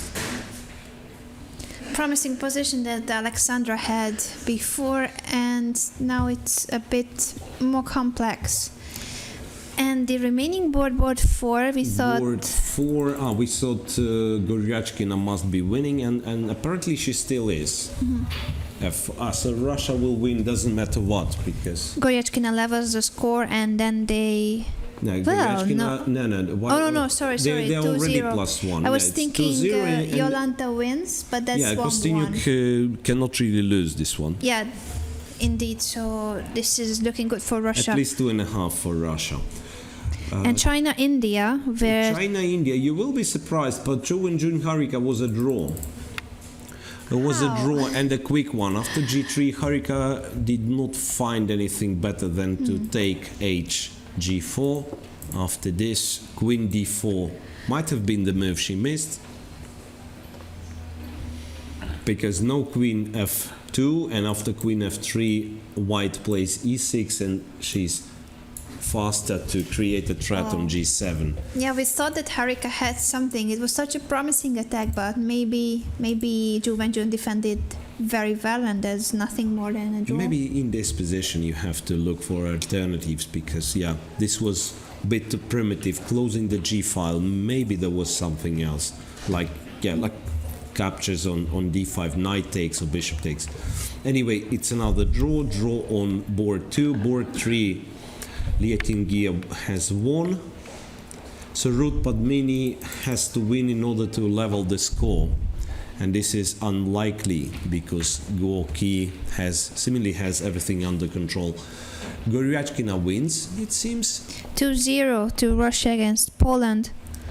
And Right. Kostyniuk has a good position, so we are expecting 2.5 for Russia, Yeah, even at if least 2.5, Lagno loses. yeah. At least 2.5 for Russia, and as for China, India, China has +1 score, and they are unlikely to lose on last board. So board 3, a victory for China. Over here, yeah. Leitingia beat Isha Karavade. Okay, well, the match we did not look at, Vietnam versus United States of America. First board was a draw long time ago, and on all the other boards we still have, it's still in progress. Completely winning on board 3 though for United States of America. Jennifer Yu has this position against Wu Wow. Kim Fung. It's strange that White hasn't resigned yet. Yeah, I don't see all that many chances, to be honest. Yeah, the Russians are happy, of course. It's 2-0. They are winning the match. They will remain in the lead together with Ukraine. Azerbaijan, Georgia, what's happening in that match, in the women's event? It looked very tough for Georgians. It's a draw on board 2. That was already we know. some time ago. Yeah, that's the current position of Zeynep Mamedyarova against Nana Dzagnidze. I'm guessing Mamedyarova, missed a lot of things in the time trouble, because it looked really, really promising for her after 20 moves. That was the position, for instance. Obviously, White has some weaknesses, but with, whenever I see a knight on f5, I kind of believe that position has to be good. You know what I find interesting about these two players, Zeynep and Nana Dzagnidze, that they get on very well, like they are really good friends. But whenever they face each other, they have all these sharp battles, like aggressive attacking chess. So, two good friends, but on the chessboard there's no friendship. Not for those two. Then a draw on board 2. Well, so this board 1 looks really like Dzagnidze has an extra pawn, everything under control. It's a good chances for her to convert, I would. Yeah, and the remaining words before we go on a break? Remaining boards, draw on board 2, most likely a draw on board 3. So even number of pawns, and rook behind the passed pawn. So that's the right thing to do. And on board 4, Salome Melia has chances, I would say, or other way around. Black has chances to make a draw if he manages to get to this king. Other than that, white is 2 pawns up. So black desperately needs to try to get the rooks on the second rank. And it is black to move, so, well, at least Yeah, well, what happens, by the way? if rook Say, h2 immediately, Rook yes. h2, if you play this, rook d2, then isn't white in trouble, by Yeah, the the way. other option would be that you attack the b pawn instead of taking on g6. Instead of taking on g6, yeah, if I'm attacking the b pawn, so that you don't allow Yeah, there rook is no rook d2, but d2. that also means that I'm not capturing the g6 pawn. yeah, and then probably white will march slowly with a pawn in order to, let's say, to deflect one of the rooks. There's still chances for white. Anyway, it's unlikely that Melia will lose, and since we agreed on Zagnidze winning this one, this should be won by Georgia. Yes, now we Another- shall go on a quick break, but let's just see the result. Yeah, was Johan another Salomon result. Salomon must have wins. won. Yeah, Salomon wins. So it's for a moment it's an equal score in Norway versus Poland. Yes, one at and least a half that's each. a good individual result because Johan Salomon was winning yesterday too. He had -4, and then he eventually drew. That's such a huge advantage in yesterday's game. So at least individually, it's a good achievement that you managed to forget yesterday's game and win today. We will go on a quick break and then we'll be back with the main clash, Russia against China in the World Team Championship.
Welcome back to the broadcast. This is round 7 with the crucial clash for the gold, Russia against China. Let's head right to board 4, I believe. Right, so fourth board is of course where it's all going to be decided. Game between Li Chao and Vladimir Fedoseev. Well, that one is still in progress, Nepomniachtchi against Ding Liren. But yeah, here it looked unlikely that something's gonna happen. First we should take a look at board 4, because here white is already 2 pawns up. I thought... 2 already? Yeah. So How that did was it the happen? position which I declared to be critical for black, really. So I thought, by the way, that this would win. Rook b3 check and rook b4. So that attacking this rook, if you move the rook, rook a4 wins the knight. Mm-hmm. If you take, white improves this structure a great deal. It will be 2 pawns up. And you're And threatening much b5, better structure. c6. You're threatening b5, c6. Well, Yeah, you the do play king- b5, c6 Yeah, anyway, right? Any But position. even if you don't play, I mean, this has to be winning in the long run, 2 pawns up. Right, but seemingly white found the better way, because he simply went for f4 here, f4, closing the 4th rank, king a7. How he's planning to protect the knight after rook d4?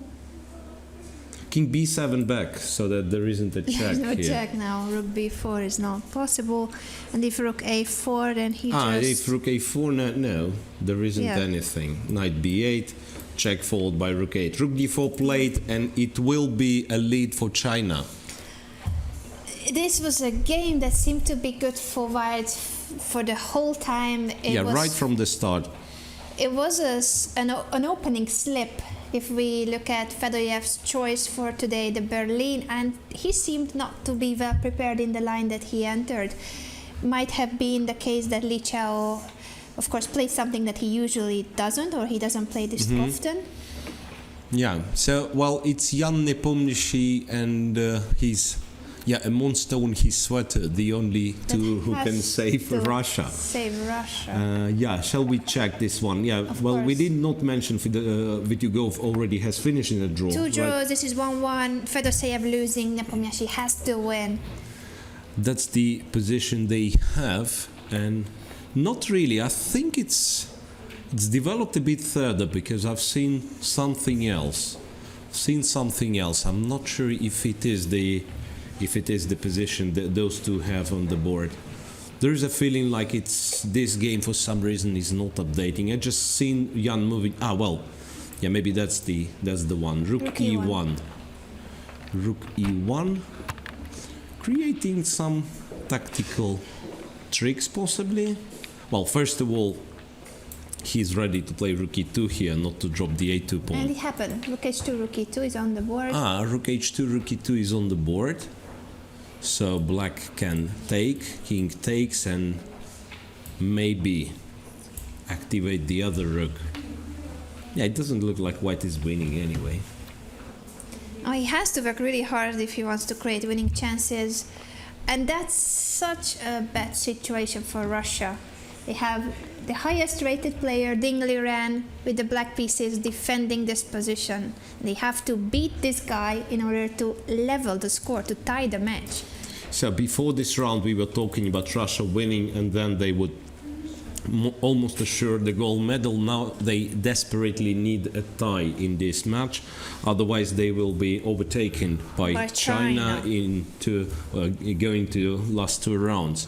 So that's of course the match of the day, and now this becomes the game of the day.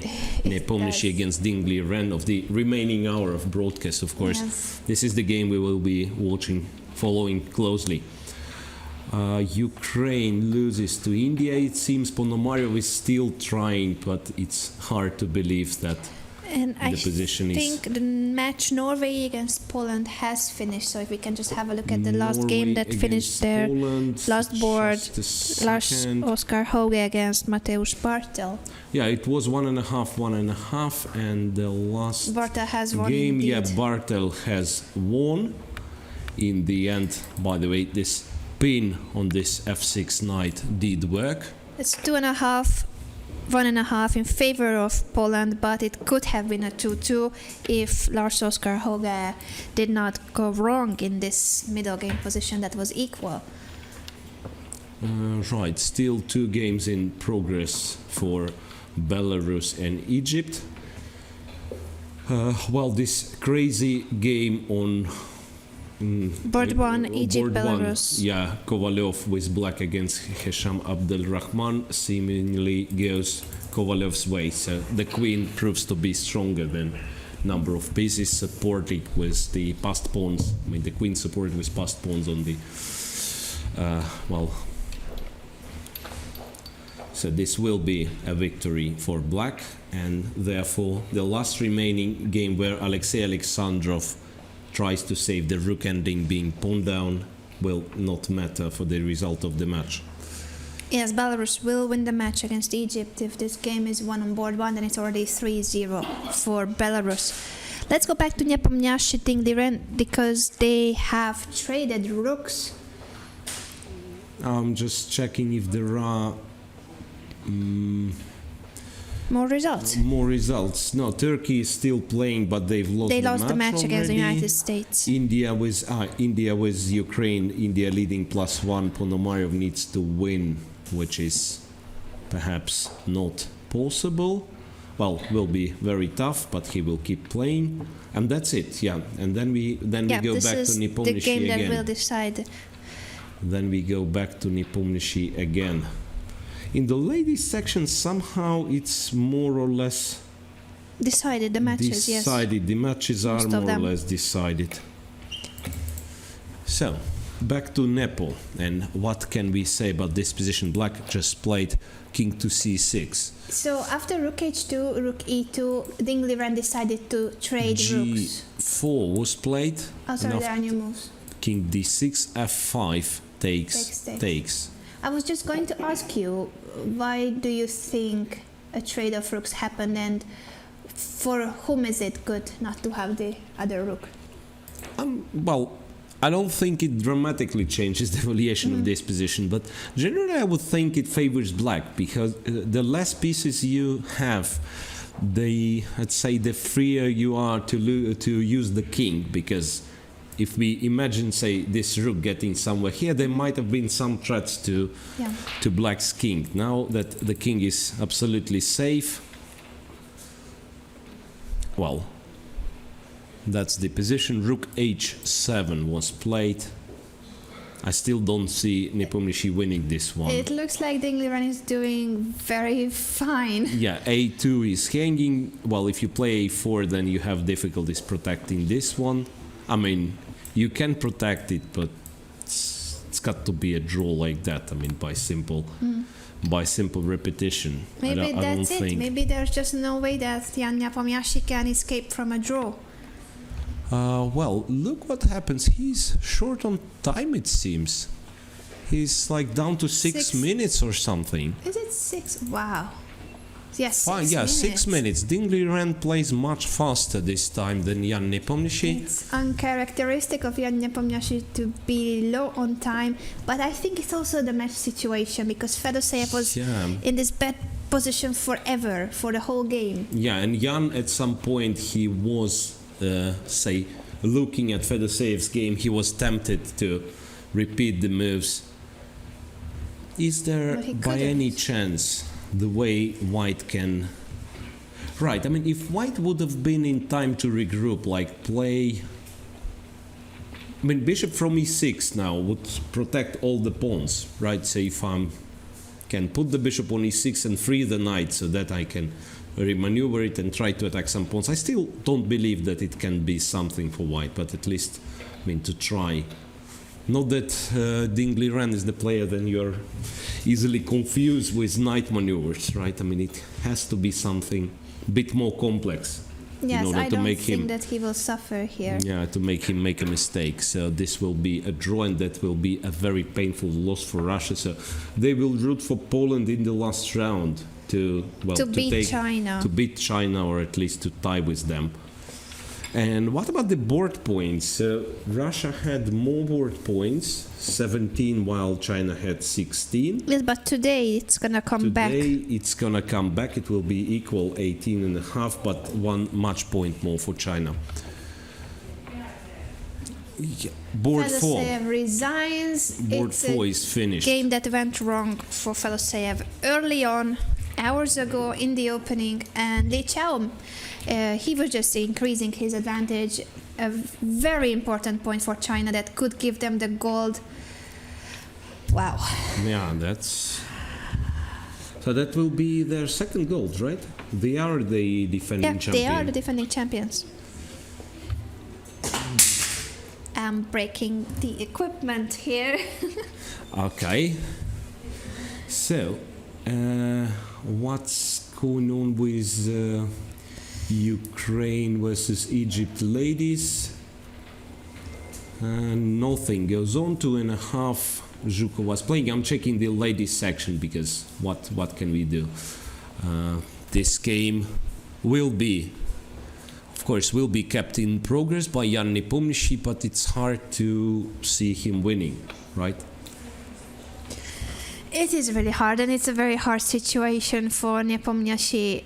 I don't even know how can he trick Ding Liren here, like not objectively, but just some what can happen? trap. Yeah. What can you do here in order to win? Let's find this game again. It's really tough to imagine. Yeah, basically what happens if he just attacks the pawn all the time? It's like And that's what he rook does. h5, yes. Isn't it just a repetition? Yeah, I and think he Nepomniachtchi wants is to looking ask for a the captain captain. because f5 is hanging indeed after bishop d3. It will be a check, and then yeah, it's either checks all the time or rook can switch to b file.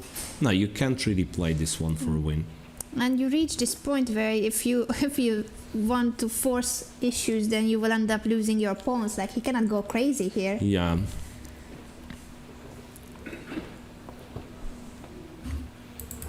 So it does look like just a draw and a victory for China. Bishop D3 Bishop played. d3 played. Yeah, he doesn't have all that much time.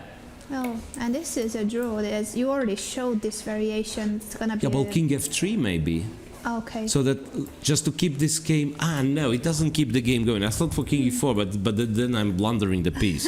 Now king e4 to hide from those side checks, but of course Yeah. it's rook e3 check. So it's just a draw after this check. It's just a draw. A check here and a check here, and you are not escaping from those checks. It's like all the matches will be finished soon in the open section or decided as Belarus, Yes. for example. But this one was surprisingly decided at an early stage. If we think of Fedoseev going wrong in the opening, all the other boards were just fine. So Yeah.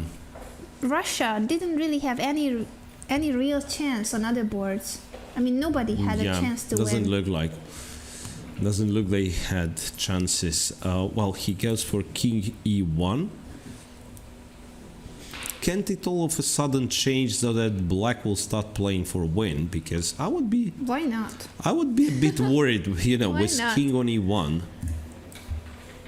No, probably not. Maybe this is what Jan Nepomniachtchi needs, so that Let's his black opponent will tries. start to play for a win, and then He won't. He's a team rook player. h3. He's the team player where you can't really do much. Yeah, and it's very important. I'm guessing very important to have captain around to tell Nepomniachtchi to make a draw, because really in this position you can only. I mean, if you feel under pressure, if you feel like you have to win at any cost, you can only make things worse. I don't see the captain around, so I'm not sure that he will be able to ask whether a draw can be proposed. Well, just want Let's to stay here because he doesn't have time and he has to be repeating these moves. So king d2, rook h2. Yeah, it will be a draw now. I believe it will be a draw. Well, he has bishop e2 though. I know, and then it's rook h3. Right, again. Then it's rook h3.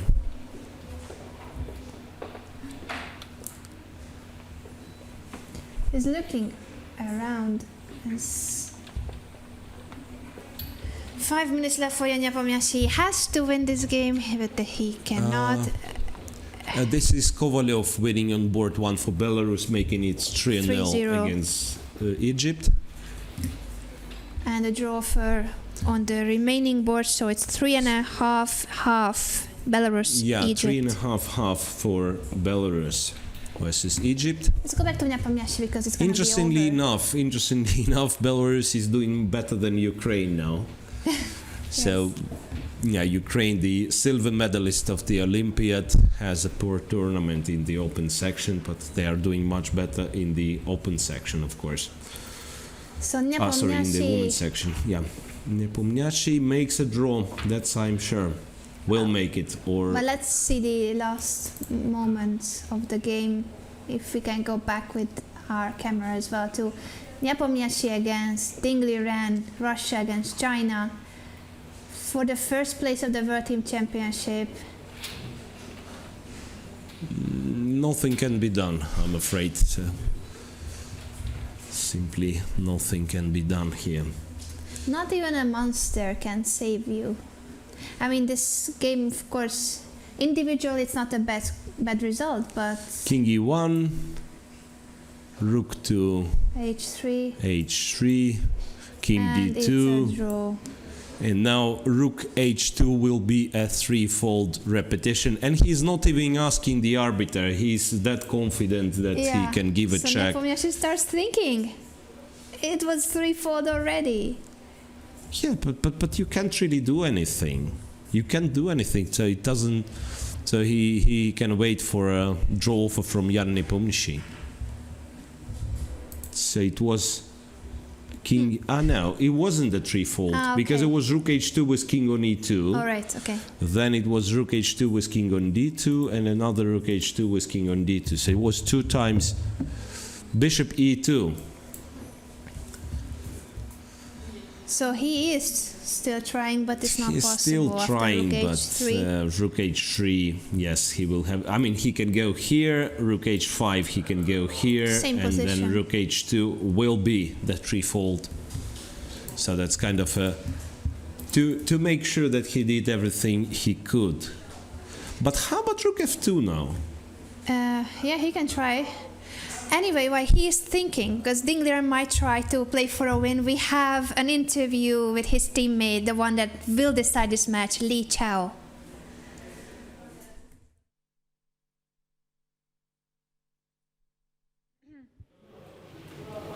So, dear friends, we have an interview with Li Chao from China, who won Vladimir Fedoseev in the match against Russia. So, what happened in your game? Please tell us.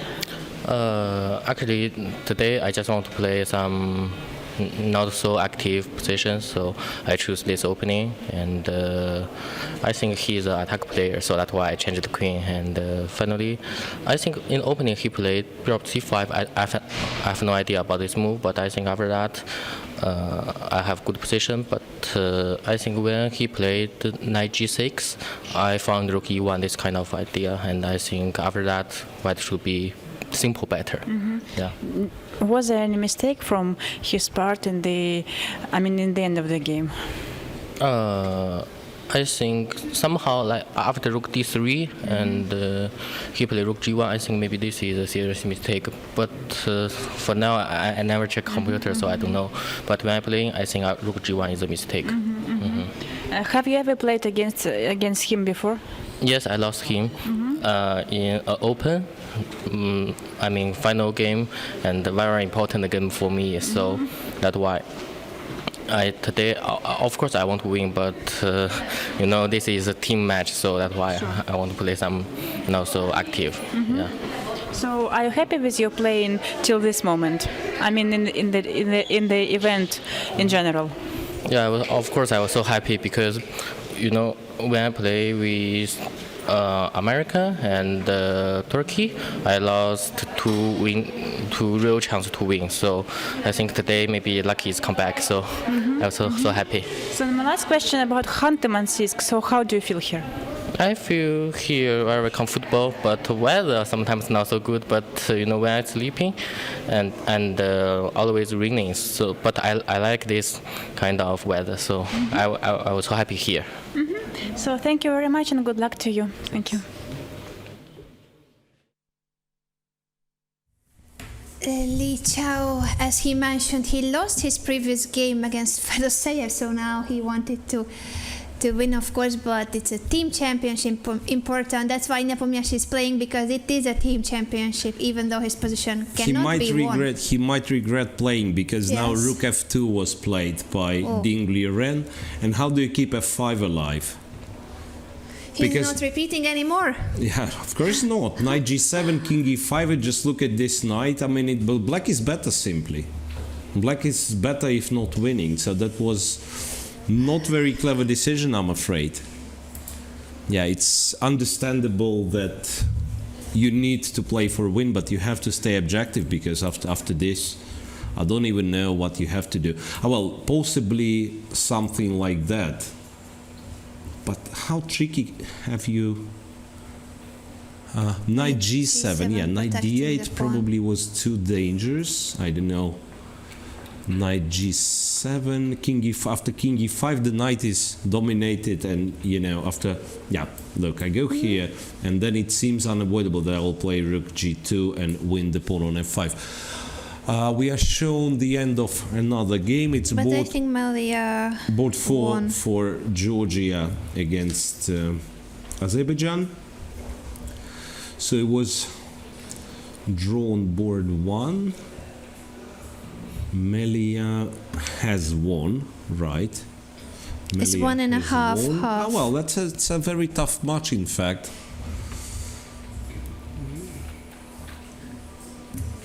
Well, Zagnidze, though, is winning, and then board 3 is not really... Yeah, well, here Ding Liren has time, and since it was not repeated, maybe we can leave this one and Yes. look for some other games, because... As a conclusion, this is what happens sometimes when you are forced to play on for your team. You take too much risk. He had to repeat moves. He didn't. Now he might even be in a worse position. Jan Nepomniachtchi. Okay, maybe Ding Liren wants to repeat anyway. Rook G2. To make it a draw, not to simply finish the match immediately. Yeah, that's of course another repetition. He will attack the knight and then attack the pawn when the knight is moved. The bishop is pinned, so cannot really help. Or, yeah, you have to repeat, because if you try something silly, then I will play King E5 and will win the second pawn, and it can only be bad for white. Let's just see if he goes back to E6 and then we switch to another one, maybe. Unless they repeat immediately and this game and match will be over. 4 minutes for Nepomniachtchi, but no move. He's calculating. Calculating what? Look at him. He still wants to find something. Well, the feeling is like he's calculating the chances or chances for China to lose in one of those remaining matches, because there is nothing left to calculate in this position. Okay, let's wait for one more move, because we really have a lot of interesting matches. Now, for instance, there is an instructive ending for Ponomaryov on board 1 for Ukraine, and I'm guessing he is making progress. We will go there as soon as Jan Nepomniachtchi makes We've missed his this move. one. We've missed this one. Oh, Knight when did that D8 was happen? played. Knight C7 check. Knight went to King went to D6. Now so he's Knight moving around with the G7. knight. Rook G2. Now Knight E6 will mean the threefold immediately. Knight E8 he's playing. What is he doing? Trying to lose. King King E5. Knight to C7. Alright, so that if black takes, he will play this knight to A6. But how about this one? No, there is knight E6, so he's tricky enough not to lose. And actually, this way he might get some winning chances, because he's taking C5 now. Yeah, you all can't of a go sudden. back to Yeah, d5 you because can't of the play fork. d3 and you cannot go to d5. So still, he keeps the position equal, perhaps. But really, okay, this will be in progress. So. Yeah, and Nya Nepomniachtchi is still keeping this game going. Look, remember how Anton Korobov lost to Atiban? It was knight versus light square bishop, and yeah, that's the final position. The Yes. blocked pawns here. And now look at Ponomarev against Vidit on board 1. Oh. There is something similar. There is something similar. So equal number of pawns, and white is really trying to go through. If he will manage to get the king to, I mean, 1 square away, like now it's white to move. Knight c8, for instance, if he somehow manages to get this position, this must be winning. So that the knight will get to d7, kick the king even further, king e7, f7 will fall eventually.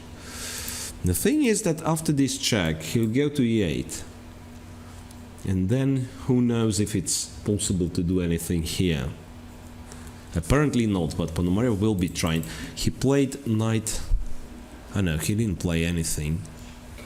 Still thinking. Okay, but this might be a very, very long game. This structure was reached not so long. Move 50, the knight was... the knights were exchanged. So move 51 was the last capture played. Is Moiseyenko Neg is still a game going on? No, that was finished. Okay, Finished so long that was time a ago. draw. It was a draw. Yes, it's We didn't +1 have it for- written down, so Ponomarev has to win. Same situation as Nepomniachtchi, basically, but not for the gold. It's more for Yeah, pride. for pride. Okay. Anything in the open section which is still in progress? Not really. Well, everything's finished, right?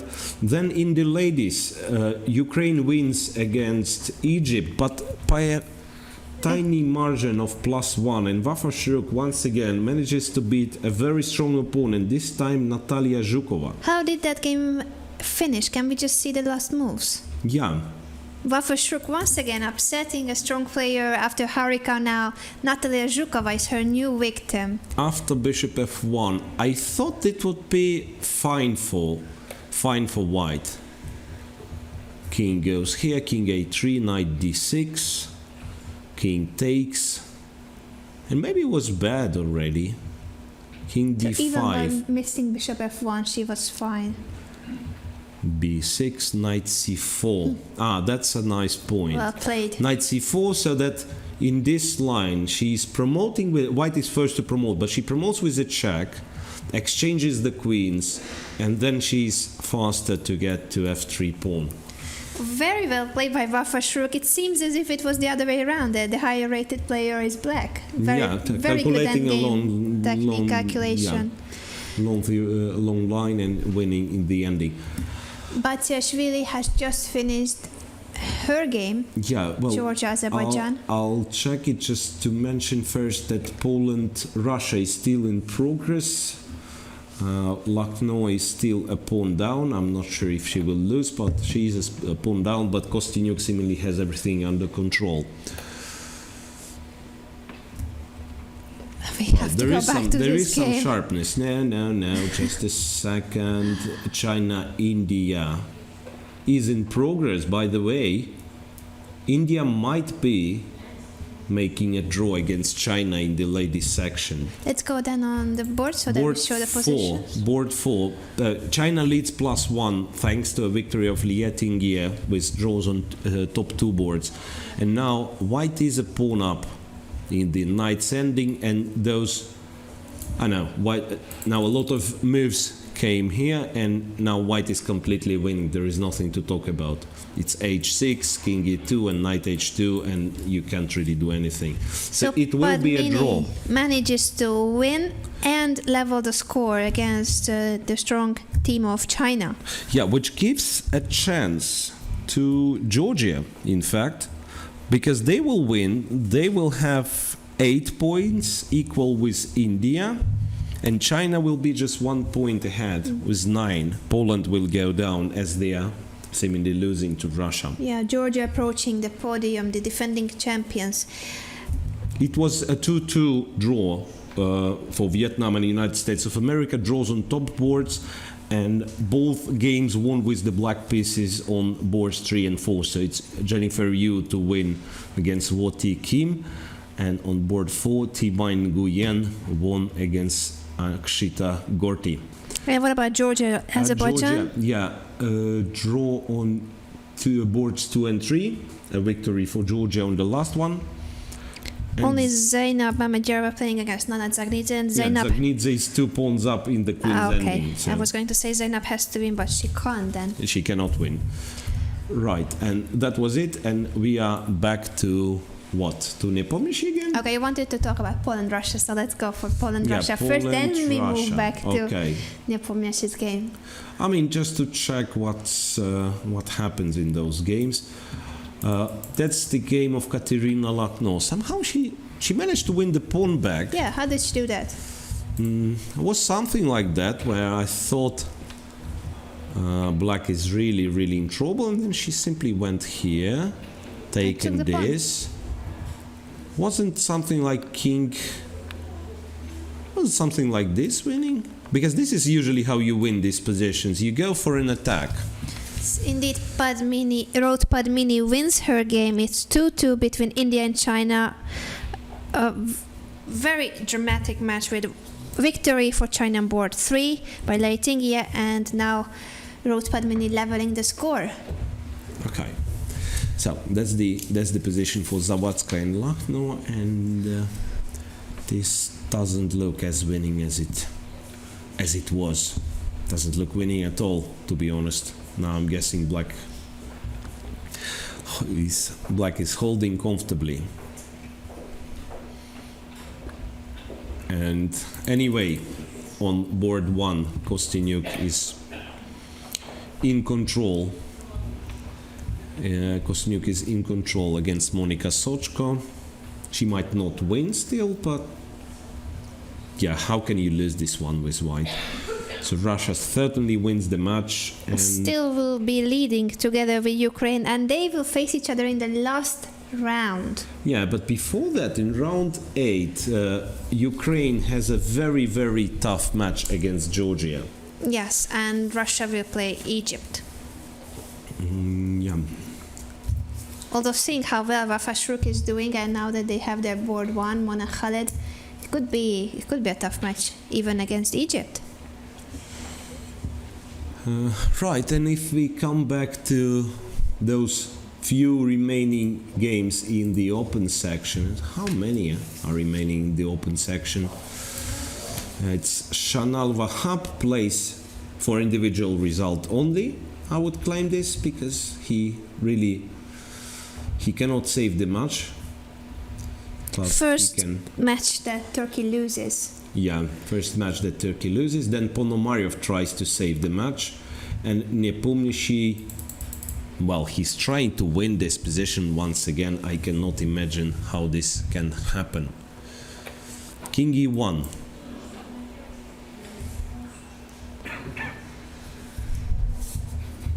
Two minutes for So Jan what has Nepomniachtchi. happened? Let's see. He gave up his Over f pawn here. for the c5 pawn. Knight d8, knight g7 here, and black simply decided to play the 5. Not easy to say what's gonna happen. Rook g1. Now, yeah, he has to repeat because king f2 allows rook b1. So king d2, Knife rook b1, king c2. rook g2 back, I believe. 2.5 minutes left for Jan Nepomniachtchi. Still trying to find some trap, but he's unlikely to succeed. Yeah, you somehow will to take this. I mean, you really want to take this one, but knight b2 allows king c5, and then you better go back, because if the king appears on b4, then it's really dangerous for white once again. Yeah, it's simply that this position cannot be won. King e1, a check Check. on g1. And now Bishop F1, he F1, doesn't so want he to repeat. still tries to trick in some way.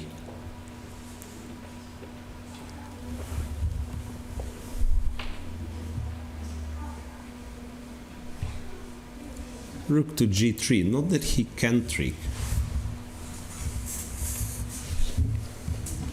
Not that he can trick.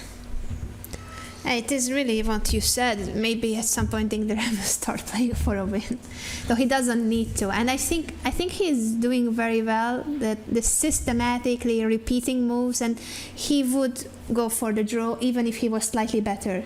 Yeah. Because that's what his team needs. You need to finish this match, win this match, then win the remaining two. It's not about this half point that he might win this game or draw it. It's not about the rating point, it's about the team victory.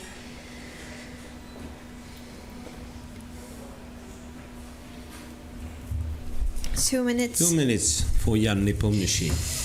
And really, I'm running out of ideas. How can you lose this one with black? B4 was played by Jan. Taken, Pawn takes, knight takes. Now some king e5s are possible. I would be really scared with white here. Well, rook a3. Rook a3 to have the rook behind the passed pawn and then move his own pawns. He's only running the risk of losing. That's once again. I don't really believe you should do this. Don't really believe you should do this. But maybe psychologically he thinks that he is forced to. Yeah, rook a3 played. Bishop b5. Now again, if black wants, he can do this, and then king b6, and simply, taking one day, playing king a5, and I mean that's the threat. He wants to play king a5 and to just take.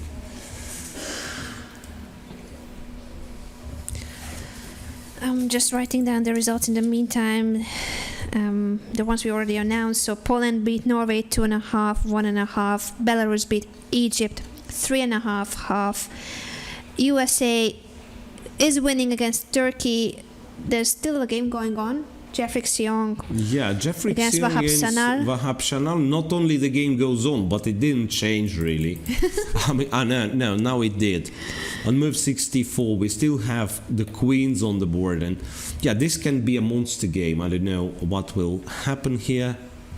So I thought it was a draw, great, like ages ago, but not really.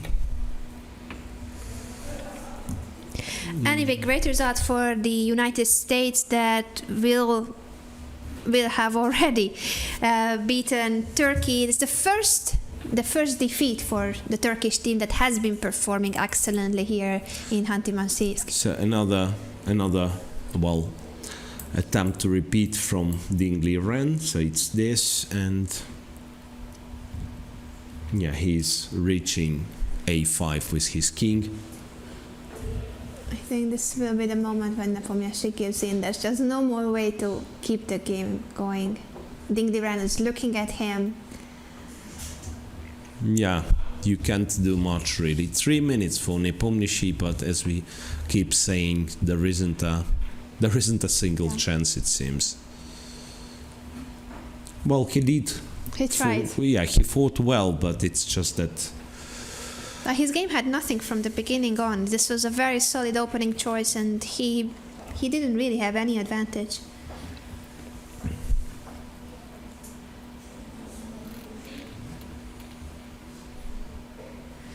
So already the second score sheet, another bottle of water for Ding Liren. He's got time, he's got In the ladies section, by everything. the way, everything has finished apart from Dzagnidze and 2 games for Russian ladies. Here. Yeah. So, 2 draws today. Vietnam versus United States of America, China versus India. Now I'm talking about the ladies section. Ukraine, just a minimal victory against Egypt. Georgia winning against Azerbaijan unless something terrible happens in the game of Dzagnidze, who is 2 pawns up in the queen's ending. And He didn't Yeah, and play Russia wins. king a5 but f4. Nepo went for king e2. King a5 was already No, making he a didn't. draw. No, He played f4, forcing the king here, and then king a5. King takes f4, and he will take. He takes a3, a4. I thought he will take d3, which is the same. Takes, king takes, and king e4. Okay. King The remaining d5. soldier will be removed from the board. King d4, and it's a draw. Victory for China. China is the new leader in the open section. So it's 2.5, 1.5, thanks to Li Chao, who beats Vladimir Fedoseev.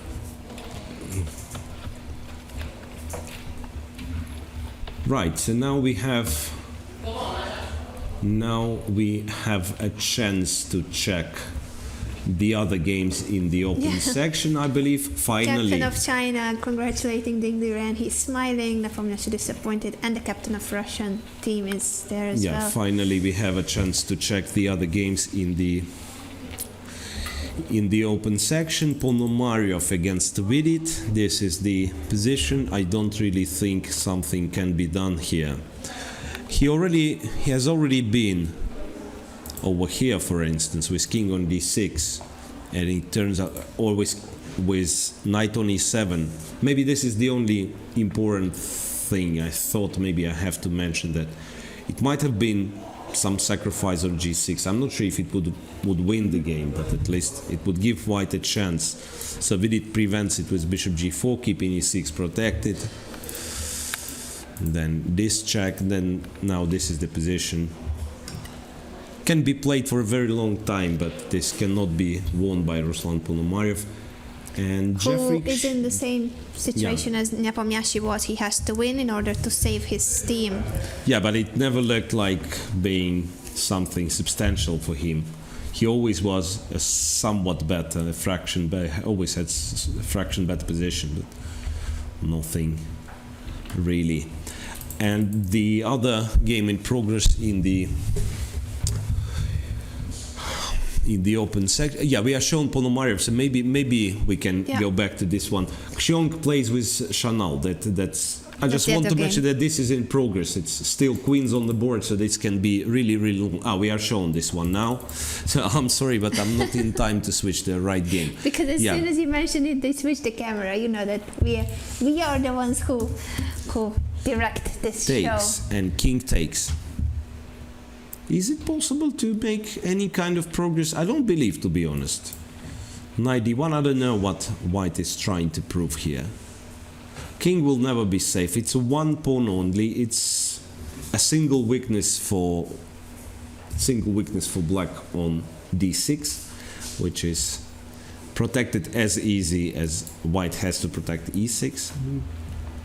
I can imagine this position with, say, black's knight on e7 and pawn on f6 being promising for white, so at least, let's say, black knight would have been passive, but as it is now,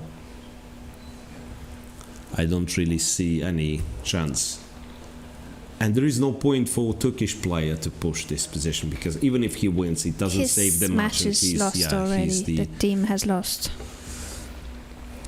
Let's go back to Ponomaryov's game for a moment. Well, you know what happened?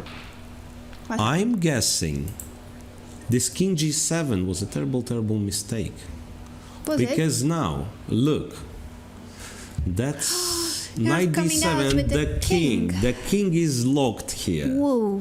That's a really nice example of domination. I'm guessing bishop is not in or is it in time? To attack Bishop the knight? g2. No, it is in time. He's in time. Okay. Bishop f1. Because so it's a trap. Let's say if you skip one move, then probably you are still bishop h3, king c. Then white is in time to protect the b5 square, and then c5, d6.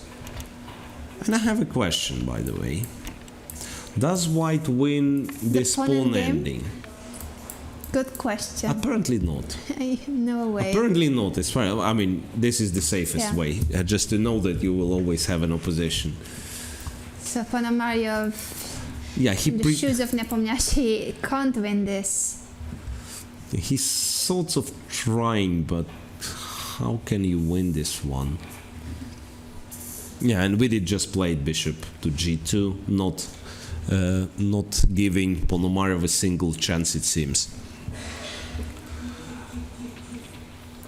Let's go to the women's event. As you said, 2 games going on in the match, Russia-Poland.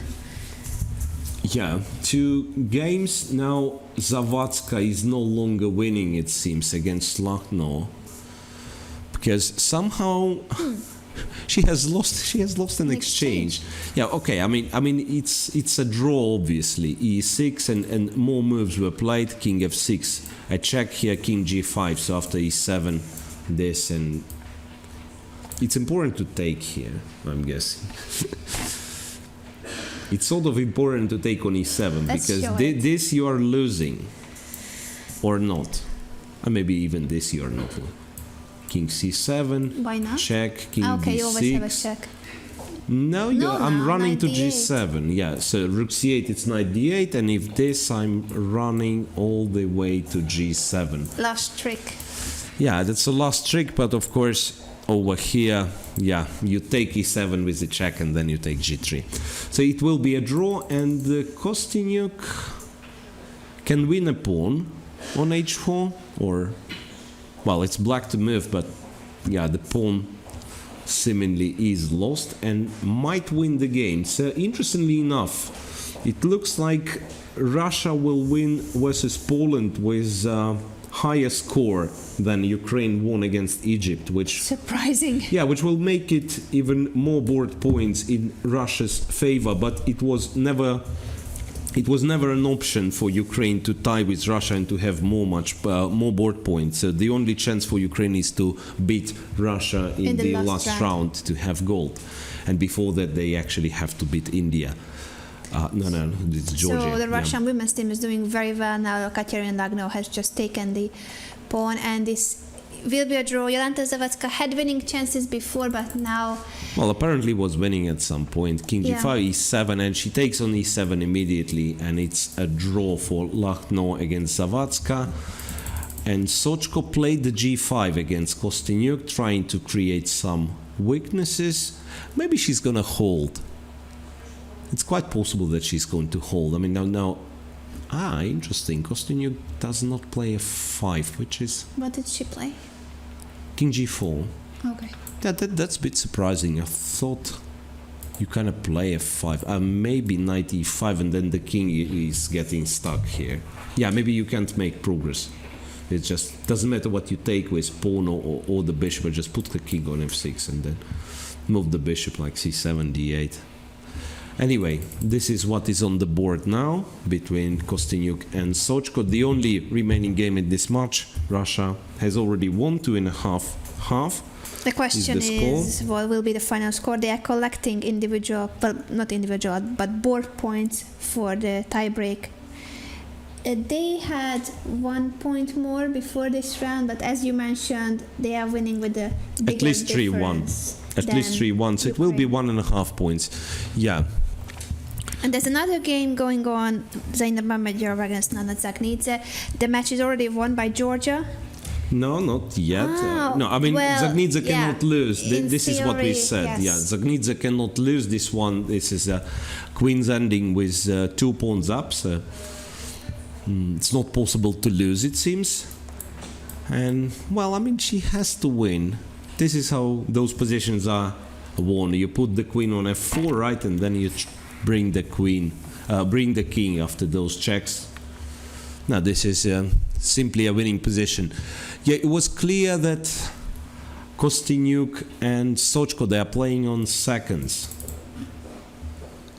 So what's going on Let's here? stay with that game then. Kostyniuk and Sochko? Yes. Still 2 games in the open, 2 games in the women's section. So that's what we have now.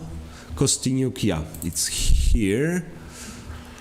I think, well, can't say that all the advantage has gone, but it does look like a fortress. Knight b6 played by Monika Sochko. Bishop d3. Bishop d3, and she can return to d7, for instance. Knight d5. Won't it drop the h4 pawn? This maneuver? Bishop d8. That's How a will bit she protect the strange. pawn? Or simply she will attack Bishop the f2, e5 she will pawn? she'll attack this one.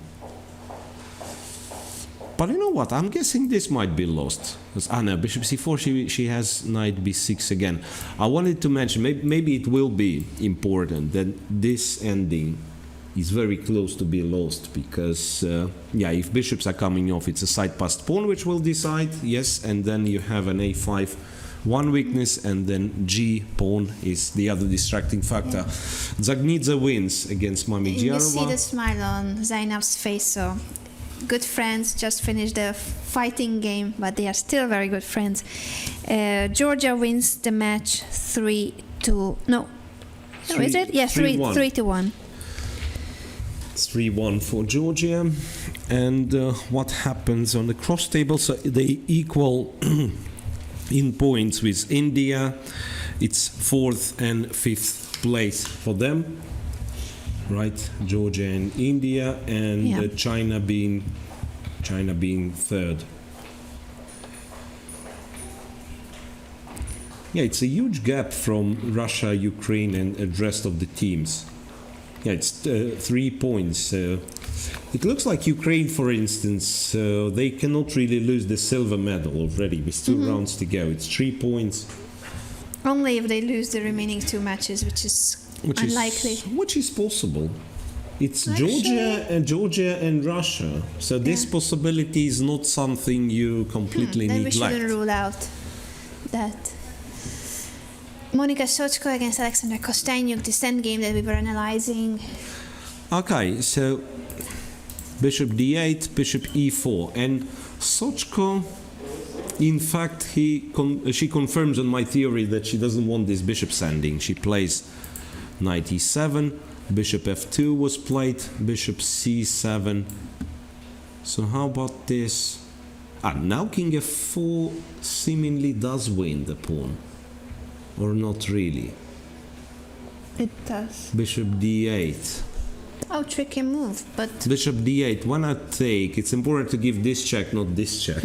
Knight g6 loses because bishop g6 comes with a check, but this check, in fact, I mean, this is just a draw.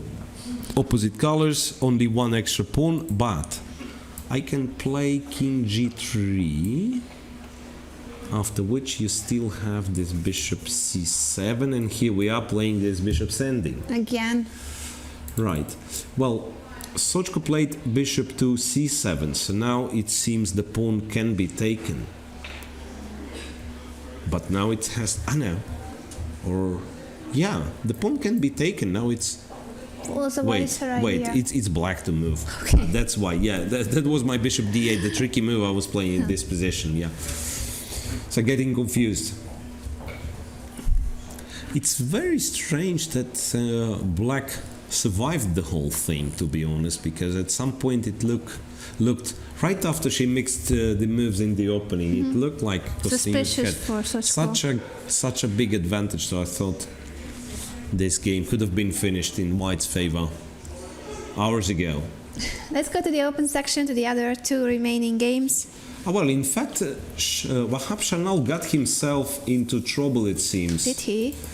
I mean, at least now I'm starting to believe that Jeffrey Xiong has chances. He managed to activate his pieces, great deal. So it can be an even bigger margin. The victory for the US today could be 3.5 against a very solid Turkish team. Yeah. Yeah, well, actually, how's Black is planning to keep? I mean, he got really... I mean, all the pieces got stuck. Look. It's like he's practically not moving. Knight is not moving, queen is not. King d7. But... If knight c6. Knight c6 perhaps allows this, because you have to be careful as well, because if I manage to Sure. activate maybe knight b5 is more to the point. So that if you go queen b6, is there a next move? Or nah, king e7 is the next move. Maybe f6 has to be tried, because it's But- almost at Zugzwang. If I place the knight on c6 and then my king on c2, how do you create counterplay? Knight c6, queen b6, and king c2. Maybe I don't create any kind of counterplay. I just feel like you could be in Zugzwang at some As point. well, yeah.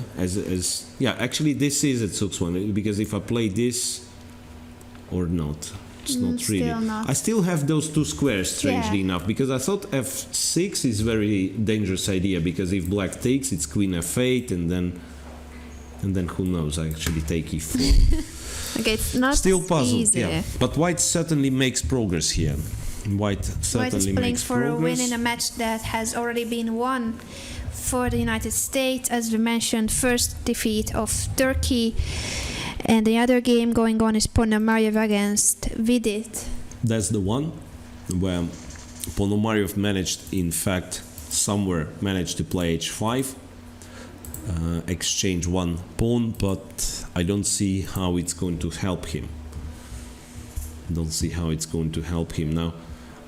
Whenever he manages to push this king to f8 and g7, there will be potential counterplay against g5 pawn. So it's just a draw, it seems. It's just a draw. Yeah. We have an interview now with the top board of the Georgian team, Nana Dzagnidze.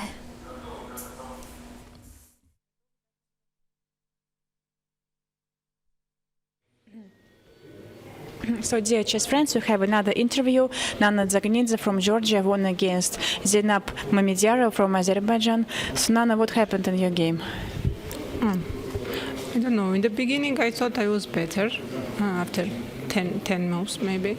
But after she played Rook b1, I think this was a very strong move what she has made. And after that, I thought I was thinking about 30 minutes that I could not find any good move for me. And I think what I did, it was a mistake. Bishop e7. And after that, after knight d4, f5, my position was worse, much worse.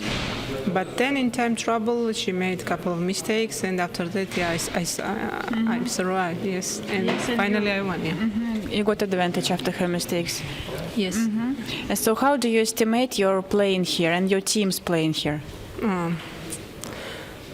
It's I don't know, just last two rounds we won, and finally we are happy. But before this, it was disaster for me and for my team also. You're you're a current world champions because you won the championship in China, European. and you mean team, you mean yes. team champion. Does this make some extra influence on you? No, I don't feel any extra influence because of this. But I think after European Championship, I went for China, for Chinese League, and I think it was too much for me. And yes, I feel tired here. Yes. How do you spend your time in Khanty-Mansiysk? Yeah, it's nice here. I think here is very good conditions for chess players. For us, it's only to think about how to play good chess. Other things, I think it's very nice. And free day, my team, we went for shopping and we bought some nice things. So yeah. Okay, and where are you going to play next? After this tournament, Yes. you mean? I don't know. I have Chinese League. Maybe I go there. Yes. But yeah, some important tournaments. I don't know yet. Maybe European Club Cup and the European Team Championship. Yeah. And you have two kids. Are you going to teach them to play chess or not? Yes, of course. I'm going to teach them how to play chess, but not like just professional, but like amateur. Yeah. Okay. Thank you very much, Nana, and good luck to you. Thank you very much. Nana Dzagnidze finishing this match, Georgia, Azerbaijan with 3-1, mother of two. So even you see that there are several mothers in the field and Right. fathers too absolutely. as well. Monika Sochko being one of those, as well as Alexandra Alexandra. Kostyniuk. Yes, those two playing the last game in, well, I wouldn't say dramatic Russia-Poland match. Dramatic for Poland, but there wasn't all that many turnovers Because as Russia took an Poland- early lead. And yeah. Poland with a victory could have tied for a bronze medal, but by losing this match, there will be a big gap. Yeah, and now Russia will win with a huge score, it seems, because that's the current position. H4 pawn indeed was lost, and the black could not manage anything for that. Bishop f4, knight f1 again was played. I don't understand what's going on here. King g6. So Monika, I mean, she's jumping with this knight, trying to create. Apparently, she's very sure on time. Because She has 3 minutes and 3 Alexandra 2. So Alexandra has less, but yeah, I also don't understand where's the knight heading to. so the knight stays here for quite some time already. It's like black is waiting while white will bring the king and everything. Knight e3 again. And then what you do is apparently bishop c6 and you know, just to get to this pawn. Something like no, then it's knight g4. All right, so it does make some sense. So she wants knight g4 and to take an e5 pawn. Bishop f3 then. That's what we played, right? Mm-hmm. And then to move the g pawn forward and 3:30 for Monika Sochko, in fact. Yeah, she's collecting some time, but her position is still very bad. No, it's strange, but okay, since Kostyniuk is thinking, I can show what has happened. Over here, this seemingly tricky move, this bishop d8, right? In fact, tends to be not working. King g4. Well, I actually thought this would be a decent chance for a draw. Bishop takes h4, but apparently not, because I'm not in time. The knight is too far. I'm not in time to create any kind of counterplay. Check. Yeah. But this looks like black started to miss things. Right. Moving here and back. We can update on it once again. It was king g5, king Now f7, back to g4. f1. I really don't understand what is the idea. Check on g6 again, and bishop d3 again, and doesn't seem to be any idea here. Yeah, maybe this is just lost no matter what, and Monika doesn't find a way to at least set up a trap. Yeah, what can you expect from one position? It's yeah, two bishops, extra pawn, which is running and cannot be stopped, it seems. Bishop d3 again. This will never be in time, it seems, if I simply play king h6 and move the pawn forward, or maybe even king f4 might be. So the knight is on f1 again, bishop g6, king f8. Kostyniuk is thinking. That's the last remaining game in the ladies section, while in the open we still have two. That's interesting. So we can look at this one, and then when it finishes, because in Ponomarev's game nothing goes on, Jeffrey Jeffrey's Kron position is against still very close. Wahab Chanal, it's probably still defendable. The feeling is like it's still defendable for black. Alexandra, king f4.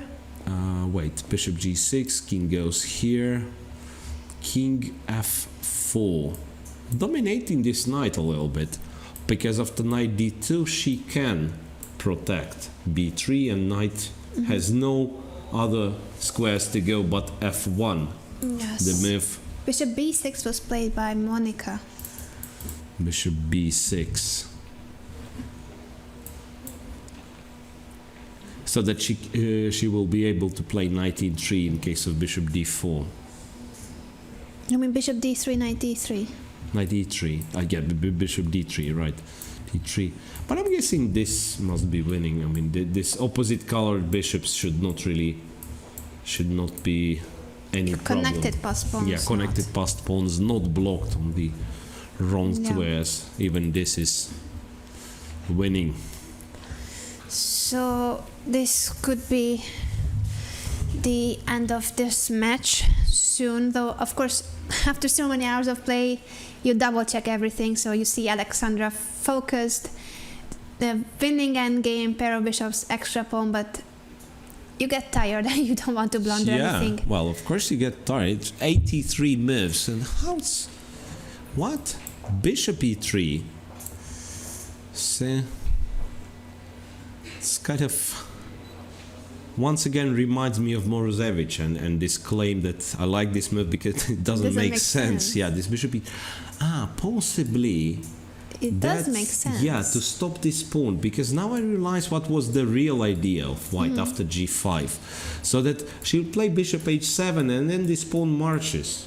So maybe that's the only chance, I mean, not a chance, but the only way to stop the g pawn, so that to have this bishop on the diagonal, on c1, e3. Let me see Alexandra Not that going it saves, backward. not that it saves, because bishop d8 will collect a5. Yeah. King f3. So what's now? That's the Back bishop with the b6 bishop. back. So she's seemingly threatening knight d2, but really, how do you stop it? How do you stop you this don't. one? You just don't stop. She will play bishop h7, Alexandra. That is what she's calculating. Yeah, that's her kind of move. Like, straightforward. I mean, just Not care about the b3 pawn, because the b4 pawn will never promote. we'll never be in time. Yeah, it's like. The feeling is like after bishop h7, the engine, which we are not using, would give like mating few. Yeah, if we knew that how many moves, but yeah, this is completely winning for Alexandra Kostenyuk. The score will be a 3.5. crushing 3.5 half against the strong team of Poland that was on the 4th place. With this defeat, they will fall back to the 6th place. Right. It will be 6th place for Poland, with India and Georgia in front of them, and as well as, of course, the top 3 teams. Bishop h7 played already. Knight Bishop h7, e3. knight e3. Well, she does stop. Somehow Oh, tricky, Monica, not easy, huh? Possibly Kostyuk missed this one. in Yes. fact. Because this would be a silly thing to do, to lock Block your your bishop, bishop. to lock your bishop on h7. This would be a really silly thing to do. Knight e3. and Alexandra is running out of time. She's got 30 Yeah, seconds. she's nervous. She's nervous. Bishop e4. Okay, in fact, this one is kind of locked on f6. It's not doing all that much. Yes. Still not as Knight easy as we f1, claimed it favorite move. of Monica. How many times has she played Knight f1? Don't know. Isn't it a time where you improve your king? Like king e2, king g4. Okay. So she wants the king to h6. Bring it to h6 or what? Wait. Something doesn't work. Knight f1, king g4, king f7. All right, hoping for king. Then a check from g3. Well, what's she going to play? G6. G6, then to come from the other end. Yeah. Jeffrey Perhaps Xiong Chanel finishes? finishes the game and Jeffrey Xiong finishes the game. I'm not sure what was the result. Was it still a draw or somehow? That would be Yeah, interesting. it is to a know. draw. It is a Draw. draw still. But Jeffrey Yeah. was fighting very well, trying to win that. It was a monster game. Move number 88, knight b5. So he won a pawn. but the position is too the close. position, yeah, is too close, and he has this weakness on a4, so he cannot really bring Yeah. the king all the way over. Anyway, a very good result for the United States that beats Turkey. First 3-1, defeat yeah. of the Turkish team, which means that the US will now have 8 match points, the So same we are amount as Turkey. We are shown Ponomariov's game against Vidit. Still, of course, it's very, very important for Ponomariov to try something. Just to, the feeling is like nothing can be done here. Nothing can be done here in this position. He's still looking for some chance, it seems. Can he see some chance? Knight to b7. How he's planning to win this? If black plays this, knight d8 or what? I mean, first of all, this has to be... I know, and this way he's winning a pawn at least, right? Which is apparently still a draw. Yeah. No real chance for Ponomariov, but of course he's trying. His team is losing if he doesn't win. Well, and in Kostyniuk's game, it's a check on e3 once again with this knight. So how many times this knight was on f1 and e3?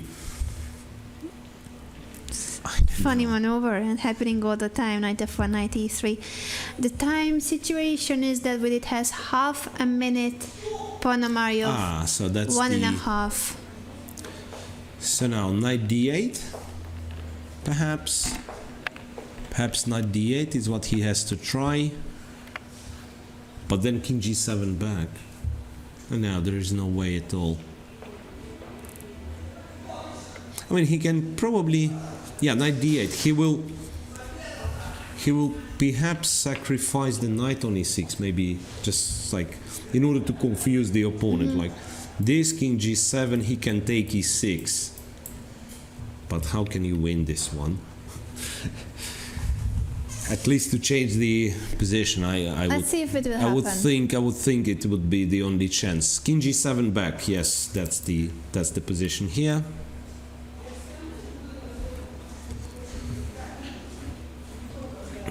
Well, Sochko is still holding. Can you believe it? Can you fighter. believe it? She's still holding the position, or I don't know, or Kostyniuk Is not winning. is not winning, Or both. which seemed to be like already had to happen a long time ago. It felt like it had to happen a long time ago. Well, will Ponomariov play? Will he take on e6? He's also reaching, so he's on 1 minute as well. Yeah, ladies, Kostyniuk and Sochko, they made a bit more moves, so they have some time. But here, last minute for Ponomariov, and there is simply no plan to go through after king g7, the move which was played by Vidit. What's your bet? What will he play? I don't know, I don't really see a chance. So. But will he be repeating moves or just go for something concrete No, already? he's not the guy. He'll try the last chance. Yeah, I mean, knight takes He'll e6. try Will he go knight for that? e6, or maybe there is some other transformation which would still lead to a draw, but But at least trying. yeah. Knight Yeah. takes e6, f6, king takes. It's kind of important to make sure you're not losing this one. Sure. Yeah, well, apparently not. The only chance is, that black by some miracle can play for win is this, then king d6 and e6 pawn is moving forward. Okay, at least some technical difficulties for Vidit still. Actually, somewhere here, you do win.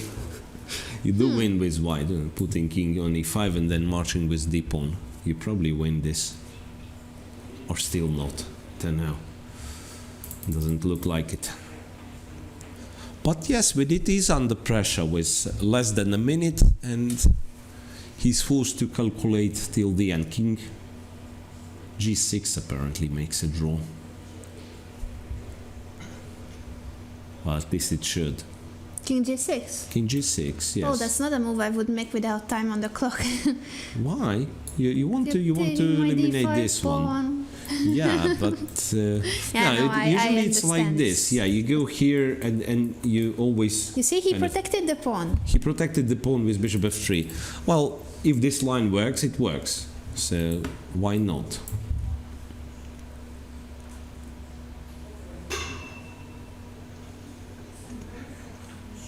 Maybe it's still just a draw after king g6 and the takes, and after this he goes here.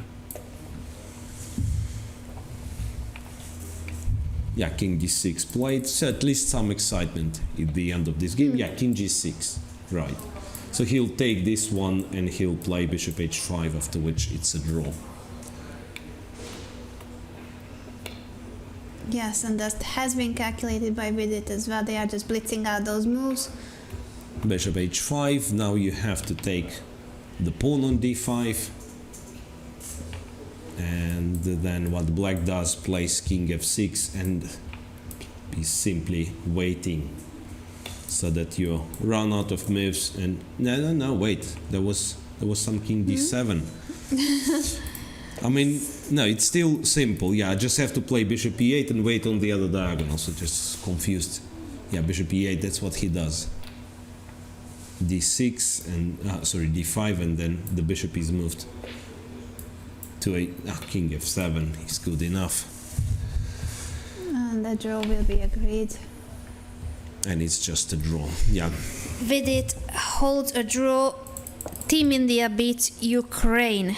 95 moves it took them to make sure it's a draw, and it's move number 194, and it's move number 94 in Kostyniuk's game against Monika Sochko, which is still in progress.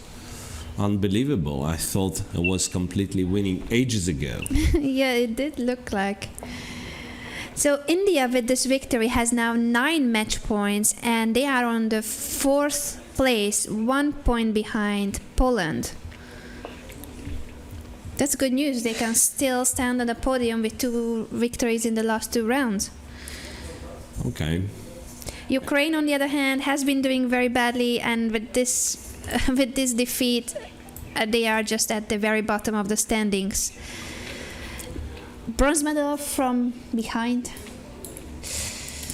It's made. Is it? It's made in 2.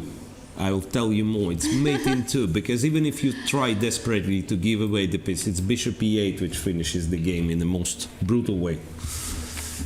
So after king g6, it's made in 2, because knight is not moving. e6 falls, and then yeah, bishop e8, bishop f7 cannot be stopped. So no tricks anymore. No tricks anymore. It's just made in 2 for Alexandra Kostyniuk. Monika Sochko cannot do anything. She's considering Yes. her last options, which was resign. The score is therefore 3.5. That's a massive one for Russia. So 3.5, 2.5. They are still tied for the first place with Ukraine, but now it's 2 board points difference, basically making a tie in the last round unacceptable for Ukrainians. So if Russia wins tomorrow in the last round, they only need a draw in the women's event and they will be champions. These are the results of the open section. Russia-China was the crucial match, the one for the gold medal, and now China takes the sole lead with this 2.5 And not a victory. single draw in the match, interestingly. Yeah. Not a single draw in the match. Okay, yeah, the most important, of course, was this victory of China, and 2 draws in the ladies section, China versus India. China being a slight favorite, but they've lost on the last board a bit unexpectedly. It was Vietnam to hold the United States for a draw, or other way around. I've just paid attention that it's Vietnam who is a bit higher rated, in fact. Oh, true. Right. Azerbaijan loses to Georgia 3-1. A huge victory for Russia, 3.5 versus a very strong team of Poland, and Egypt almost made a sensation, but they've lost in the end, 1.5 for Egypt and 2.5 for Ukraine. Another victory for Vafa Shruk, Right. beating now Natalia Zhukova. And tomorrow, penultimate round, the leader China in the open section will face Norway, while Russia is up against India.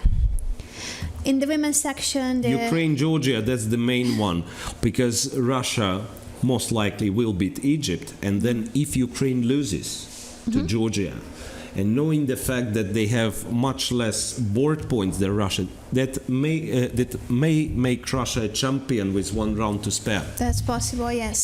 So this Okay, is so what Ukraine, Georgia will be the key match of tomorrow's round in the women's section. And there are some other interesting matches: Poland versus China, which can be still a fight for a bronze medal. Indeed. So yeah, let's just see who are the teams that fight for medals, because we know the leaders, that's what we always talk about, but the bronze medal is up for grab. If we see, for instance, in the open section, it is now China, the leader, with 12 match points, 11 match points for Russia, silver medal at the moment, and 10 points. Just a point behind Russia is Poland, and a point behind Poland, India. So those teams are there standing on the podium or about to get a medal. In the women's event, Russia, Ukraine almost assured a medal. And yeah, it cannot be less I than lost my cross table, it's here. cannot be less than silver for Russia already. This is what I would claim. Then yeah, so Russia and Ukraine place 1 and 2, China 3rd, and then 4th, 5th, India and Georgia.